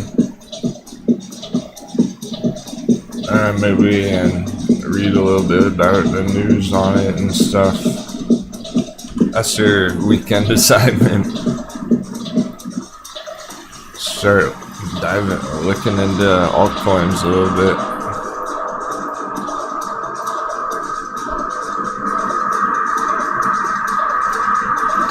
I feel that our stock pirates are pretty prepared for the end of the month on these charts. A bunch of them. The day trade, I mean, they're changing rapidly. The AMC is about to hit that spot, you know. It's changing by a minute, of course, but we're about as prepared as we could be for AMC and whatnot. So it'd be great if the crew, the OGs, who are just starting to learn about crypto at all, start reading a little bit about some altcoin projects. If you don't know anything at all, start with Ethereum. You could read about it all weekend and still feel like you don't know anything about it.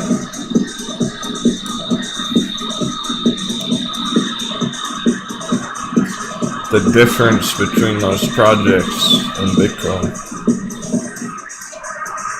And report back next week.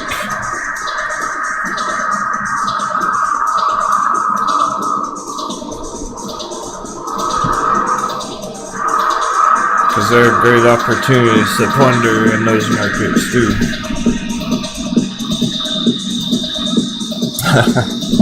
We'll talk about it later, John, but my initial impressions about all that with newer crypto coins being in the gaming sphere, gaming sector. So there's like video games, and then you can buy items like hats and whatever, buy swords with your crypto. It's an idea. I think it's gonna happen. It's definitely coming. We're just at such early stages of it. The video games haven't caught up. Once you see it on like EA games, it's gonna be nuts, you know. You see it in like a FIFA game, it'll explode. But the games right now, I'm not that impressed with as a developer from a development perspective. they're interesting projects, but they're like few years away from getting the actual video games are a couple years away from their release, really, from their final versions. So it's very, very early on that, and there's a lot of bad projects, just like they're bad companies and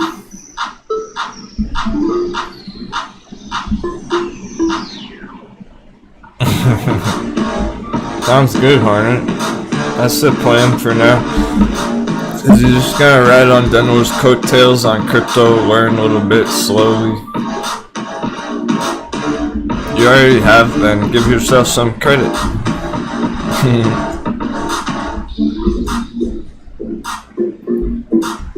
I'm gonna keep talking about it in the weekend video updates for the members. Just going forwards in general from now on. There's enough excitement over it. I want to help you understand the long-term cycle where it's at nowadays, so you don't just FOMO into it or anything.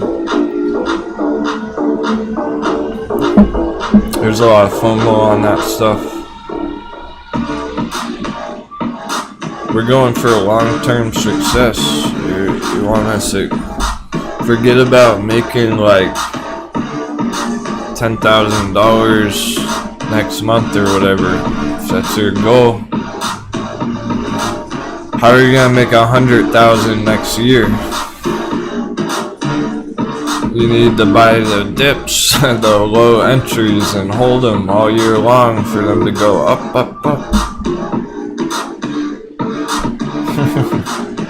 Everyone knows FIFA. Biggest sports game in the world. And just like that, we lost like 10 stock traders. It's hilarious. I can't even talk about crypto for 1 minute without losing 10 viewers.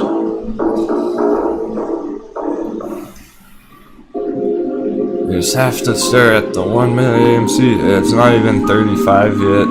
Still waiting for it to hit 35.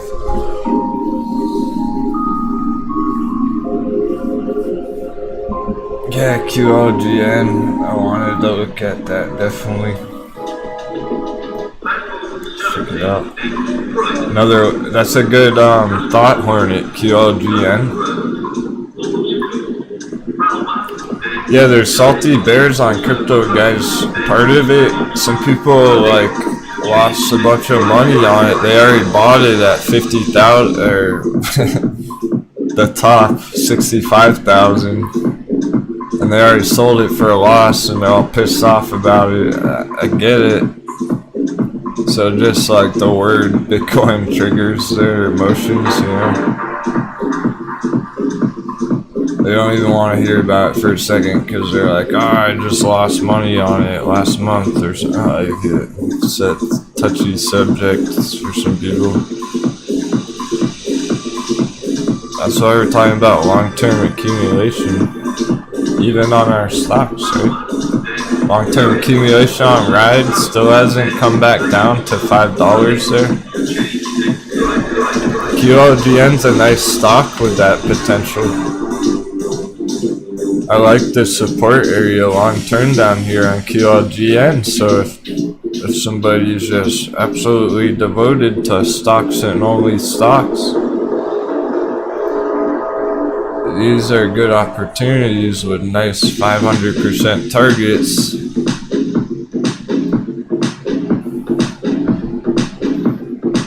Similar to crypto where you're buying the low and you're getting multiples. We're going for multiples, not percents.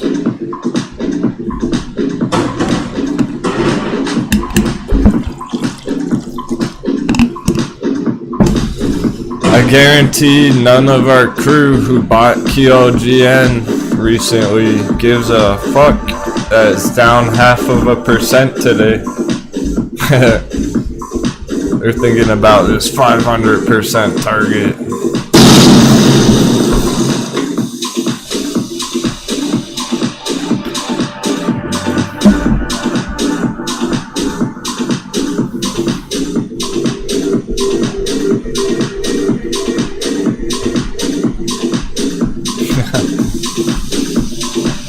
Okay, Colton, the analyst rating's $10. Well, that's their target up here actually. Our target's at like 11 for now. Maybe you'll get something real explosive. Maybe FOMO will kick in and drive it even higher. 10x sharp.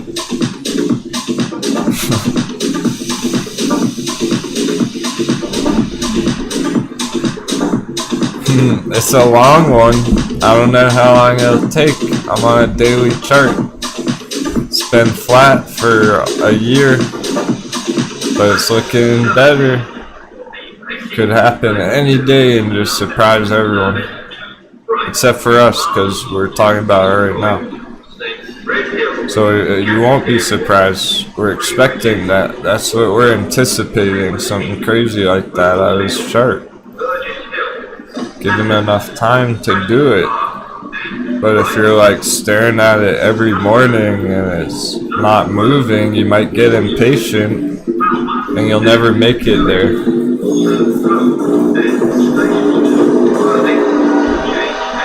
Choppy waters, you gotta make it to the target without falling off the chart. Right here, easy. Cheers, Toma. Yeah, you're smart, dude.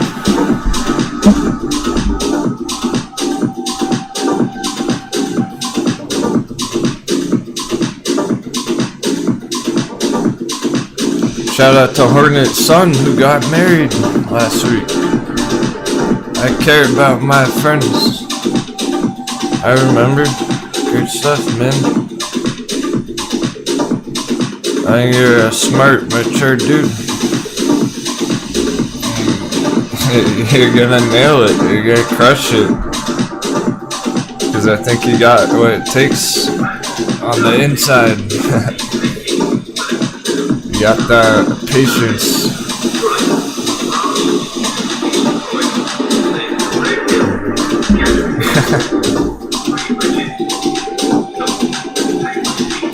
Amazing support in the chat for our crew, from our crew to our crew.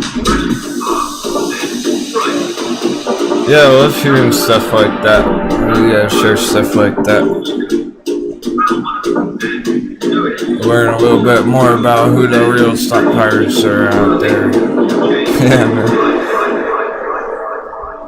Because it means something to me. I want to remember if it wasn't important to me.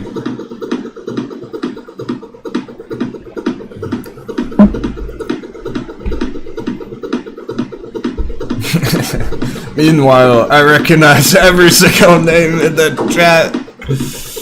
Oh, we need some shout outs for the stock buyers.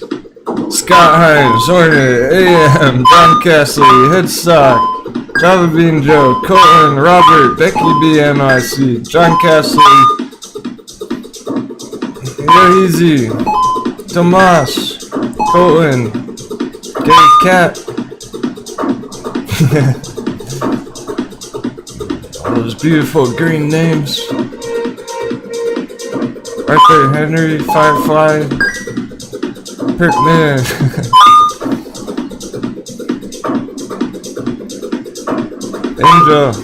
Angel, Azina, Jared Bear, Tommy Lane, Poopy.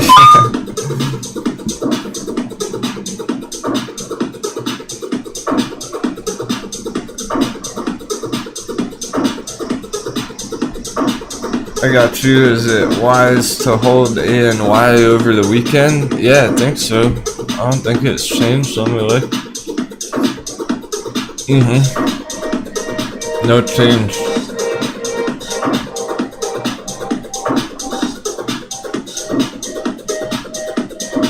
It's got a lot of wind in the sail, but took a minor detour the other day. It makes sense because it went up 100% already. You gotta realize that it went up so fast. pretty much had to come down because people took profits. So if we look at like a standard retracement level, just on this move here with the fib, let's see. Oh, wow, that matches up perfectly. Green alert.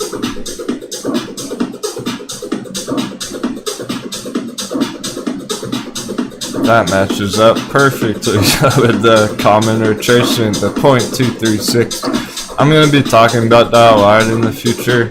Make note of that. 236 is very important. Why? Because on a short-term move like this, and it goes up that much, 100%, it's likely going to come down pretty hard with profit taking. But where would it bounce? Your best guess is going to be that 236 fib, because it's low enough that bears are happy, so bears are buying back in at that level, and new money's looking to enter around that area as well. So sometimes we see things that retrace below here, they dip even further. So note how it did. It actually did for a second. For 30 minutes, it dipped below that fib.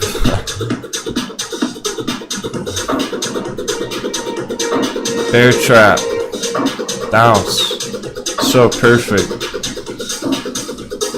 Very important. That means something. Definitely. Now it's trending up again. It already broke out a little bit right there to the next fib. It broke out above the next fib too, the resistance.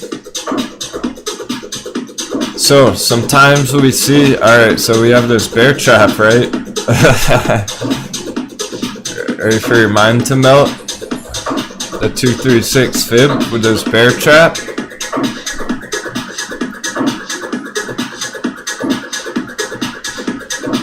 Hot beverage. That's how we draw our coffee cups. That's where I draw coffee cups. Underneath that 236 common retracement is going to be a hot beverage kind of an entry. Now it is a short-term fib, a short-term pattern, so I'm not going to do that. I'm not going to leave that there because it's moving too fast. That's not the real hot beverage. That's just the idea. That's where they're coming from, technically speaking, when I draw them out sometimes.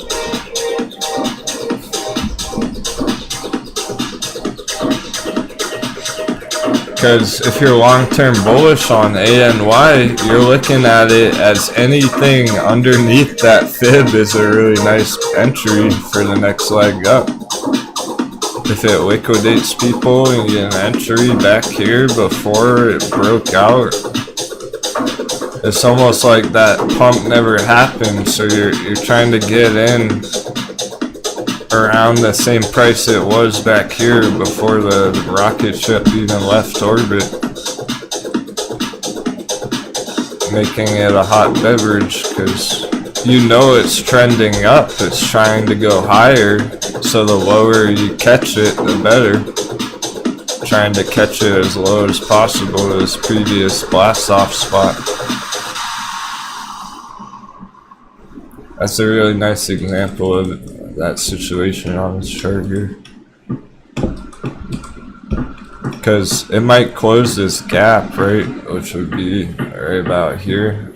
That's your hot beverage basically down there, a dip below the fib.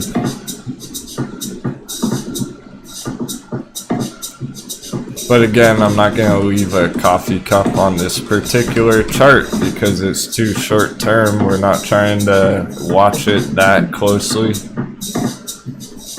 We're going back out to like the hourly, the 4 hour, looking for that next bounce anytime soon, because by the end of the month, the earnings coming up, 18th.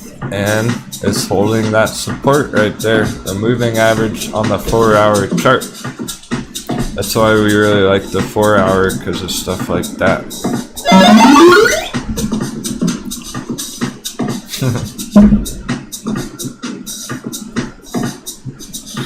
That's self-taught for the most part, you know. Besides how to draw the fib or whatever, but when you get a feel for it, if you start drawing your own fibs and watching how it retraces like that at those levels, day traders, guys, you get a feel for when it's accurate, when you might need to lower it, you might need to raise it. That's what you're gonna have to teach yourself.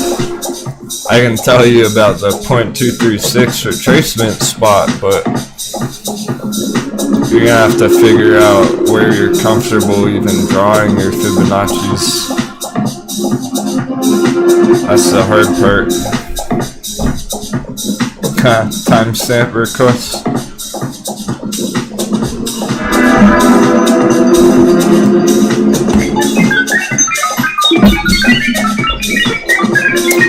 Told you we're going deep in the matrix today, my friends. It's not even necessarily about this price action today. We're used to this. We're battle-hardened pirates now. It's seaworthy crew.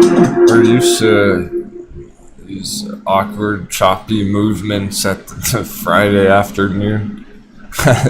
Sounds like every other Friday.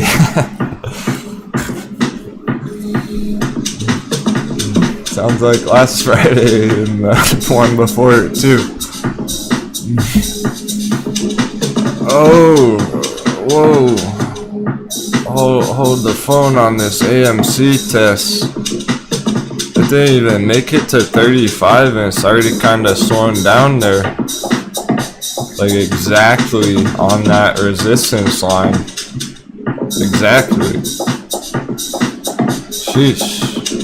35 is the psychological resistance. If it doesn't even make it to 35, it's in trouble. We'll see. That's not a good start. It definitely did not make it through that resistance right there. Scott Hines leveling up.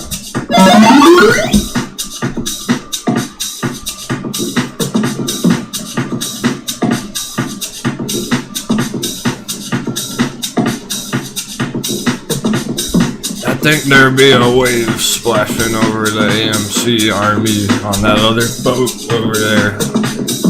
They're taking on some water. I see them running around the deck trying to bail out the water. We're gonna keep cruising.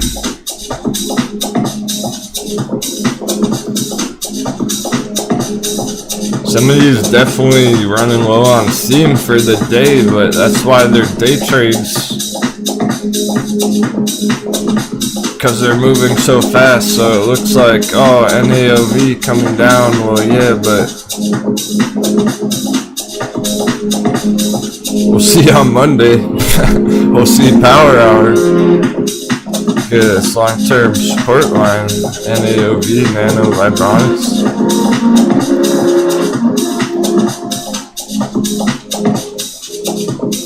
Still green on the day, just a tiny bit.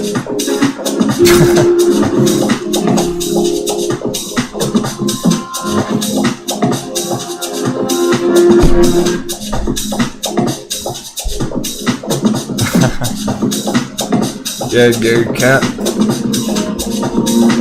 We are loading the cannons on those long-term entries, QLGN.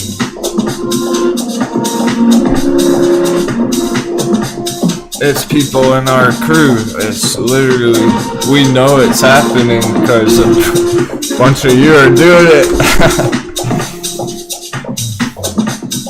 This whole area, people have been loading up in the chat for good reason. So we have proof that people are entering this thing on a dip.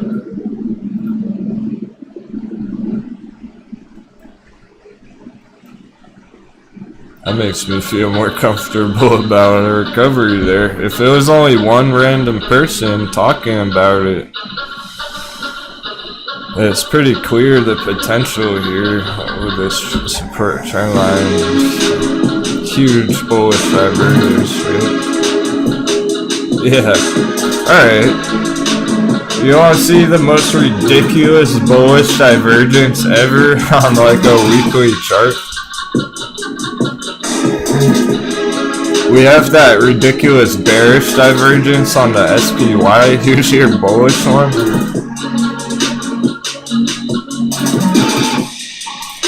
Want to see what a textbook major bullish classic divergence would look like? This is a weekly chart going back to 2019. How about the RSI? It's gone up the entire way. Up, diverging.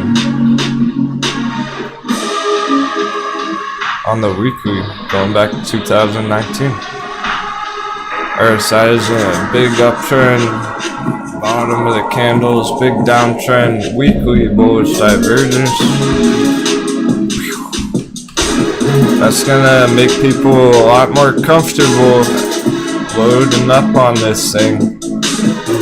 I mean, other traders, other investors who just see that on their own out there. The professional day traders who are looking for shit like that, or swing traders or investors. Let's say the professional investors who are looking for long-term bullish divergence, they're gonna see that.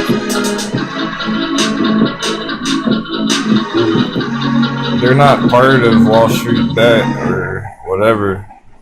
This whole nother crowd that has a lot of money, has a lot of dry powder to enter on charts like that. That's how they go up long-term. Because it starts with people like us entering early, entering cheap, entering at the bottom, and then we're patient and we diamond hands it and we hold it and we wait for those other guys to catch up. We're waiting for everyone else to realize that bullish divergence even exists. It hasn't been present that long, really, only a couple of weeks.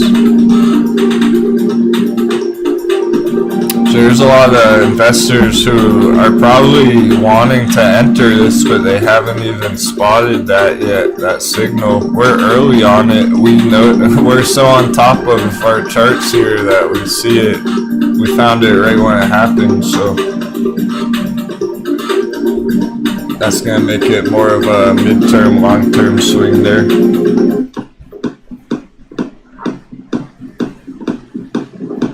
Oh, hey Vitaly.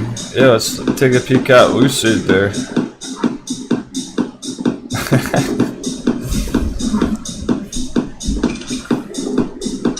Scott Hines.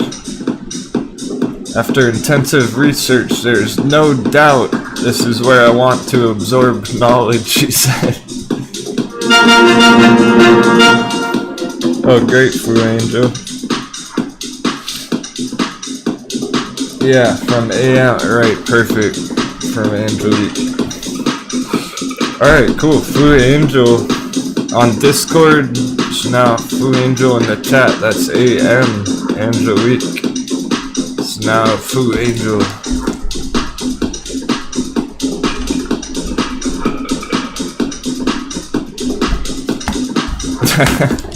Finally no longer AM, she said. Yeah, sounds good. You got yourself a nice pirate name, Foo Angel.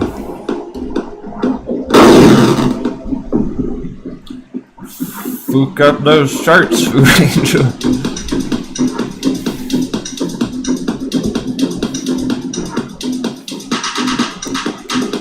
Whoever asked about holding ANY over the weekend is still up 5% on the day.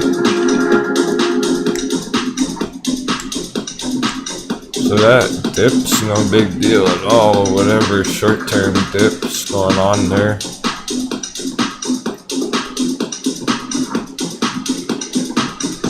It started the day pretty big. 20% at the opening, ANY. CVM's taking way too long to break out here. I still have an alert at 9:51 on CVM. We'll see if we can go at the very end of the day, but we only have 2 more hours. It's not a ton of time for that strong pop. It could get started. It might get started. Close the day above there. That would look really good on sell side. Giant gap target one. I'm sure you're holding that. Oh yeah, I want to look at XELA because someone was voted a lot. Okay. It's come down today, obviously, but I'm still looking at this blue trend line. I'm just gonna adjust it a tiny bit there. Just like that. I'm looking at that still holding the blue trend there. Blue channel. Actually, that was our, yeah, right. Okay. No, I only drew this one on here because someone asked about it. I'm gonna delete that. It's actually this one. This is our support on XELA. If I extend this channel down, and it is interesting because it started dipping through the support level there. Well, where might it hit that blue trend line? High confluence area right about here with those other trend lines. That's what I'm looking at. 250. That's 250. $2.50. Maybe a quick stop hunt there. Overall though, that's just for right now, for the afternoon, whatever. That aligns with the 2 hour here. Check out the 2 hour on that. The pink moving average down there, right under 250. That matches up.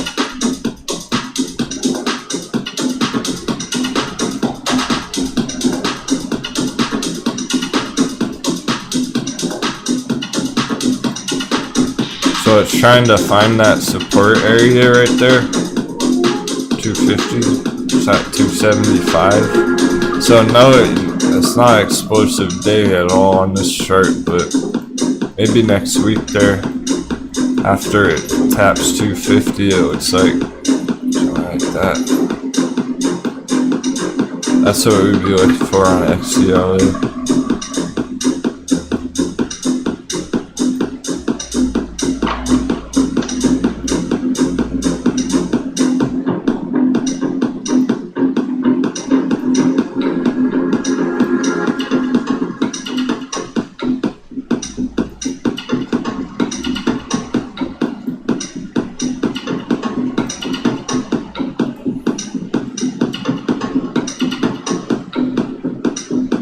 Short term.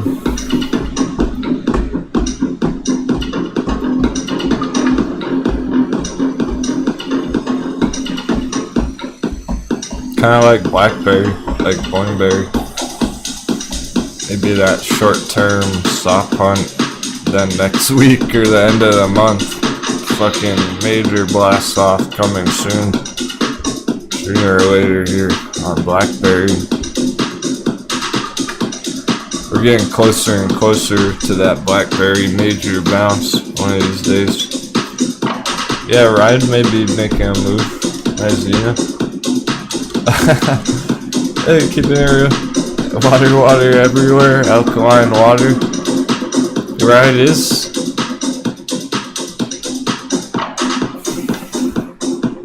I think Ride. If Ride bottoms out at $5, it's going on a mouse pad.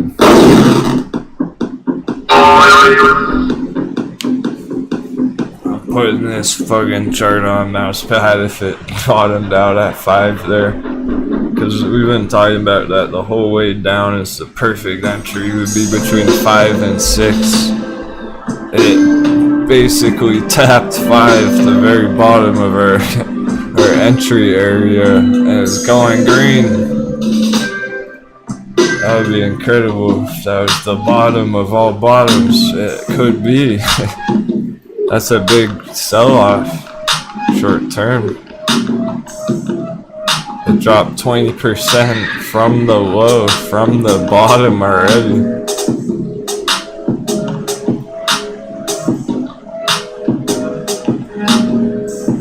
And it's at least recovering for the short term here. It's at least finding support at a $5 psychological spot.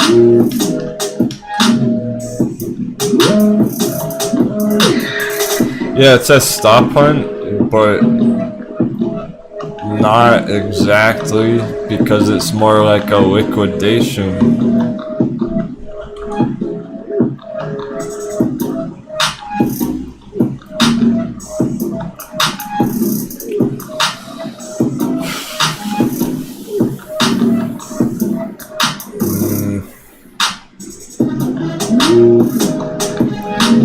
Something like this back here would be a stop hunt, because it dipped just underneath $8 and then bounced. You call this a stop hunt? It went down to like $7.99, $7.95, just under that 8 flat number. But down here, there's people getting out of it completely. There's people who bought it like months ago, and they're seeing major losses, and they're selling it, driving it down further and further. They're like, fuck ride, I'm done, like, I'm never gonna touch ride again, ... Driving it down,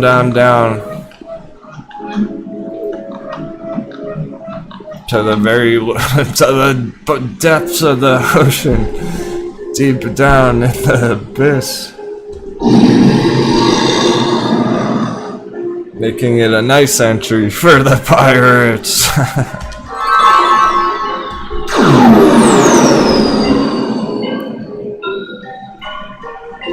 Yeah, sure, Flu Angel, but their business statements about funding and everything, that was a long time ago. I remember people talking about that months ago.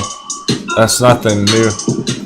That crashed the price up here. Right here's where all that started going on the news. So that's already been priced in from $11 to $5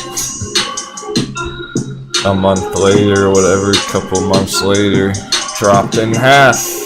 It was a lot of panic in it, a lot of fear, uncertainty, and doubt. Yeah, I'm sure it's still going on. Okay, if that's some more news about it today, then that explains why it did dip to 5 there. Now think about it for a second. If you were... I have a brain thought for you. If you were a hedge fund and you owned a media station like CNBC, or you could at least pull some strings, and you were bullish on Ride and you wanted to buy a whole shit ton of it at $5, yeah, you might put out a hit piece on it, so you can buy the dip like we are. Alright, we're taking a quick intermission. That was a big thought. Not trying to get murdered by a hedge fund.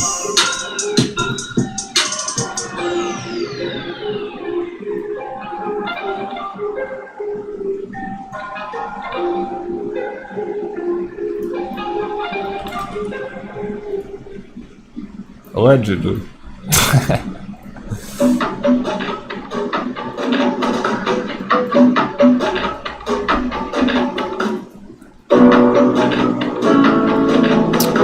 AMC test on the left.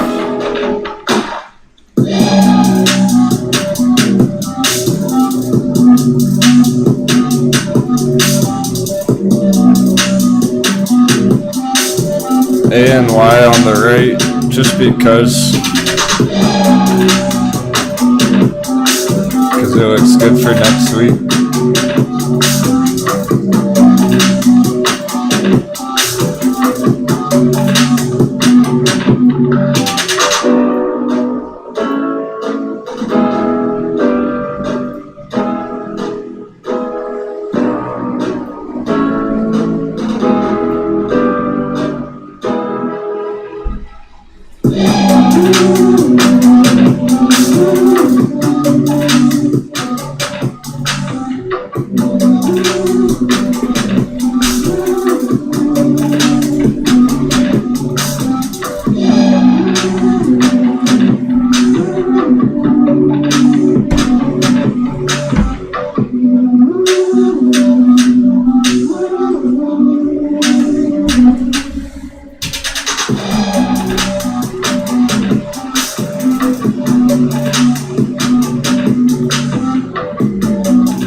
BTC rejected.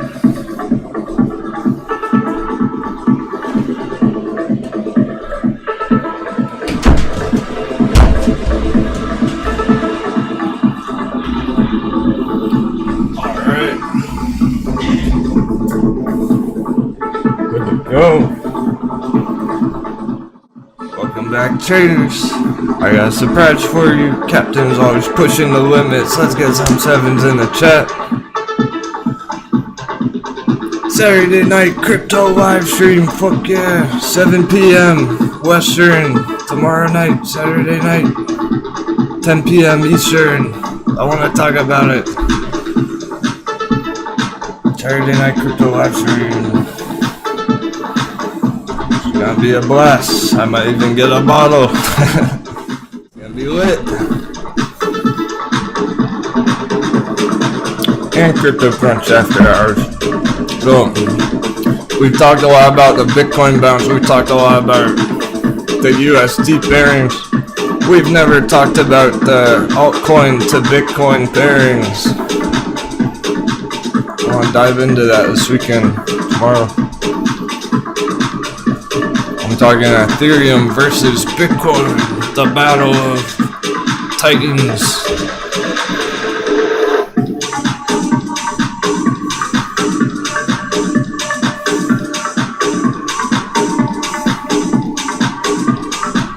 Not impressed by the AMC test right there. Never even touched 35 yet.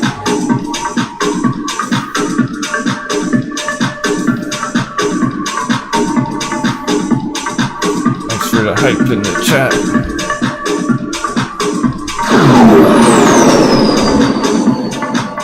You can't stay up that late. Sorry, Sean. You can always catch it on Sunday.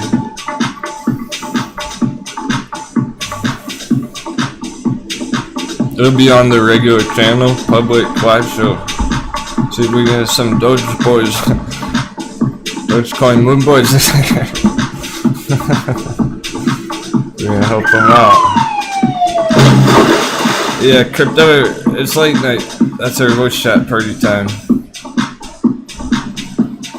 This is gonna be a late night, because that's when the fucking crypto traders or night owls stay up all night long watching the chart.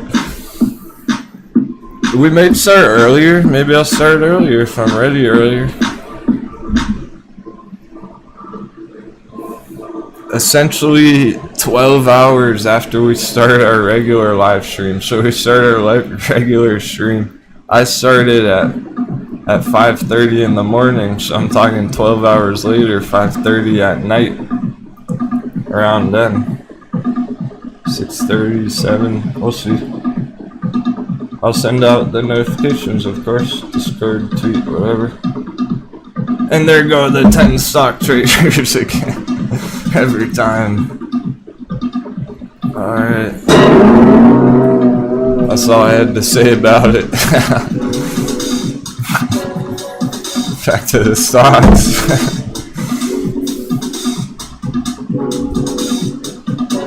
Too funny. I don't know. They'll be back power hour. That's in 50 minutes.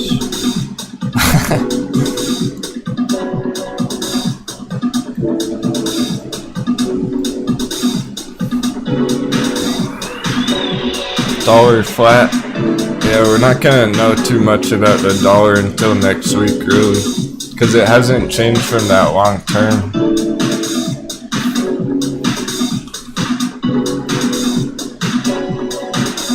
We don't really have any solid long term signals here on the Dixie.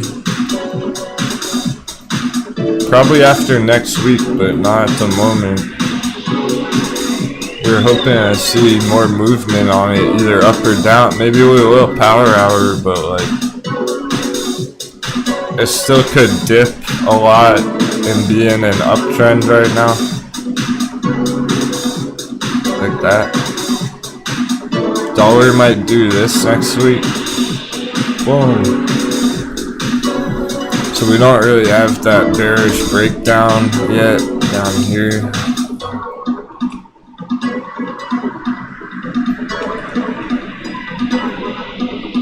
On our real chart, our real long-term chart.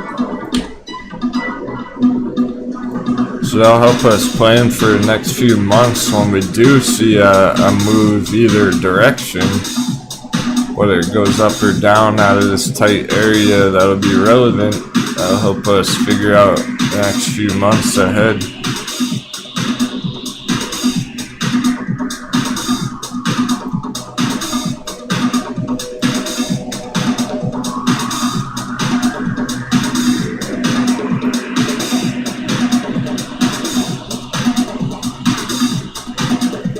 Still very choppy, just like AMC. You're witnessing the impact of it right here. All that up and down on the dollar, all this up and down on AMC. It's getting tossed around with that effect. So that's why we're really patiently waiting to see what the heck the dollar here long term. Is it gonna go straight up next week, or is it gonna continue down finally? We don't know yet. Some of these charts don't care. FLGC has got a much bigger target, but it doesn't make sense to enter it up here. This one's great for people who've been holding it early, like Cameron or I didn't notice anyone in the chat talking about it too much, but great to be holding it still for that target, but not good for an entry when you're paying that kind of a premium from the bottom. So we're just gonna, until somebody needs help with that, we're gonna get rid of that one. QLGN long term, bye bye. TCAT starting to break through. Here's, look. New York Stock Exchange. It's a stock. It's not a crypto. It just trades like one. I want a hot bevy on this thing. It's putting that sign where it's like, okay, maybe it will fall through here. But it could just be a bear trap too, so we're not really sure yet either on TCAT. Note how it bounced right back up, so TCAT may close the day bear trap right back up here. We don't know on this one right yet either.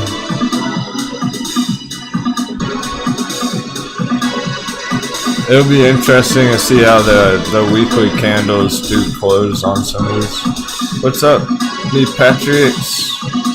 Oh, I think it's that New England Patriots 77.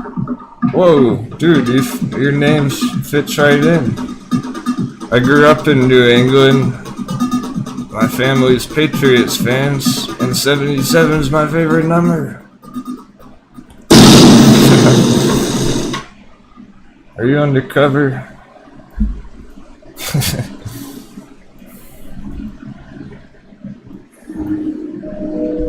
Are you perp man in disguise?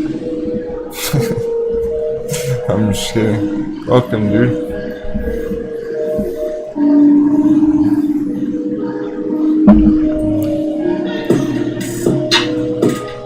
Just catching up with the chat.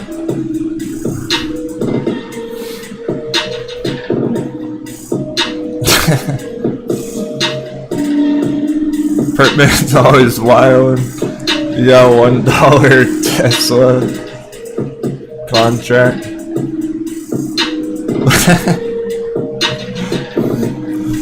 Oh shit. $12 strike on Tesla per man. Nah, I don't think it's gonna go that way.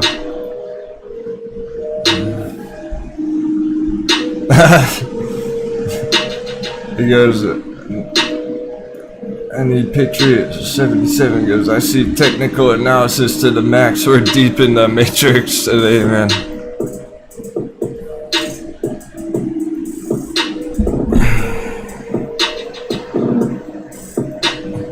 Ride's still cruising.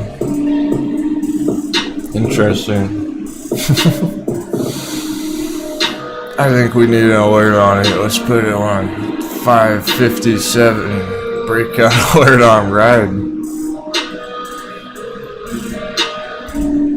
Power hour for next week. That would make it a massive shakeout all day. It's recovered the red from this morning a lot.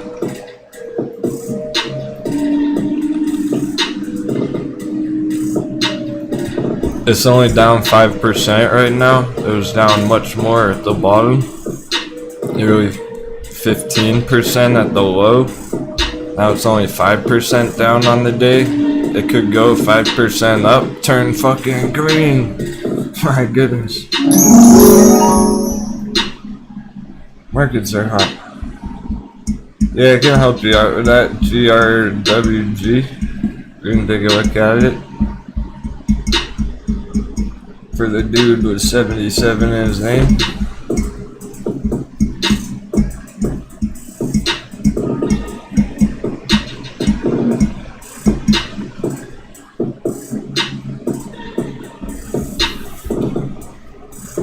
I don't think we have a chart for it though. To do it quick and dirty. GRWG.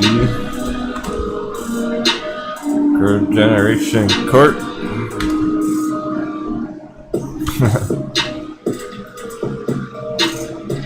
It's a big dip. Ooh.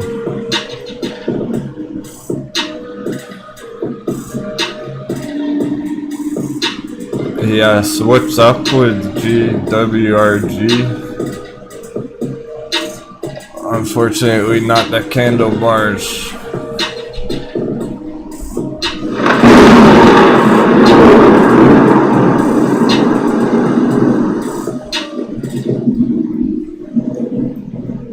Shoot, maybe we have to chart upside down again. Oh, I had to. We're still having fun. It doesn't look great at the moment. I don't know if you're holding it, any Pats, or if you were just curious about it. The earnings wasn't that bad. Okay, perfect, because it's a fine example of the earnings not mattering. Yeah, you're right.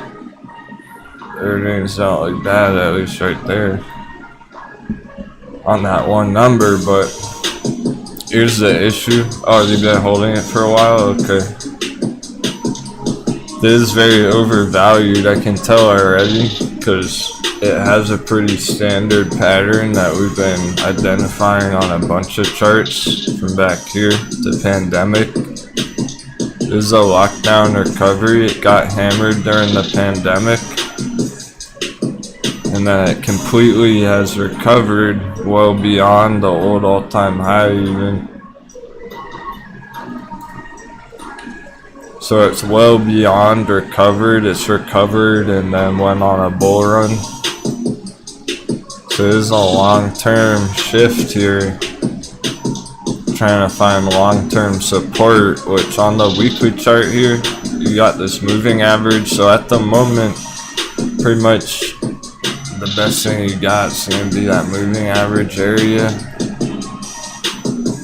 for the next step. Like so, with some of these previous candle bar price action right here, too. And a moving average like that. So you're looking down, that's pretty far down, but it could continue onwards from there, long-term bull run.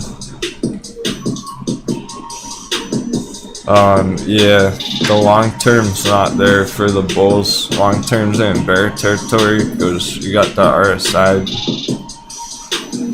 continuing down pretty sharply here as well, and it's not at the entry spot really, so you'd be looking for a bounce or looking to enter, whatnot, double down, anything like that down in this area on the weekly.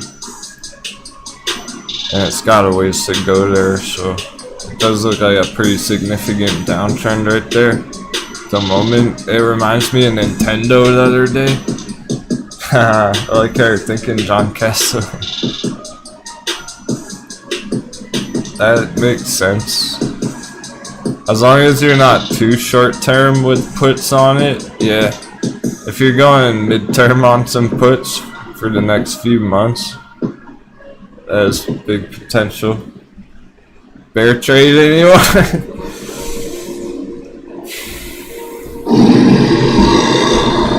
John Castle is getting hungry. We do have crew who are on both sides of almost every chart.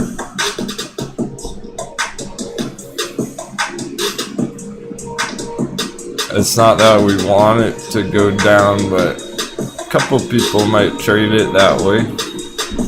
Take some profits on it that direction. Yeah, you're welcome.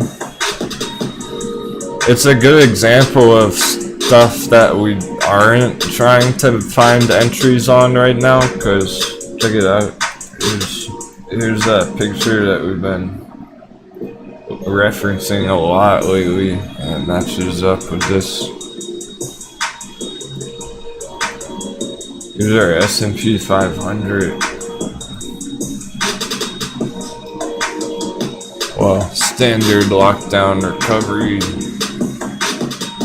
top pattern. It matches this at the top. It's up here though, the very top. It did this lockdown recovery, the blue V there. It already did that with the gold arrows down there. So it's not anywhere near like a killer entry down here last year. We're looking for the ones that are still way down there, trying to go up for the next year. It looks like Nintendo is getting liquidated. Yeah, check this out. Here you go. Perfect. This is a perfect example of it as well, and it's already gone down a lot more than it was earlier in the week, for that matter. Hey, keeping it real, no, the earnings apparently went fine for that GRWG, but it's an example of this pattern here, like Nintendo is doing what this did. So GRWG is basically right about here right now. Still looking to dip lower to support. So it doesn't look good right now. For long term, it may still go up over the next couple of years, but you might have to get buckled down on that one. Just set it and forget it if you're really into it. It's overvalued technically on the chart, keeping it real.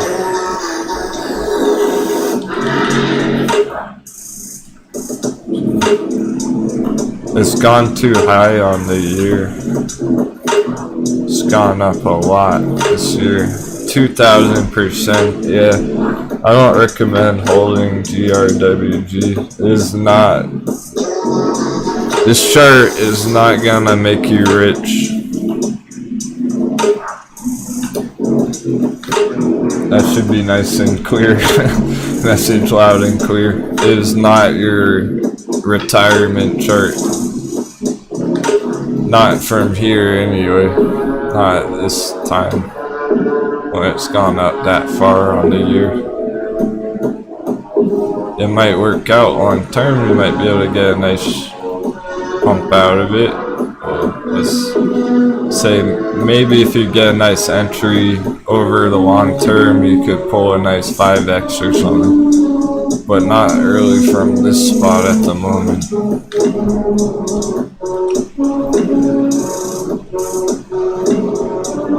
Cool. Yeah, it's not what you want to see if you're holding that chart. But I'm glad you both understand. Taking the message well. Oh yeah, thanks so much for the job, bro. Nice.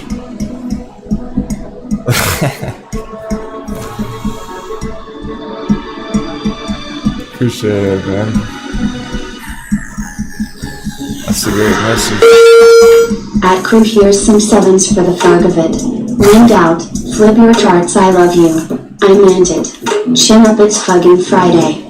Love your favorite, full moon, boy. Wonderful. I'm glad you had a nice day, Street. I remember you crushed our big one this morning. Caught a juicy fish. You're probably just chilling now. It's good stuff. And to be fair, we're trying to be chill about this AMC test here, guys. The chart is as intense as it's ever been. This most critical level on fucking AMC we've seen in like 3 months, but let's be smart about it.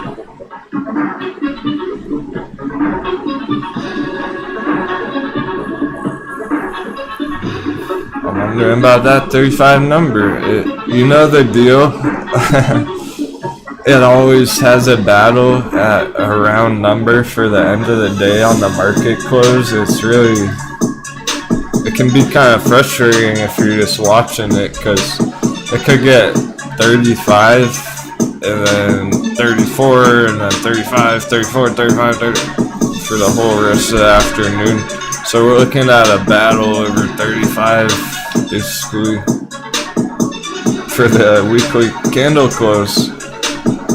It's a pretty interesting number. It's a psychological number there. It's not really through the big resistance yet though. Let's double check that. I want to make sure that is accurate up there with the box, top of the box. Yeah.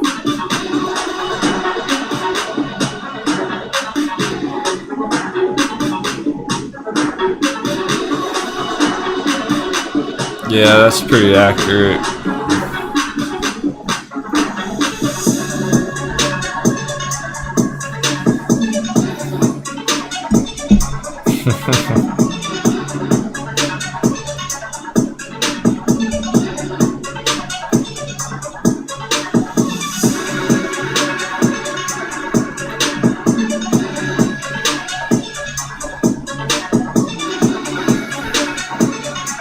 Yeah, I agree that street traders use those round numbers a lot. They do give them a lot of relevance, but our resistance is really truly up here on the chart. It's not actually that 35 number, it's right there, which is like 36.20, 36.25. Oh, interesting. Keeping it real. You found a hot bevy? Found some treasure? At the bottom of the ocean?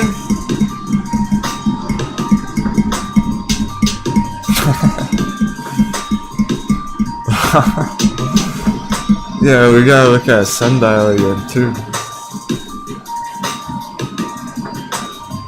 Right, Becky? Oh, nice. Street Trout's loading the boat with sundial shares after his profits this morning. He's putting his profits in a sundial there.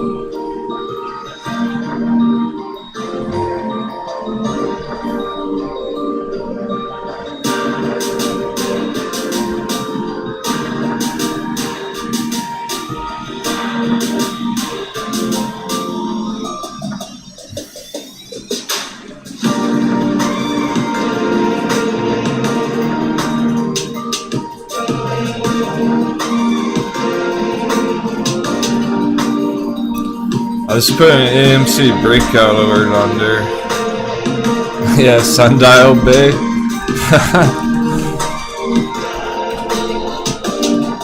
AB.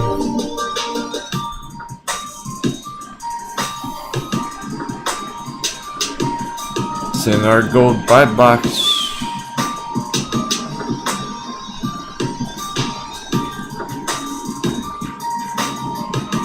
How about guys, let's do the thing.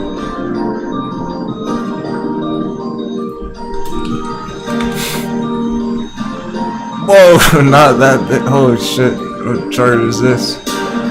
This is my sundial chart, bro. Like, fucking, this is an old chart. Ooh. Nice entry there, though. I was looking for a clean chart. We don't have many blank charts. This is probably from months ago. Perfectly holding that blue box.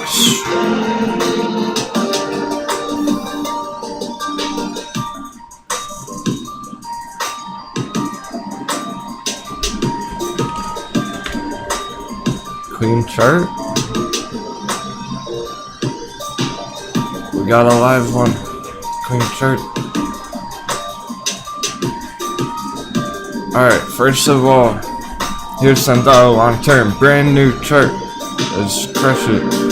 Ooh, VPVR, point of control, 70 cents.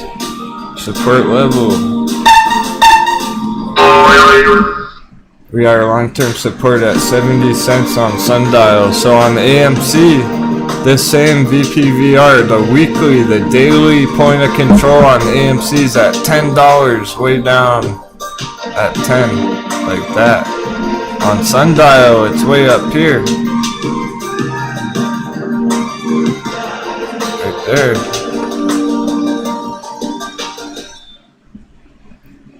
That's all you need.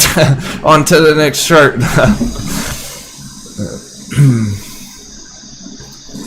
Beautiful. This is a weekly chart, long term. Recovery. From the long-term support. Alright, so it's gone on an uptrend for quite some time. It's gone on a nice big bull run thanks to Wall Street bets and everything. That's beside the point. This is my log chart, logarithmic chart. So it shows us all the details nice and clear. Turn on the linear chart. Now look at this on the linear chart.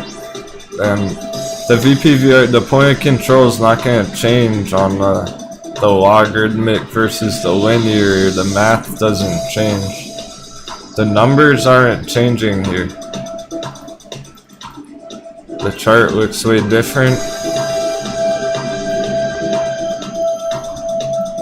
You have this giant move up here on the log chart. On the linear chart, it's more flat. It's more of a rounded bottom, so I wanted to show you both.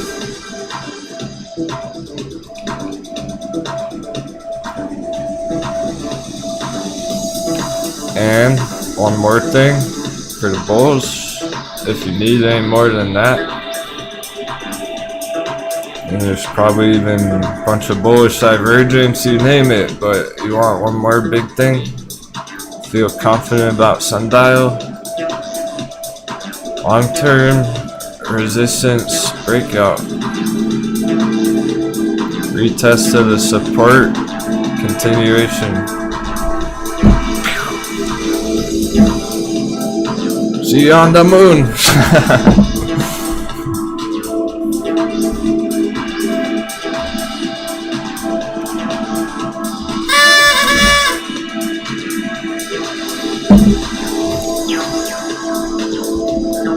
ACB is an interesting one. Any Patriots? I like this one as well. Because it has a lot of potential, not because of what it's doing down here, just the weekly chart is fairly close to the original entry area back here.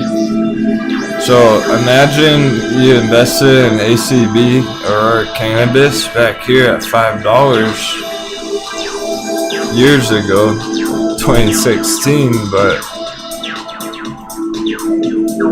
back in that nice medical marijuana bull run, let's say you did get in there, I enjoy doing this on the ACB chart. It is a big move.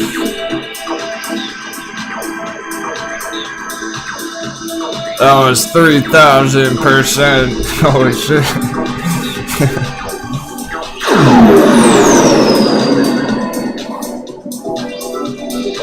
I told Not Bored Enough yesterday. He asked me what was one of my biggest messages I could give my past self 10 years ago. It would have been, hey, Diamond Hands Aurora Cannabis Inc.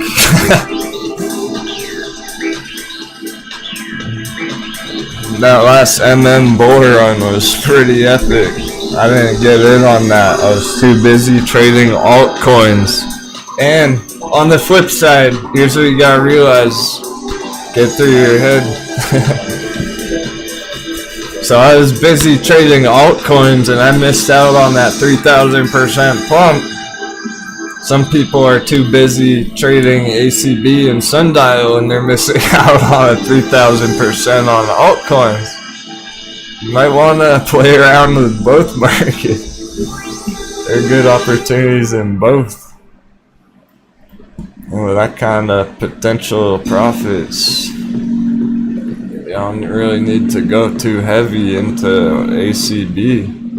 It's not like you need to go all in on this thing. Even just $100, it goes 30x. That's big profits. That's like $30,000 profit off a $100 trade. It's nuts. Thanks for all you do for the crew. You have changed people's lives financially. Thanks for the knowledge and making our pockets fatter. Heck yeah, that's what it's all about. Means the world, keeping it real. Thanks so much for your support. It's always a blast having you in the chat.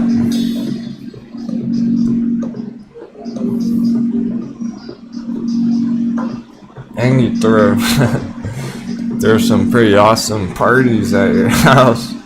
So you showed us that one time. That looked like a lot of fun. You're a fun person. Meanwhile, Ride.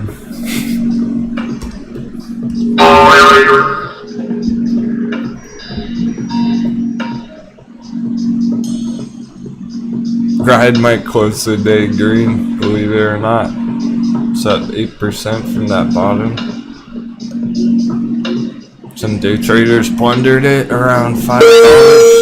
You have not liked it in the past, but can you look at OGI? 4 weekly green closes in a row.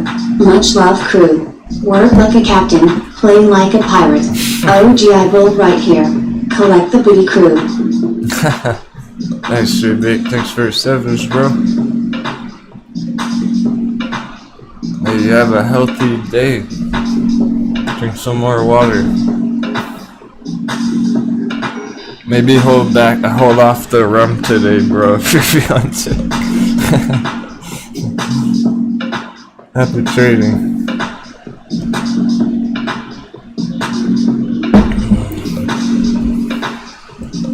I just happened to notice the S&P 500 getting the smack. Getting slapped.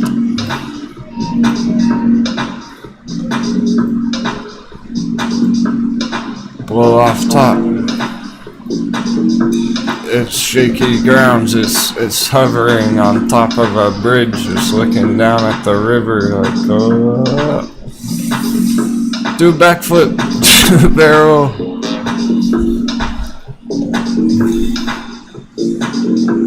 Belly flop, belly flop. Alright, OGIGB. Hey, I know you're into these MM stocks too. Should Diamond Hand, so thank me later. Thank me in 5 years.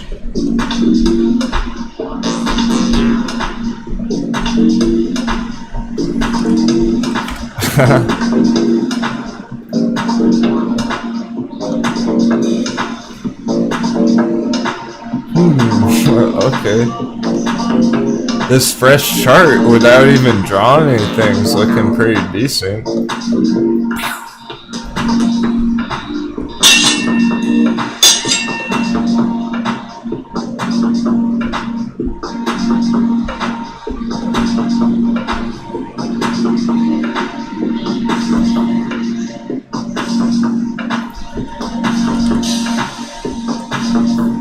Organic ground. Ooh. I see a resistance breakout.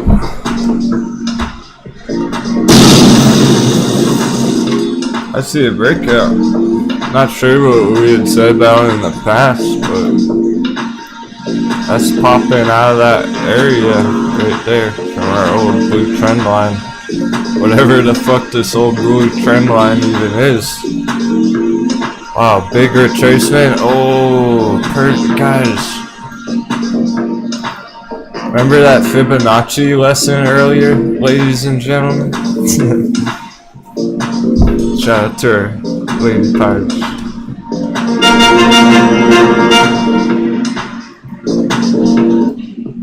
I'm mad in this song, but boy, it was a banger. Hey, Sally Lou, perfect timing. Hornet, remember that 236 retracement we were talking about? Taking some notes. Like where OGI came down to. Lots, please, lots. Okay. Sure, baby Jesus. Lots. Lots of green on this OGI chart. Lots of relevance about this 236 Fibonacci retracement that we already had on our chart. I'm trying not to even move it. I'm just showing you. See the 236, the red line. Now let's move over. Where is it today? Oh, right on top. Arrgh.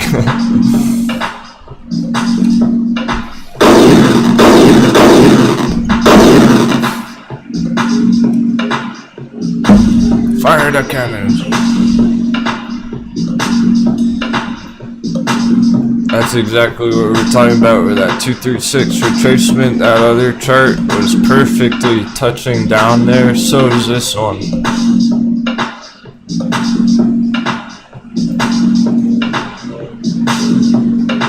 Anything below that would be your hot beverage down here. But it might not even come that low.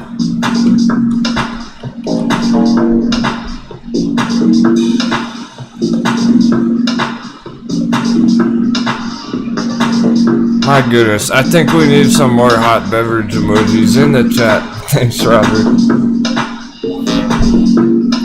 It's that kind of day. Some of these charts.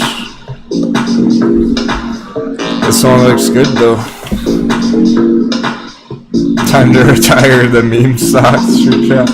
We can't really. It's like, I want to in a way.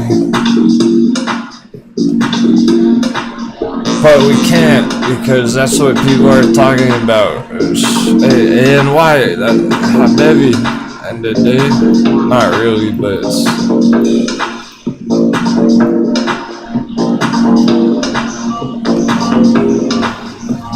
We're just seeing some dips here and there that are very juicy. Like on Ride.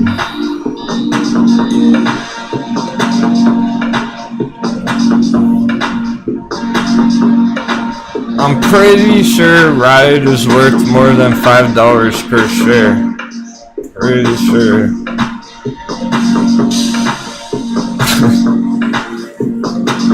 Let's check the market cap.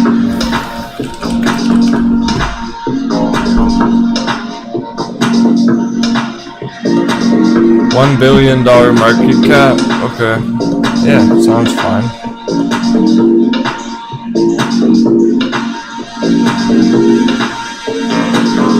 Electric vehicle company. How about Workhorse market cap? About $1 billion as well on Workhorse, Ride and Workhorse, similar market cap.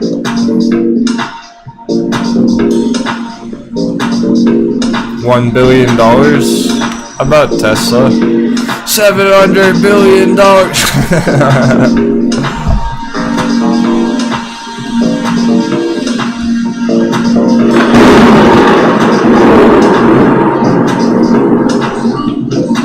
Some tells me ride could go a lot higher than 1 billion. If Tesla can go to 709 billion. And it's one of the only fucking competitors that exists in the world right now. Hey, we still got lots to check out.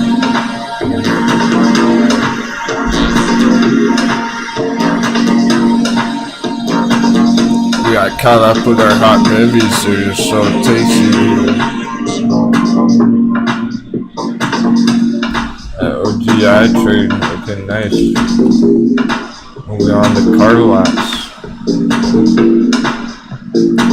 I didn't realize it was actually called car lot, like lots. Car lots. I hope that's what it is.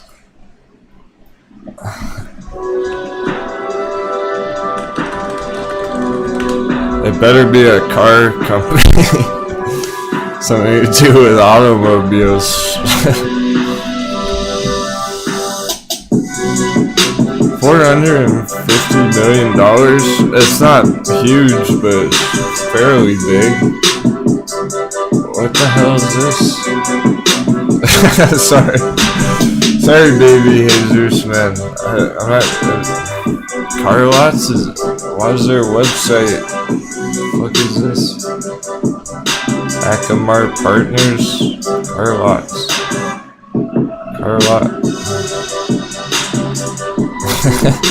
Carlots.com. I mean, what is this company even? Used car and consignment dealers? I've never heard of it. It's gotta be it. Carlots.com. No. I'm not letting Carlots.com know my location.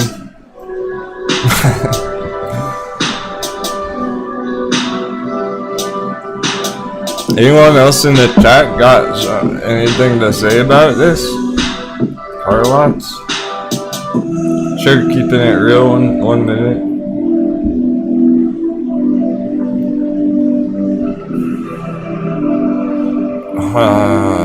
California, 264 cars available. Denver, 130 cars available. I guess they like have some kind of rental business kind of thing. It's probably like entrepreneurs investing to rent out their own cars, whatnot. It looks like.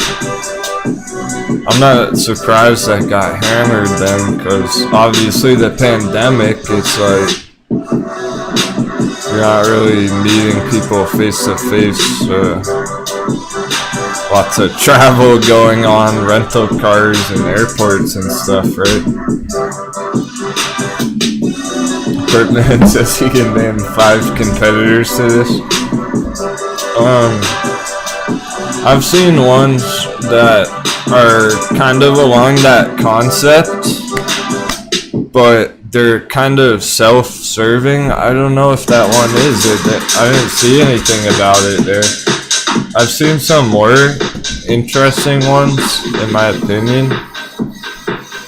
I don't see them advertising what I'm talking about. Our innovative model puts value back in the hands. Sellers get what their car is worth without the hassle of selling it themselves. Yeah, this isn't exactly what I was hoping it was or anything. I've seen an interesting one going around, but I don't know what company it was, where basically what they were doing, people sign up and they sign up for their website or whatever, almost like Uber or something, but for car rentals. So they buy the business person trying to start it up. Let's say they buy 10 cars, they have 10 vehicles, and then they list them on this rental website, and the renters just go to the car lot and type in the keypad, and then they're able to drive off with their rental car. That one sounds more exciting to me about the whole rental car business, stuff like that. One's where it's hands off, where that one was about like buying and selling vehicles or something. I'm not really sure. So that's like word of mouth, one-on-one, pandemic effect. Not that revolutionary. Right? Keeping it real. That's why Becky gave him a VIP. We're getting close to power hour, 7 minutes. Let's get some more sevens in the chat. I'm definitely gonna need one more quick break and a few here before power hour Friday afternoon. Crypto crunch after hour.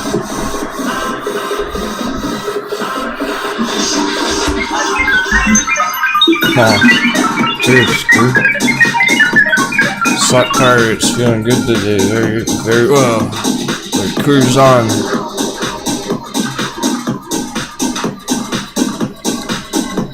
Obviously, Baby Jesus is looking for a bounce here, but I don't even see that signal on the chart.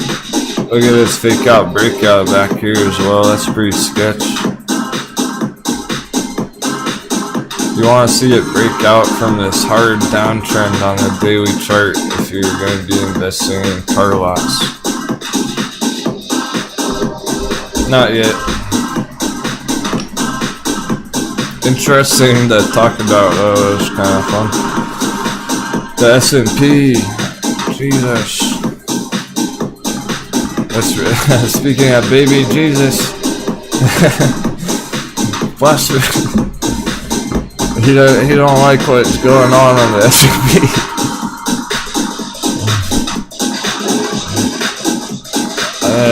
It's pretty intense price action. I don't even want to dive into it. There's not enough time. It's just intense close on the day there.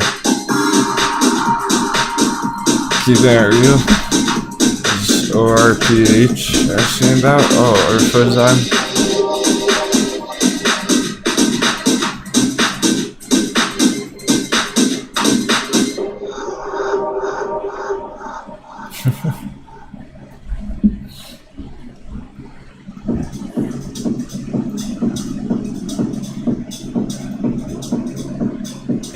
We're looking at some waves here. We're cruising the ocean on this one.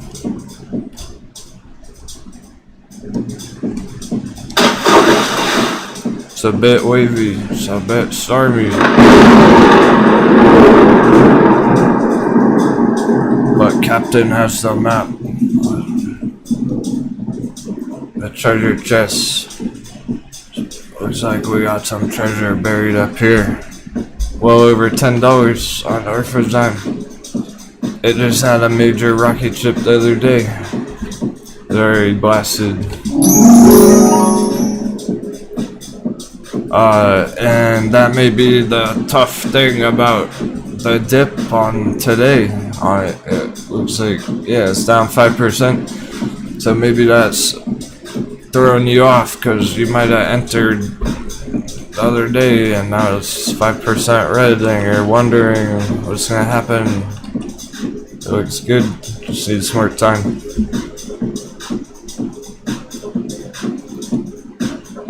That's the start of what we want to see on this chart, the very beginning. It just cooled off for a couple of days. We got that big volume down there. Check mark. And we're so glad you found us too, oh snap.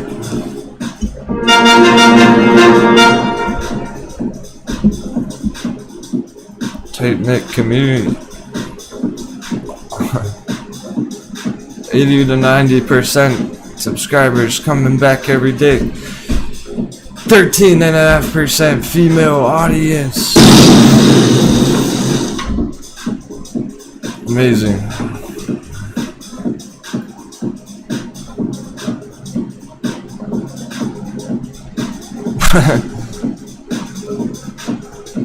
We gotta have some of the highest analytics on that out of any stock market technical analysis live show that's out there. That's incredible.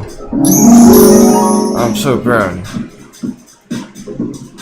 The fact that my content, my personality connects with the lady traders, smart, intelligent people out there. Emotionally patient, they're savages in their own rights.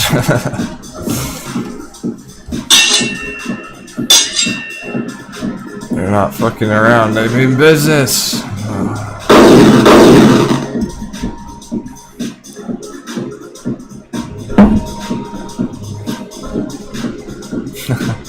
Nice, John Castle, good job. Making a quick trade today, it's working out for you. Yeah, it's a pretty cool day because there's just so much variety. There's up, there's like we said this morning. That's how I introduced the day. It's like it's gonna be good, bad, and ugly today. All of it. We're seeing the whole gamut. For real. Every chart is doing its own damn thing. It's really nuts. The most important things are insane. The most critical things, insane blow off top. S&P 500, AMC testing that critical long-term resistance. The dollar trying to make up its mind where it wants to go for the next few months. That's enough big things for one day. That's a lot for the markets all in one day. Next week's probably gonna be pretty wild too. Alright, badass.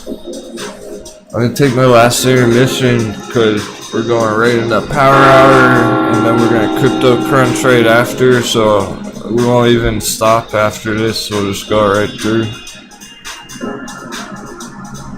for crypto crunch. I'll take a peek at the watch list. We're probably missing some stuff, I'm sure. Probably missing some green on the ding dong chart or the barbecue chart or whatever. Nokia climbing up by the penny. Of course, donuts. Take it, donuts right ahead of AMC. HOFE having a surprise green day.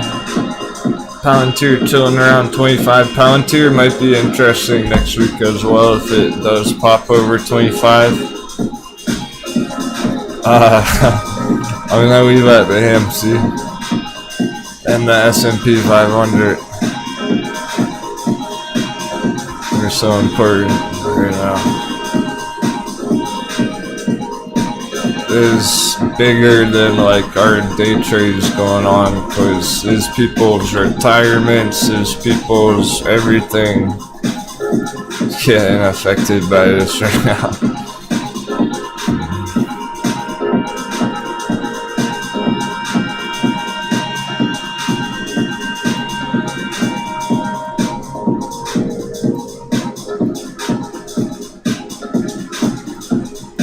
And we're probably gonna see a blow off top volcano raining back down in the near future. What goes up must come down sooner or later. There's so much bearishness to it, it's so overbought, the world's gone mad.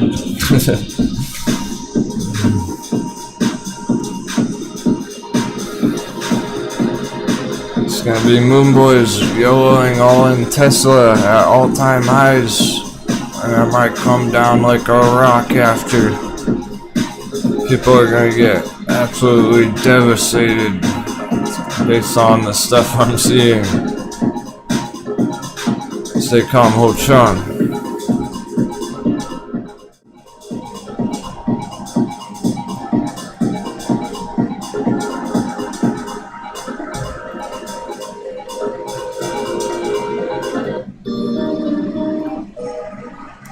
When in doubt, do the opposite of what Kramer's talking about.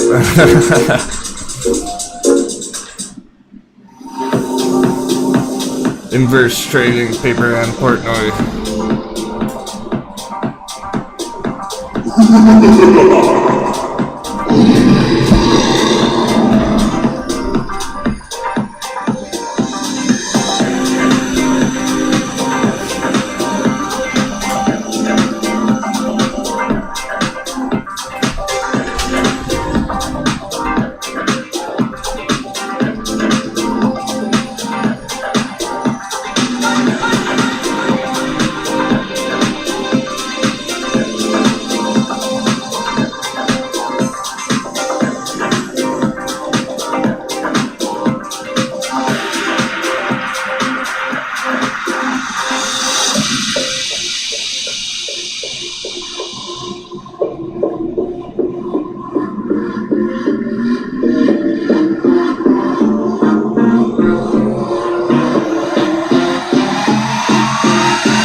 Welcome back, Stock Pirates. Good to go.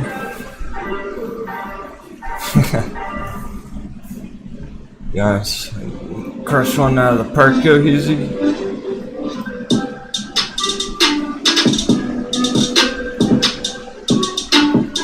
So many good ones.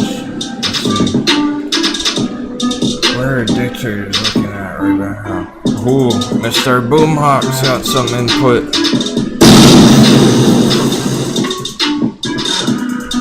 He has the whiskey open.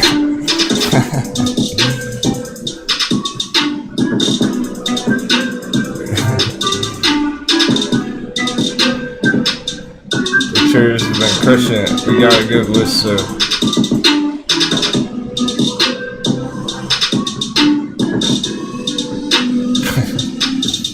Yeah, I'm staying away from Apple too, Blue Watch Tech.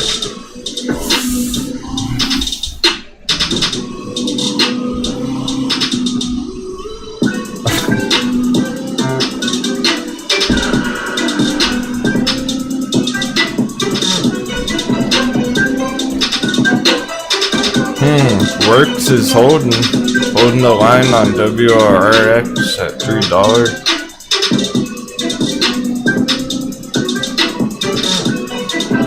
I'm writing this down for next week.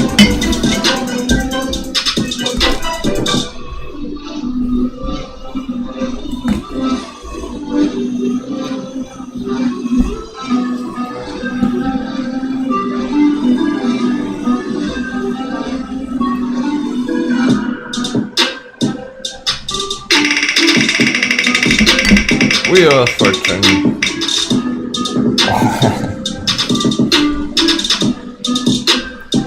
Let's not forget about Nano Vibronics. Next Wheel of Fortune. Good idea, Wheel of Fortune.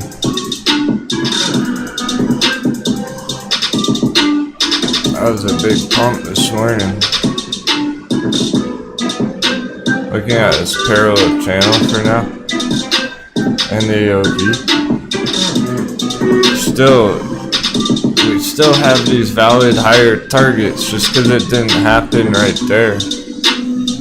Didn't follow through with that pump. Doesn't mean the target's not valid, so.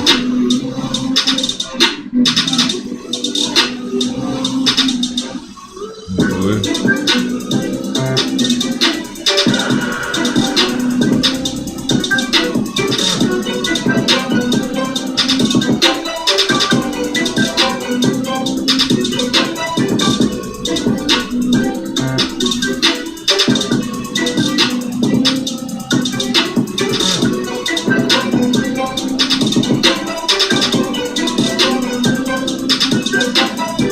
Alright, also back here a long time ago, not that long ago, like 2 weeks ago, but nonetheless, man, we just keep hovering around that magic number of 77 live viewers today, for real. Right there, 77, amazing. It's that kind of a trippy day, it's Matrix today.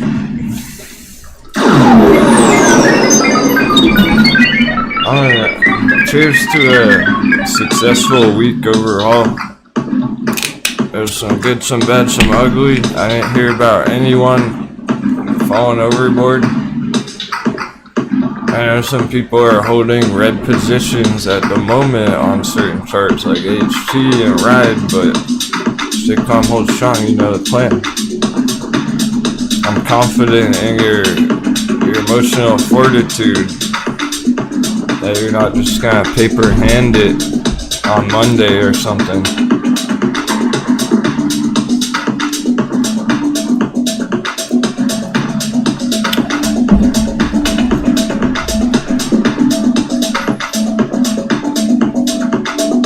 Yeah, I mean it. Food Angel. Third week of red in a row, or third week of watching along with the Stock Pirates. Curious. Because that happens a lot. Sometimes we have people new viewers who tune in at a weird time and they hear us talking about nanovibronics rocket ship when they enter too high.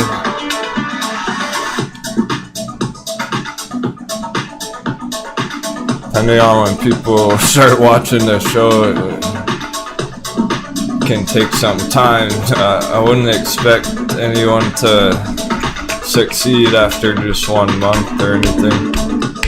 Oh, okay, cool. You've made some nice 20% plus profits, you said. Past 2 days you've been red.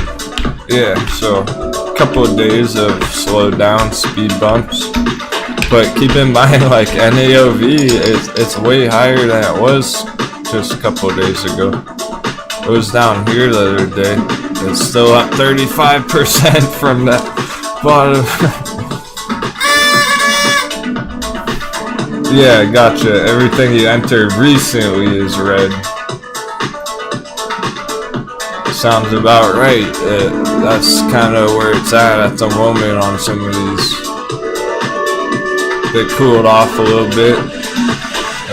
But then you have charts like Organogram, just looks beautiful. So it gives you hope for the ones that you're holding right now, because look how this is starting to bust out of here on OGI. Some of these are still have a ton of buying pressure underneath the support down there. But it bounced off, it popped from that support long term, right? VPVR point of control. Come back down, nice standard retracement like all those other ones. Some are moving very fast, so like NAOV is going up and down real fast, but it's moving pretty similar to these ones. And it's probably somewhere right about here right now. So maybe next week we'll see this Monday morning or even very end of the day here. Given enough time, they still look very healthy, even if their NAOV's technically 9% red on the day. It went up so high yesterday. You gotta keep it on perspective, midterm, long term.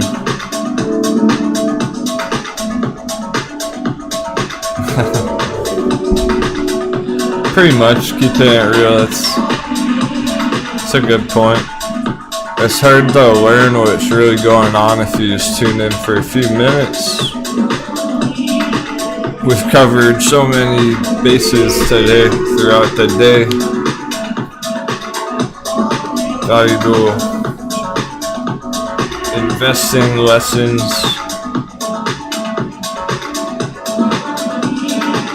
I just have a rough guideline for things I want to talk about every day through the show,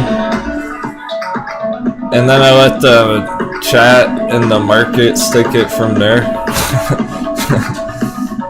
So you never know what we might talk about. That's how some of those OGs have had amazing results. They've been very committed and motivated to learn a lot throughout the last 6 months. And it's paying off. I'm so glad. It's just like we're not gonna see major rocket ships every single day on every chart. These ones had enough green for 1 week, you know. Here's works the last 2 weeks. A lot of green. Over 100%. 125% at 2 weeks, so some of these, yeah, they need a bit more time going into the end of the month, but that should be a-okay as long as you not have expiries on it. You got the weekly MACD next week, likely gonna be another green week on works according to MACD. Nothing wrong with that at all. Just needs more time. Daily still climbing higher.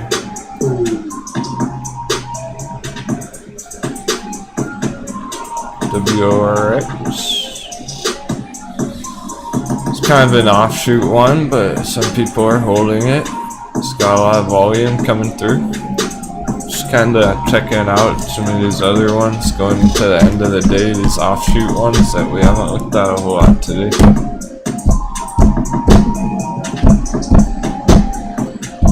Well, also another thing about like emotional fortitude and shit.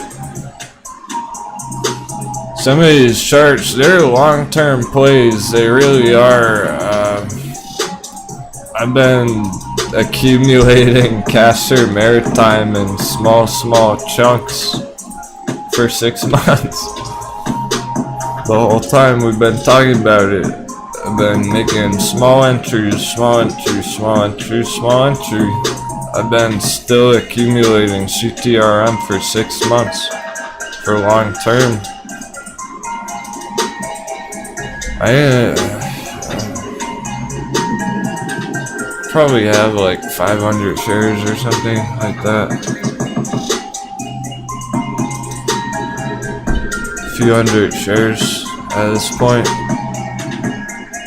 And I've stuck to that idea for 6 months, and I'm still trading, like I'm still trying to make that trade. I'm still in the process of making my entries on this thing 6 months later. Patiently waiting for the future on it. So the entire time with everything AMC has done, I've been making small entries on this thing. It's a whole different cycle, whole different type of investment than like that AMC swing trade we crushed.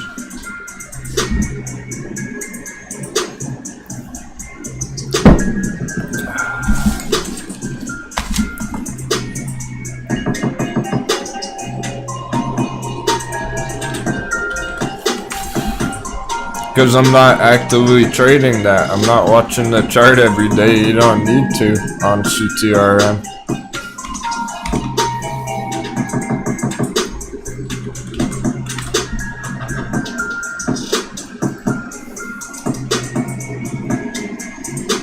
Pretty big dip on Clover, but it was dipping yesterday too, so it cooled off as well. It went 20% just the other morning. Was that this morning? I can't even remember at this point. No, yesterday morning. Clover pumped a lot yesterday morning, came down after. For now, is back at the support. Right back at that long-term support trend line in orange. No problem at all. And it's in an uptrend technically. Do have an uptrend here now.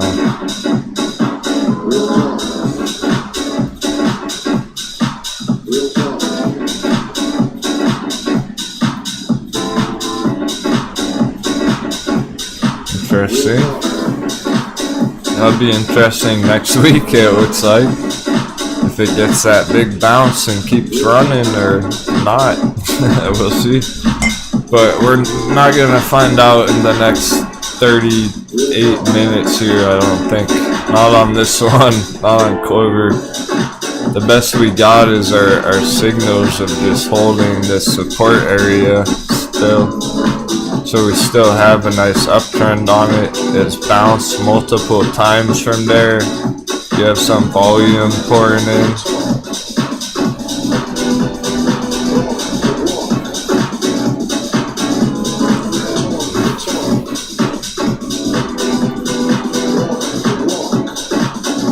Starting to wonder if AMC is even going to be battling at 35 today or not.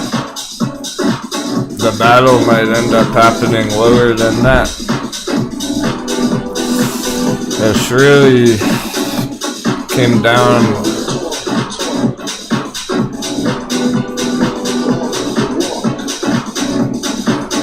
It's coming down pretty quick.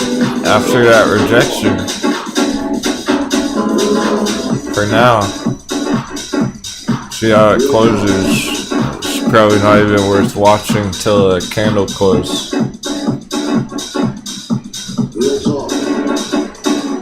As long as it closes in that general area above 30, should be safe for Monday.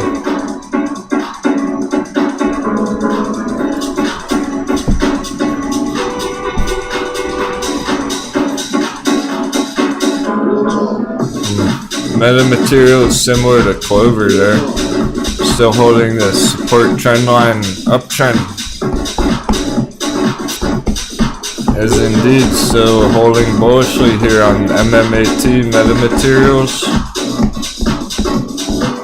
Still green on the MACD daily. Alright, sure, Corrine. We'll check out Lucid.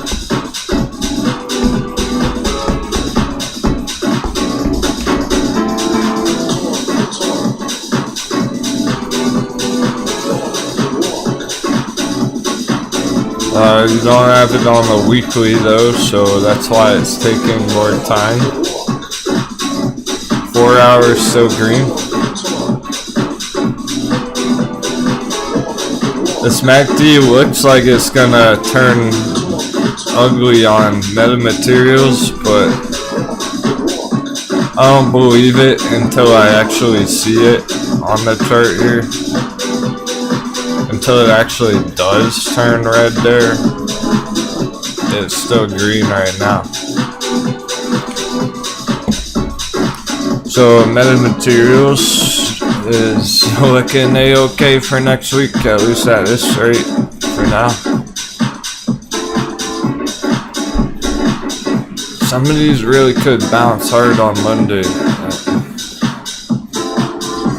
They have all the signals they need for the spark to be lit. The spark's getting lit.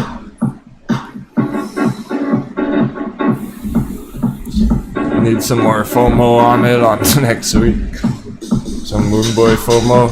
Millionaire Moonboys make their entries. Lucid, pretty similar in terms of the midterm, long-term uptrend. The orange trend line.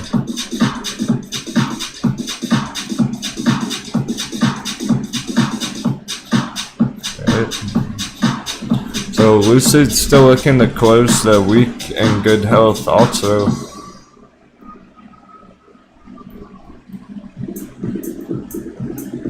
Well, it's kind of hard to see through all those lines, but that's because it's our day trading chart, one of them. Yeah, it started popping back here, but it always takes forever on this chart, so we're talking about it taking a while here.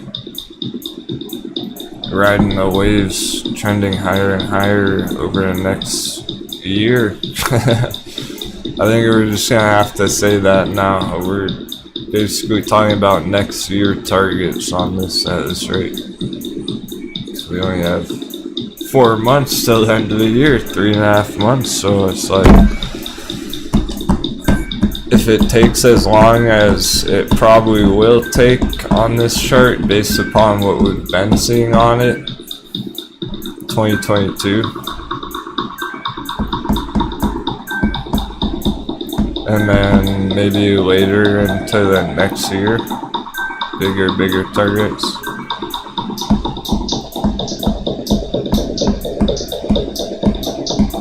It never went straight up, so it's going up. It's just taking a long time for now. Needs some more hype around it. Needs more talk about it. More healthy consolidation. Once we get all that kicking in, it looks really good later, long term. And well, if it got anywhere even close to the same size as Tesla on Lucid, you're talking 10x the market caps. It can go from $23 to $230 if it gets anywhere close to Tesla size. Tesla is more than 10x as big as Lucid is.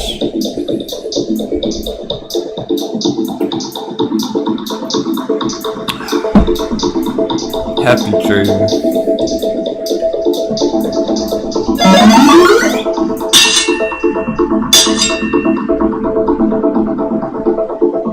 It's a long-term battle of patience.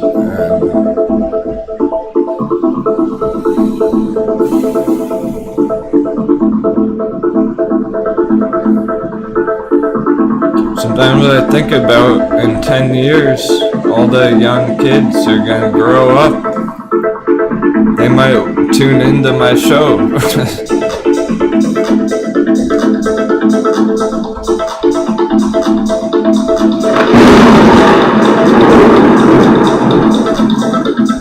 What if we're still live streaming 10 years from now? Just imagine.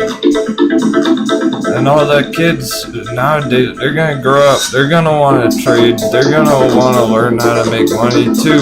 They're gonna be looking at these same stocks. They might be talking about Lucid in 10 years, the next Tesla. They might want to invest in SNDL once it's legalized around the United States. There's going to be a whole flood of new money coming in over the next 5-10 years. There's so many young people entering the workforce, getting excited about trading, investing. I like it. Have our own private trading island in 10 years. That's a pretty badass goal. I like that. Denwo trading, private island for trading. Our corporate office. 10 years. I'm gonna need my solid crew backing me up. I can't do it alone. These are big goals. We're thinking big. Alright. Angelique, see you on the island. Taylor, Java Bean.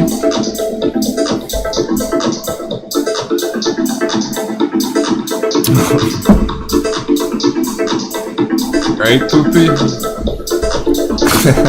No wonder why that's your name. Poopy's sad that you can't own flowers and mushrooms. Some places you can, one day you probably will. In the States.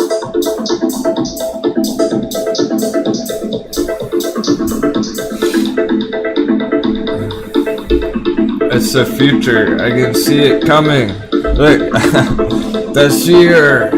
She's all. I see it coming. It's amazing how people tune out during these fire psychology lessons. The more people that tune out, the better lessons I'm gonna teach. Because that's why I don't give a fuck. Say whatever. Cheers.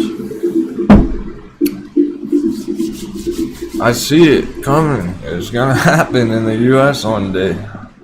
For sure. It's already been happening. It reminds me of the old crypto days of the first medical marijuana bull run. It's gonna happen again. It's gonna get more hype, more attention, more focus in the mainstream media. People want it. It's being voted on. I voted on it last year.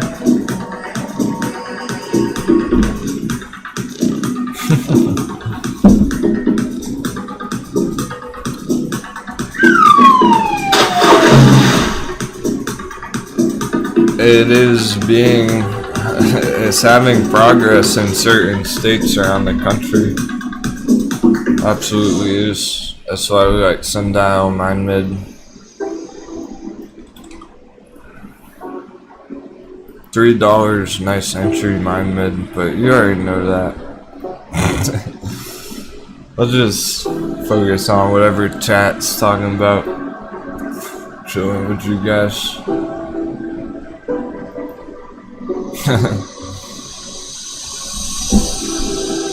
The crew knows the hot bevies, you know the deal.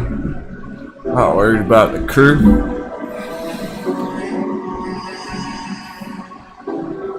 We're basically just riding out the last storm of the week here, the last tsunami after a wild week of trading.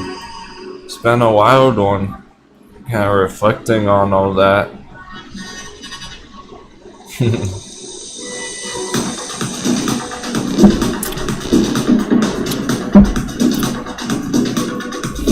And then I'm thinking about next week. It's not even about to close today, really. It's AMC safe for next week, it looks like, at this rate. So next week might be an even more important week for AMC than this one was.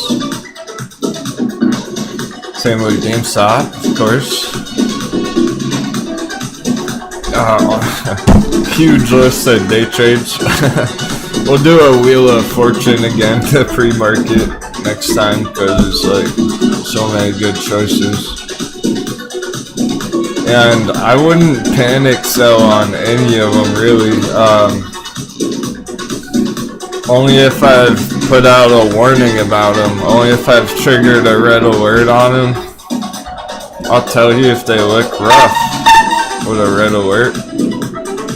Otherwise, if I haven't said that about it, if I haven't said Meta Materials looks rough for now, it looks healthy and all good, so I'm not worried about most of them. Is that Stevo? SCSN? Oh, a bio.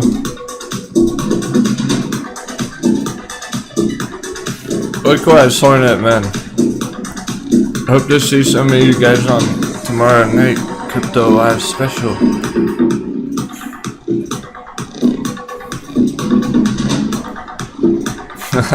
That's a big dip. I'm noticing a common theme today. Some of these hot beverages are on fire. Dang, what? 88% dip in one day? What in the world could have... Must have been some really bad news on this stock. Did you enter it, Stevo? Looks like it's bounced a lot from that bottom. Volume rolling in. It's very oversold too. It's a dice roll for sure. It's a gamble, but it's kind of funny. It's a funny, quick, end of day hot beverage out of nowhere. If you're looking for a quick gamble trade. Yeah, I have doubts about it too, but that's why it's a dice roll. A lot of these charts that have dipped this hard have taken a whole nother like month. Usually takes a few weeks or like a month or two for it to start trending back up after these huge dips. That's what I've noticed about these, but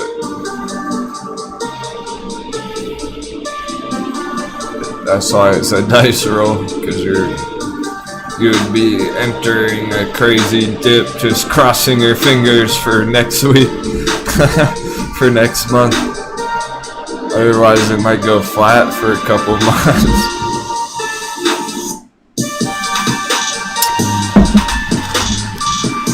With a proper stop loss, with proper stop loss management, it wouldn't be that bad of an idea. Because it's like, essentially, perhaps you entered at, let's say somebody caught the bottom right under $1. Wow.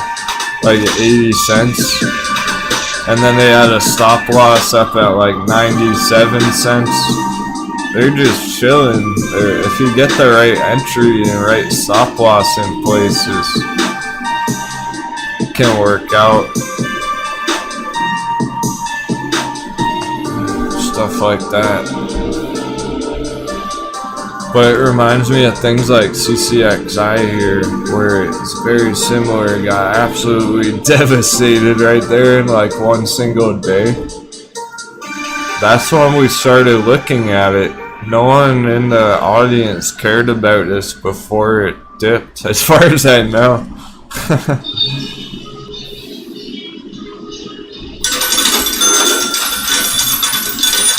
I didn't hear anyone talking about it until it had a huge correction there in one day. That's why they call us the stock pirates, not the moon apes or whatever, the moon monkeys. Because we plunder the depths.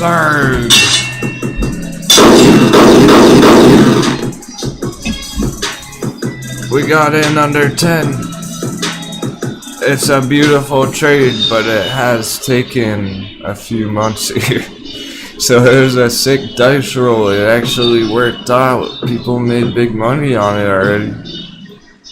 But it did end up taking like at least 3 months. We ended up waiting quite a while for it to play out. This one's still popping somehow. That volume and stuff. It was 150 a second ago, now it's 180. So you have that dice roll, it could work out for you. Just boom, quick 100%, but you gotta be careful that it doesn't go right the other direction just as quick. So if you did take a dice roll on it, you would want some kind of stop loss to protect yourself for next week. But you got a dice roll there. I'm seeing a lot of green coming through there. I'm seeing a lot of volume. Be oversold. That's SESN. It's kind of interesting, Steve-O. Good job scouting it out anyway, because not everyone wants to do that. It's like, I'm not about to throw money at it personally, but someone might feel up to, I don't know, maybe Perpman's feeling groggy. Maybe Perpman's feeling wild. Let's take a dice roll or something. You got that idea.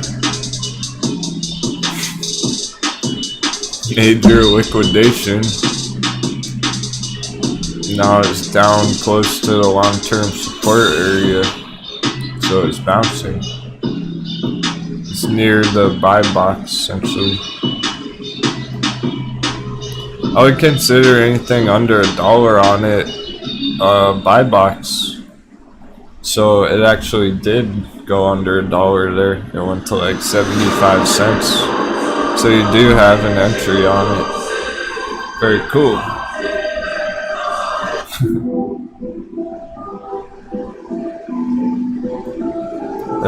The coolest part is just the fact that one of our crewmates spotted this at the very end of the Friday afternoon.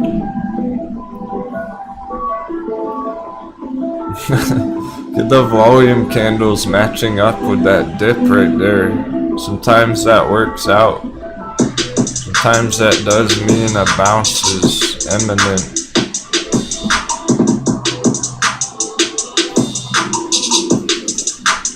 When they nearly like intersect essentially. It's so much volume and such a big dip that they basically touch each other. Right in the support level there. You don't see that back here. They never touch each other like that. If only we had two ding dong on the ding dong chart. That's a double ding dong.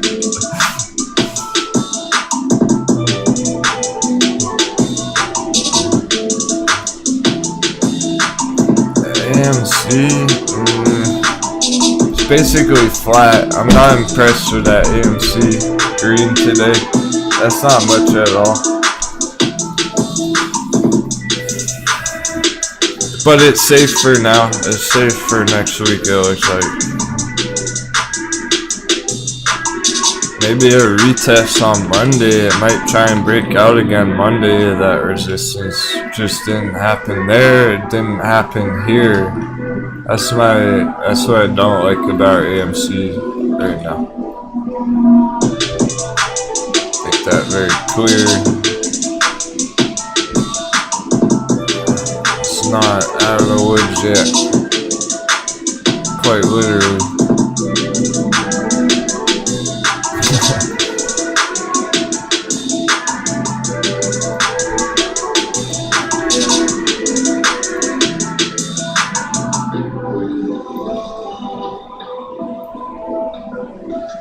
We gotta get through Bear Forest. Oh shit.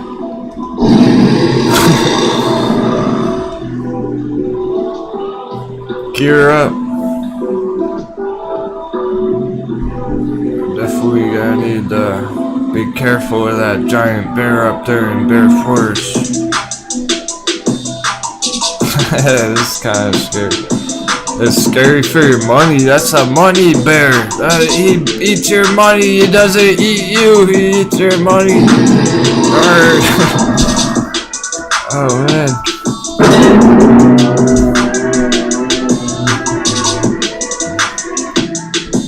So until we get through Bear Forest, not the best choice, technically speaking. Safe for now. Diamond Hamsters. Cross my fingers for that breakout next week. It's getting closer and closer to that. To a true breakout there. Even so, the cool part is even if it does go sideways for a while, it'll still pop out of that resistance sooner or later. He's hiding behind the trees. Yeah, I've been in Bear Forest. We scouted out Bear Forest.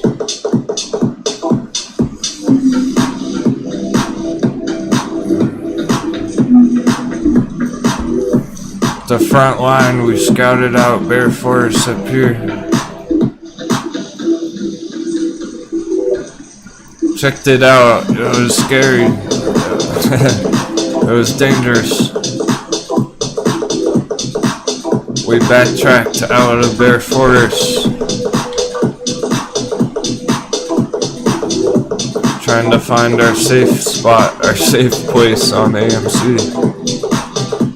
Wherever it's comfortable, long-term investors. That's pretty much what's gonna settle it. So, alright. It is about as simple a chart we got here on AMC.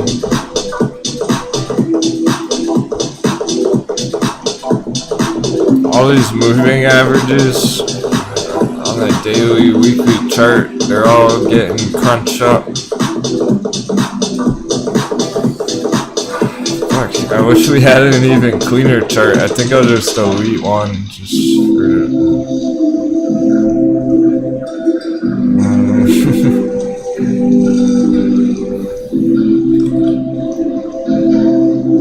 I don't want to delete an AMC chart though.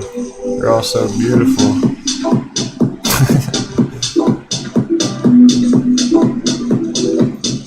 We can look at the German markets.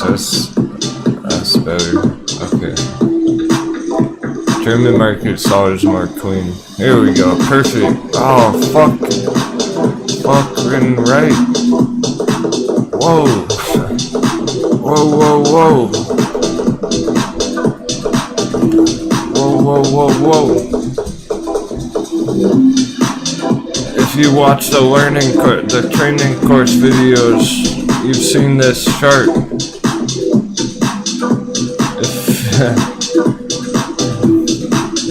Not everyone's seen this before. There's your translation. This isn't like this was an example from the training course.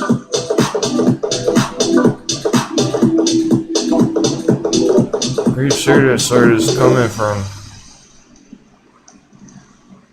I drew this out a long time ago. It's the translation and forgot all about it. That's nuts how... I'm pretty sure when I drew this chart, it was back here. Just starting to do this. Yes. Perfectly just followed this orange.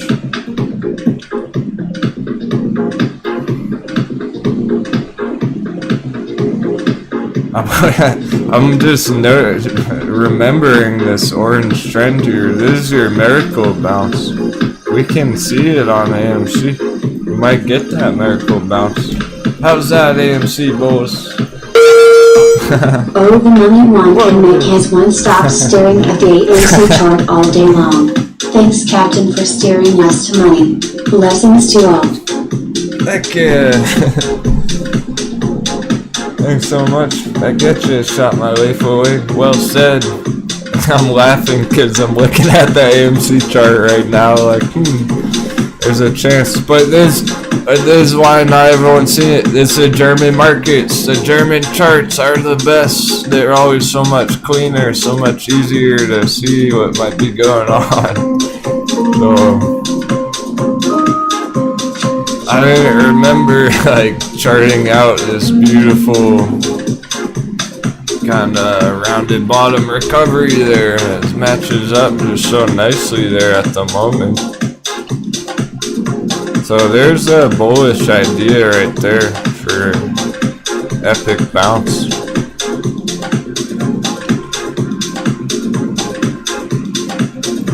But it only looks this good on the German markets. It does not look that good on the US chart. So that's why we looked at this originally in the very beginning there. The German markets from day one, because it always looked beautiful. It's so perfect back here.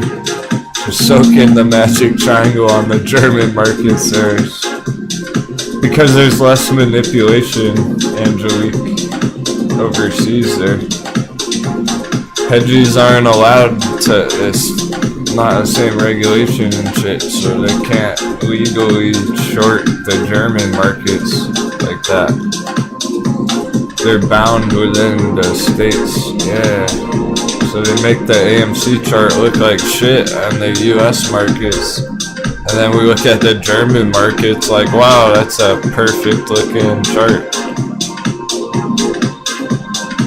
But we're still up quite far here, so this, if it does turn down here, there's your support. That's what it also shows us here. Here's your bottom area if it does dip.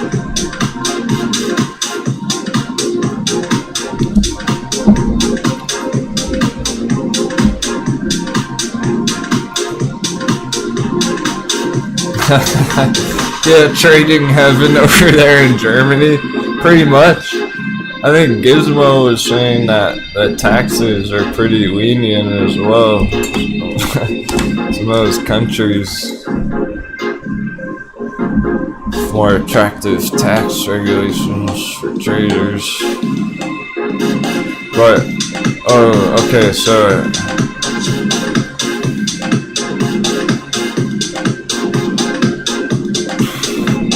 I wanted to talk about the moving averages though. It's pretty clear right here, you just have to look through the other stuff.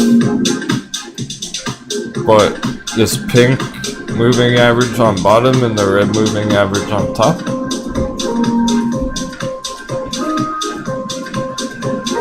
It's getting very tight in here, right? So what the heck's that all about? Day traders, swing trader, people who are making quicker trades on AMC, is getting balanced out. Bulls had some wins, bears had some wins, and it's getting more normalized here for the long-term picture. The long-term investors, where do they think AMC is valuable? Apparently right around this $30-$35 range for now. And until that changes, that's when we'll see something big. Not today, maybe next week, maybe end of the month.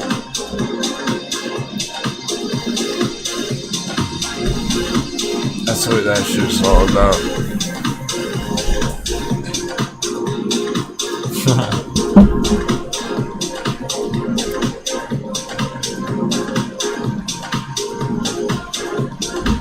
Awesome green names and gems in the chat. Keep dozing off today, Colin. And maybe you're getting tired out with the brain power it takes to keep up with the stocks. After a long week, this kind of thing is long ass week. Oh my goodness. SESN.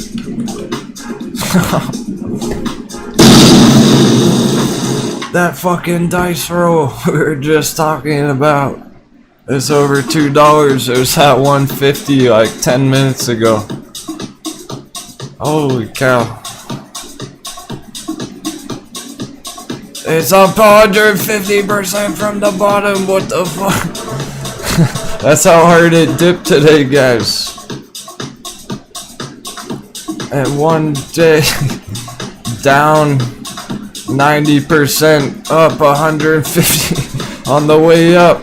That's how you catch a falling knife.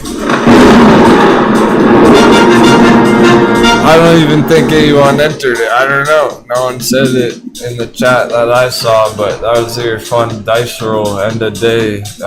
Steve-O brought it to my attention just like 30 minutes ago. So now it's up a shit ton already. It's up like another 60% since we first looked at it half an hour ago. That's why it's a dice roll. If you have the proper stop loss, if somebody had entered at 150, now it's over, now it's 210, and you have a stop loss right around 2, like you're all good. You already won.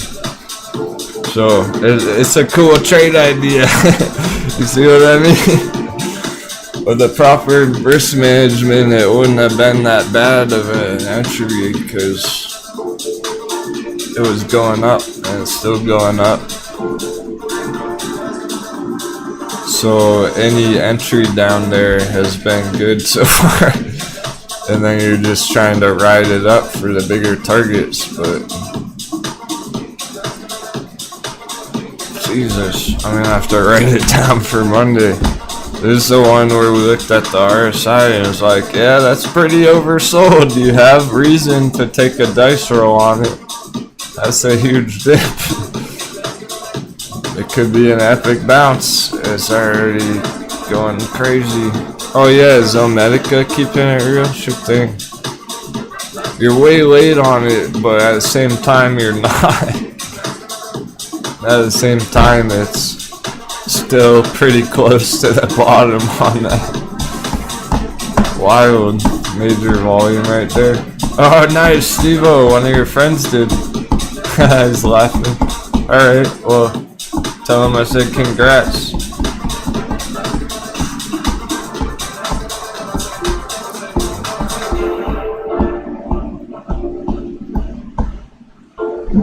As more people tune out, some of the day traders are laughing their ass off. Making a quick 100% at the last fucking power hour.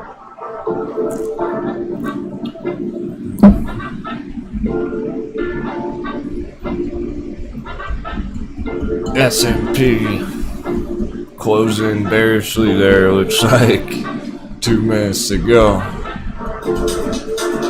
You can peek at the watch list, why not? And Zomedica. Yeah, there's only a handful of things that are green on at the moment, technically speaking, even though they're up a shit ton for the week. Ooh, Zomedica. You know what to do.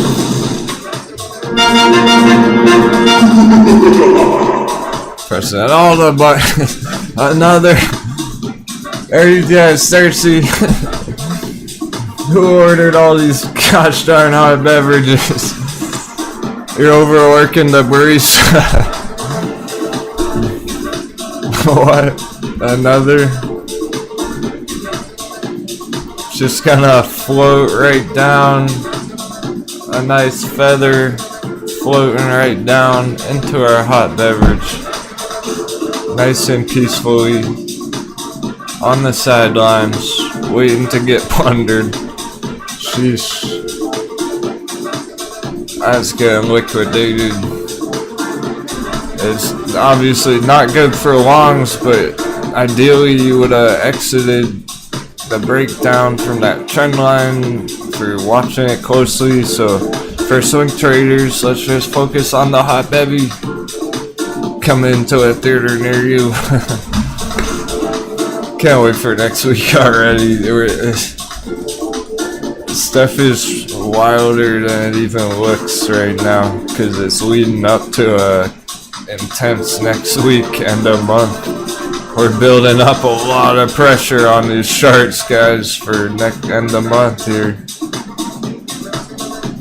Easy go. Asking about Blue Angel. Oh, we got 10 seconds on the close though. AMC's not even close to 35. It's closing at the local point of control there. Intraday point of control. There's too many good ones to look at for Angel. That's how we didn't realize. I'm writing down Zomedica ZOM for Monday morning pre-market.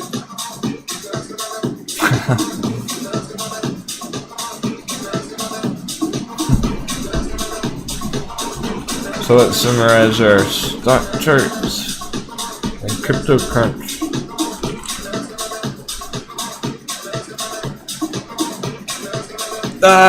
Headstock. This is the one I couldn't remember yesterday.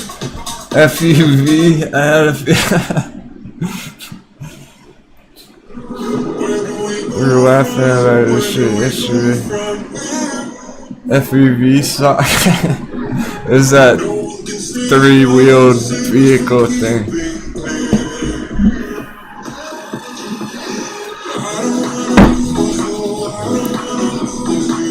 I think that's hilarious. I can't take it seriously because I would never want to drive one around myself.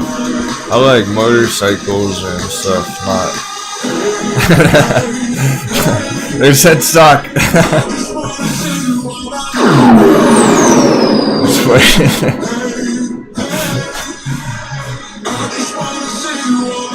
I don't know.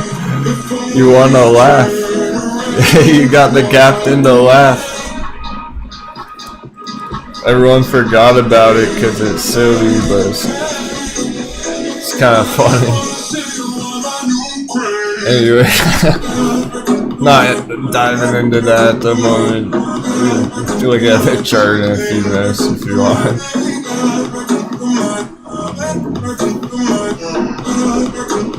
Weekly candle close on AMC. We got a green candle. It's not a bullish candle. It's a green candle. And it's indecisive. Could go up, could go down next week. It's out of time. It needs to make up its mind next week. Something bigger is looking to happen next week on AMC. The week after if it takes forever, but let's say end of month. Yeah, we do need. Alright, Lady Pirates jamming out. Sounds good.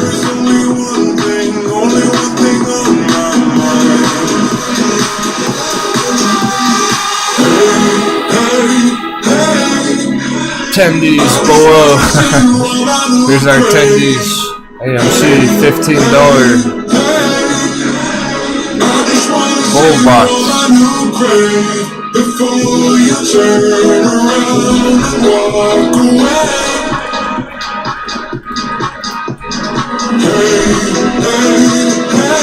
It was a big day. A lot of shit happened. It's just hard to see it through all the chops, through all the volatility. critical moment in AMC this week, especially just testing that long-term resistance. Holding the whole all-time high. It could go either way. No confirmation long-term. Same with GameStop. We don't even really have to talk about it. I'm still trying to get to 170. That's GameStop's test. Resistance test. Hey, great job today keeping it real. She said it. Rolling back to land for the weekend, for the evening. And that pop on this dice roll. Ridiculous. I see it, SN. I'm writing it down. We have a new dice roll at the very end of the day there. Crazy volatility. 170% from the bounce in one day. That might go nuts next week again. Another 100% next week perhaps. We'll see.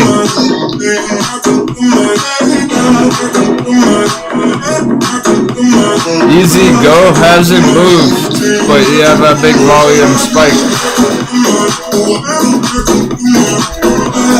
Where did Virgin Galactic land? Yeah, right above 25. It still looks bearish as AF.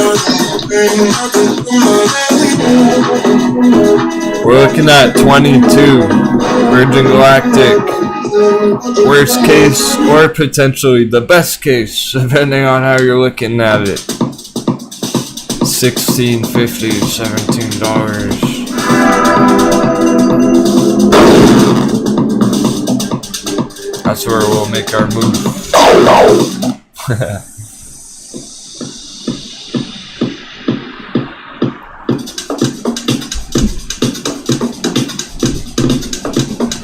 We'll get to SPY in a second. Where did Nokia end up? Over 6, I bet. Indeed, 613. Another couple pennies higher on Nokia. Climbing on the mountain for next week. Trying to get over the speed bump. One more rock to clear on Nokia. I think you're looking at $8 to $9 targets. Sheesh.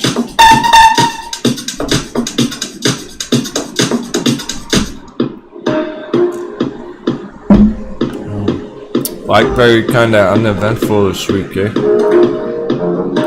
There's a nice scalp somewhere in there, like Monday morning.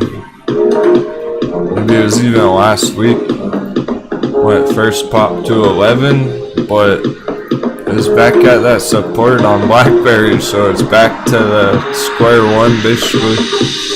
Holding that support, looking for a Boingberry. Crypto pumping, let's fucking go. Crypto.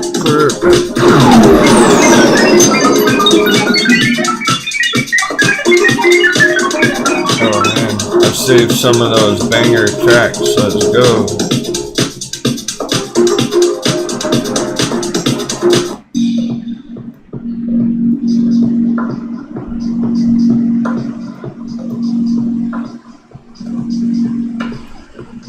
Great stuff. It feels like we're gaining a few extra of the crew hanging for after hours lately. Some more interesting crypto. Thanks for joining me again, everyone. After hours special. We will do a deep dive, crypto deep dive tomorrow night. Look for your alerts. Twitter. I'll post it on Discord. Figured out the notifications on the live show. They're not getting sent out till after we end the show. They're getting sent out on YouTube, but after the day is over. It's not very useful. Goodbye, stock targets. Goodbye, GameStop, BlackBerry.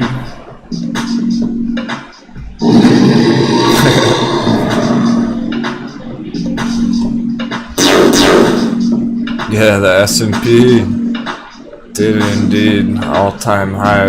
Insane. Can't wait to see what happens there next week. If it's just gonna be absolutely stupid and hit our hot upside down hot beverage, or if it'll just roll right over. It's a big fake out breakout already, potentially. We don't know. The dollar's gonna be a big part of that. The dollar's always a big part of crypto. Crypto must be exploding, guys. I already know it is without looking at it. How do I know? Because the dollar dipped a lot today.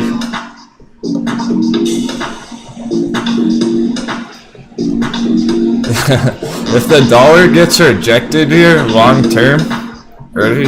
Here's some hype. Here's something to get you excited about long term crypto. Altcoin accumulation. This is why it's reasonable to be making small entries at the moment on crypto. If we do indeed see the dollar get rejected here from the blue trend line over the long term, hey, thanks so much for the 7s, Enjoy. I really enjoyed your conversation in the chat today. Great stuff. THMKU Captain, you care about crew and our success and worked super hard this week. Rest up and look FW did 2 weeks 4 on game war pirate ship. Sailing 7 seas 4 sevens. Nice. Our robot assistant's tripping on all those numbers. She said, thank you, Captain. You care about crew and our success. It worked super hard this week. Rest up. Never. Ain't no rest for the week. Looking forward to week 4 on the Denwo pirate ship, sailing the 7 seas for those 7s. It's an awesome message. Thanks, Foo Angel. We cruise on. Cruise getting stronger and stronger every day. This is gonna help a lot of psychology lessons today.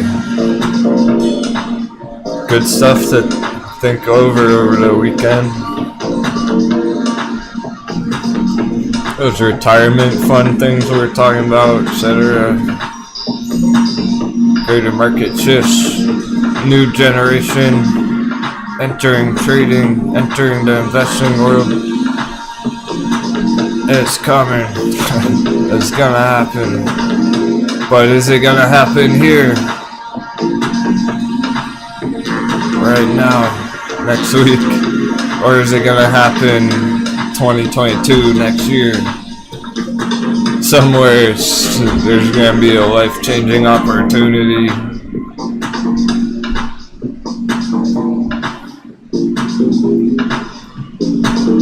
I really mean that, because if it goes way the hell up here, we're gonna be plundering every single altcoin that exists.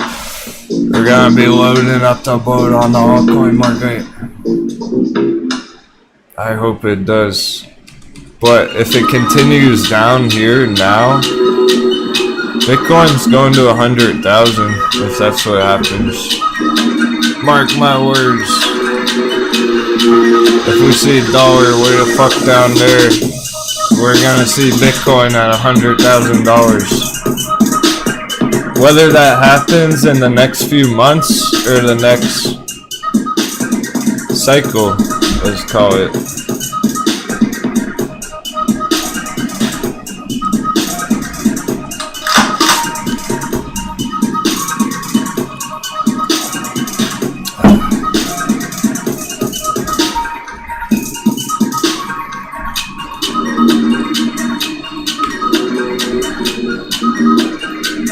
Nice, $47,500. Right on track for 50 big ones. That's always been our epic bounce target.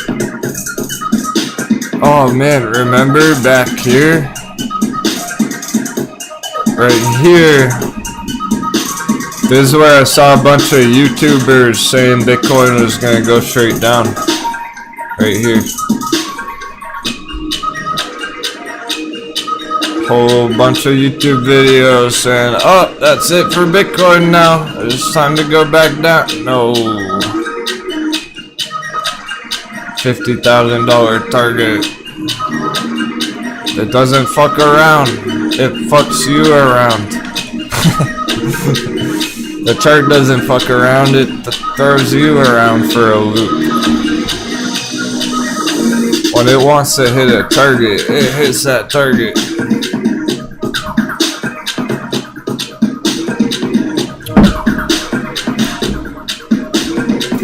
Yeah, it's ripping, so it's getting very, very close to that target. And what is that? Well, we're gonna be seeing it this weekend, basically, first of all. It's probably gonna hit that tonight. Crypto live stream tonight? We'll save it for tomorrow. Too much for one day. But I'll tell you what it's looking like, what to expect, what to look for going into tomorrow. This is why we're doing the live stream tomorrow. $50,000 area. A lot of hype over it right now. It's been right on track with its epic bounce from 30 to 29,000 all the way up to 50.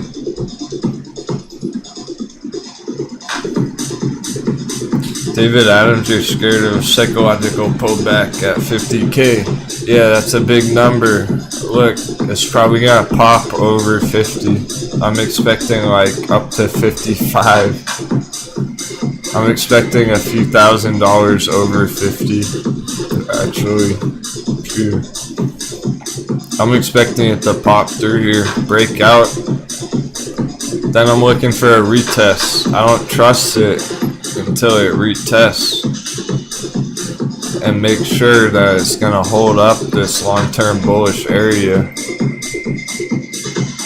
But I already made a small entry on the breakout down there, so if it goes up, I'm cool with that too. If it keeps going up straight to 100,000, at least I have a small position, you know what I'm saying? Like, that's the way to be thinking about it.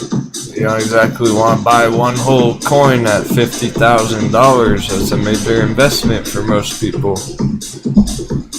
The retest, we're talking over 40, not quite 40K, more like 43 would be that support, the gold box.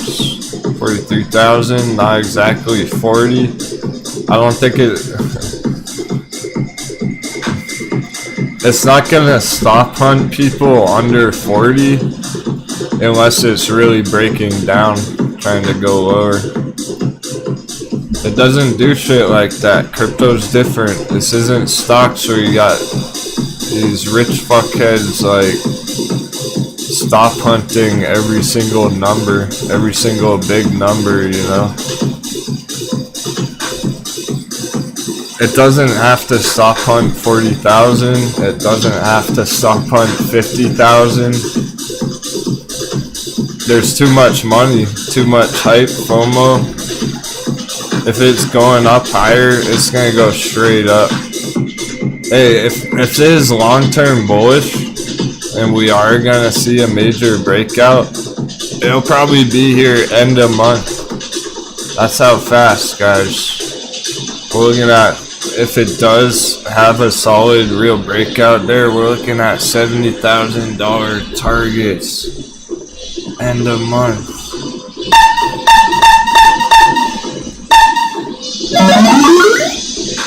That's the bullish case right now. That's a big number. Spamming the radar is so big. So we gotta see about that $50,000 area, critical area right there. It's probably gonna pop it, but it needs to hold support. It's gotta hold that support. It can't be a fake out breakout, come back down under here. That would look ugly if it started going back down after a fake out breakout.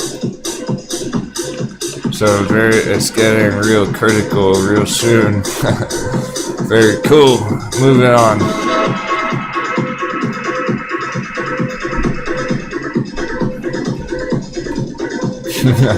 Italian Stallion, thinks we're about to have a crazy alt season. Well, let's look at the Bitcoin dominance. It is bearish. It's more bearish than bullish on the Bitcoin dominance.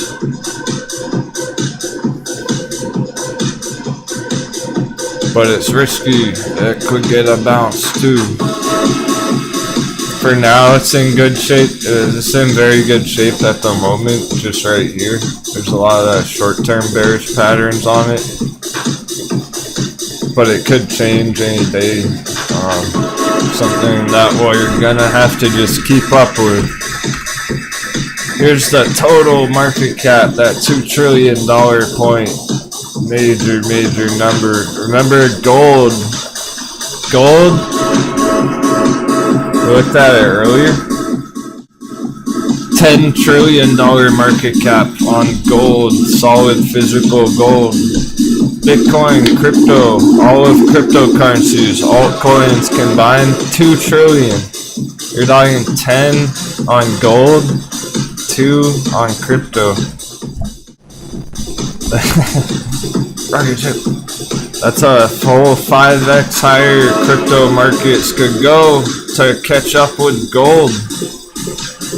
It's gonna catch up with gold. I already know it is. It's been talked about for years and years and years, and it's getting pretty fucking close. It's gonna shoot right past gold. It's gonna make gold look like a fucking joke one day.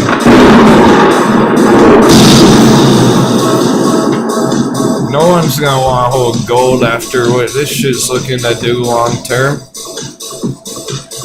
I'll see you at $10 trillion market cap right next to gold one day. See you there. Consider it happening, because I don't see any other possibility. It's not going to zero. Crypto's never going to zero, ever. Not in your lifetime. If it's not gonna go down, it's gonna go up over your lifetime. Let's fucking go. To say that's the least, I'm excited about crypto long term for the stock pirates. It's gonna be epic if you hold it long enough. It has been for a long time, and you are very late on the markets, but it's early enough that you can do very well in your retirement and your future, passing down some crypto to your children one day.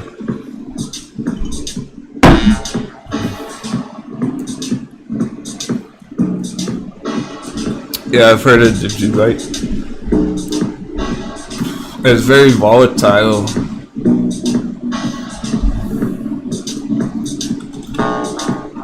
Nope, that's a stock. Pretty sure it's DGB. DigiByte. Yeah. That's a nice bounce. This is why I've been saying for a while, it's if you like DigiByte Komodo, you have your long-term accumulation like this area a couple weeks ago, man, right? That long-term entry spot, big uptrend. I didn't have a very good week in the market, but still holding strong. Have a good weekend, Captain and crew. Yeah. Another scar for your storytelling. Appreciate the support, Headstock. Take care, bud. We'll see you soon. Okay, cool, Komodo. Yeah, if you're long term on it, it's got a lot of potential there.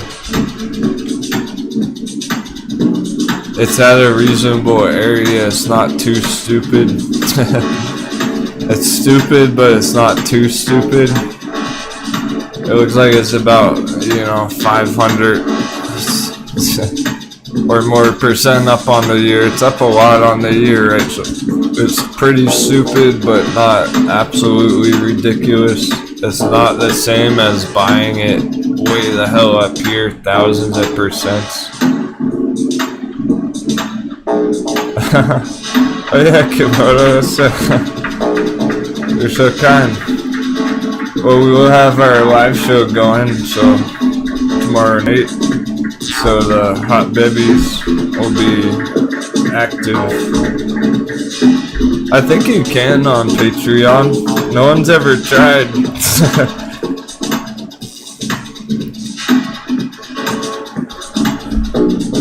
Yeah, I'd honestly prefer you save it for when I'm live so I can give you a shout out, but appreciate the support, bro. Like, I'm pretty sure you can send it out even when I'm offline, but definitely want to give you some credit for your generosity.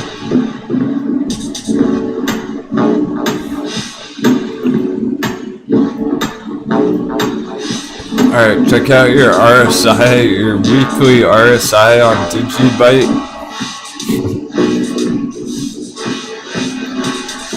Pretty solid, guys. That's why we're seeing epic bounces. It makes sense that everything adds up with it for these big bounces. Like, no wonder why it's popped a lot right there. Off the long-term support line, over 100%. It's a quick mover, it's a smaller market cap.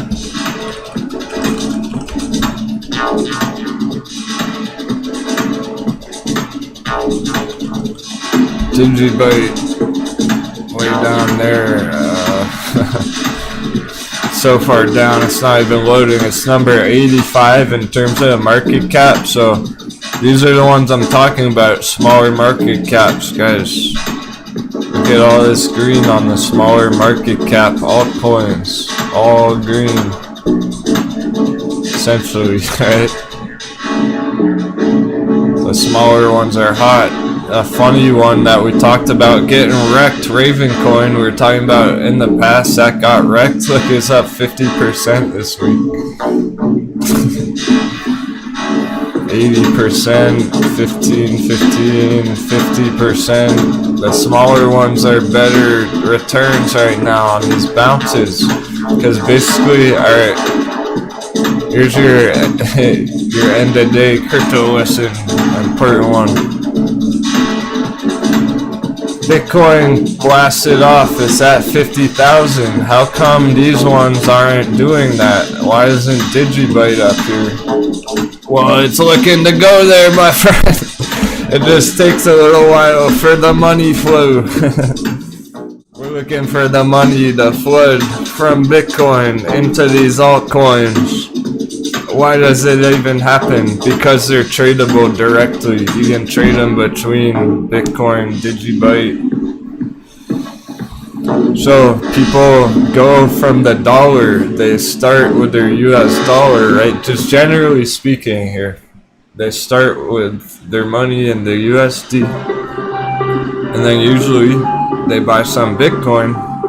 And then after they have their Bitcoin, they trade it for an altcoin. So it's like a 3-tier process. It takes a bit of time for the money to flow into the altcoin market from the bigger market cap ones. So, heck yeah, it looks great. The stocks look really exciting too for next week. That's gonna be fun too. But congratulations, crypto crew, already crushing it. That VeChain trade's up for sure. Chainlink's up. They're all popping. Looks great for now. We'll see how it goes, especially tomorrow night. So tomorrow night I'll deep dive into the Bitcoin pairs. We'll look at like Ethereum versus Bitcoin directly, how they trade against each other, which one's winning the battle.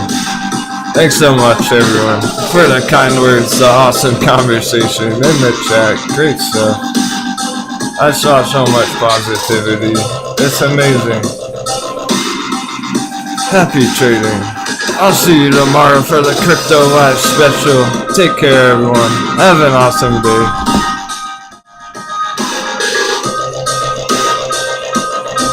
we'll get some happy tunes going. If anyone wants to hang out a couple of minutes. That was wild. Decompress time.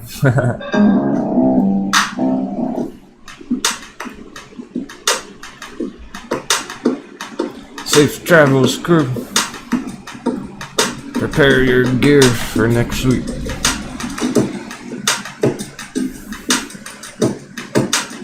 Reload the stash. We're gonna need a lot of sundial shares.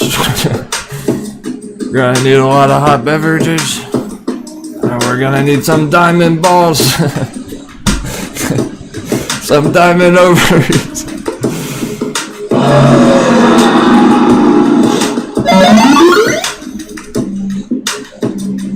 That's the requirements in the markets right now. Happy trading, everyone.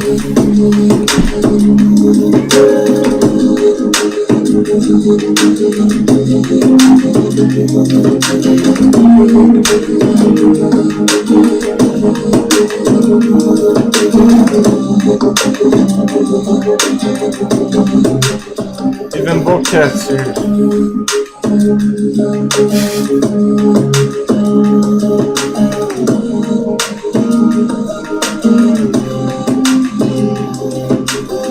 Last minute spin bot getting kicked off the plank. Been waiting to do that all day.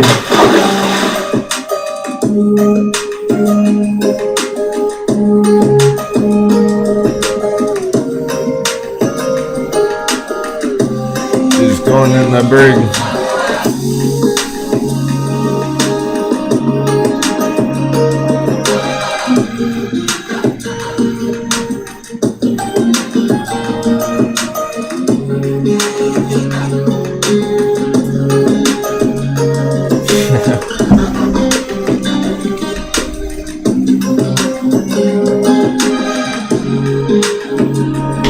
Oh, he didn't have his floaties on.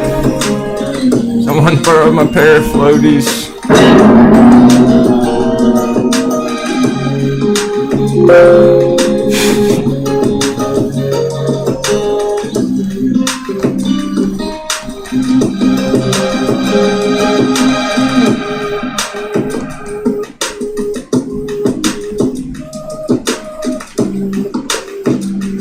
Chum the waters, Komodo.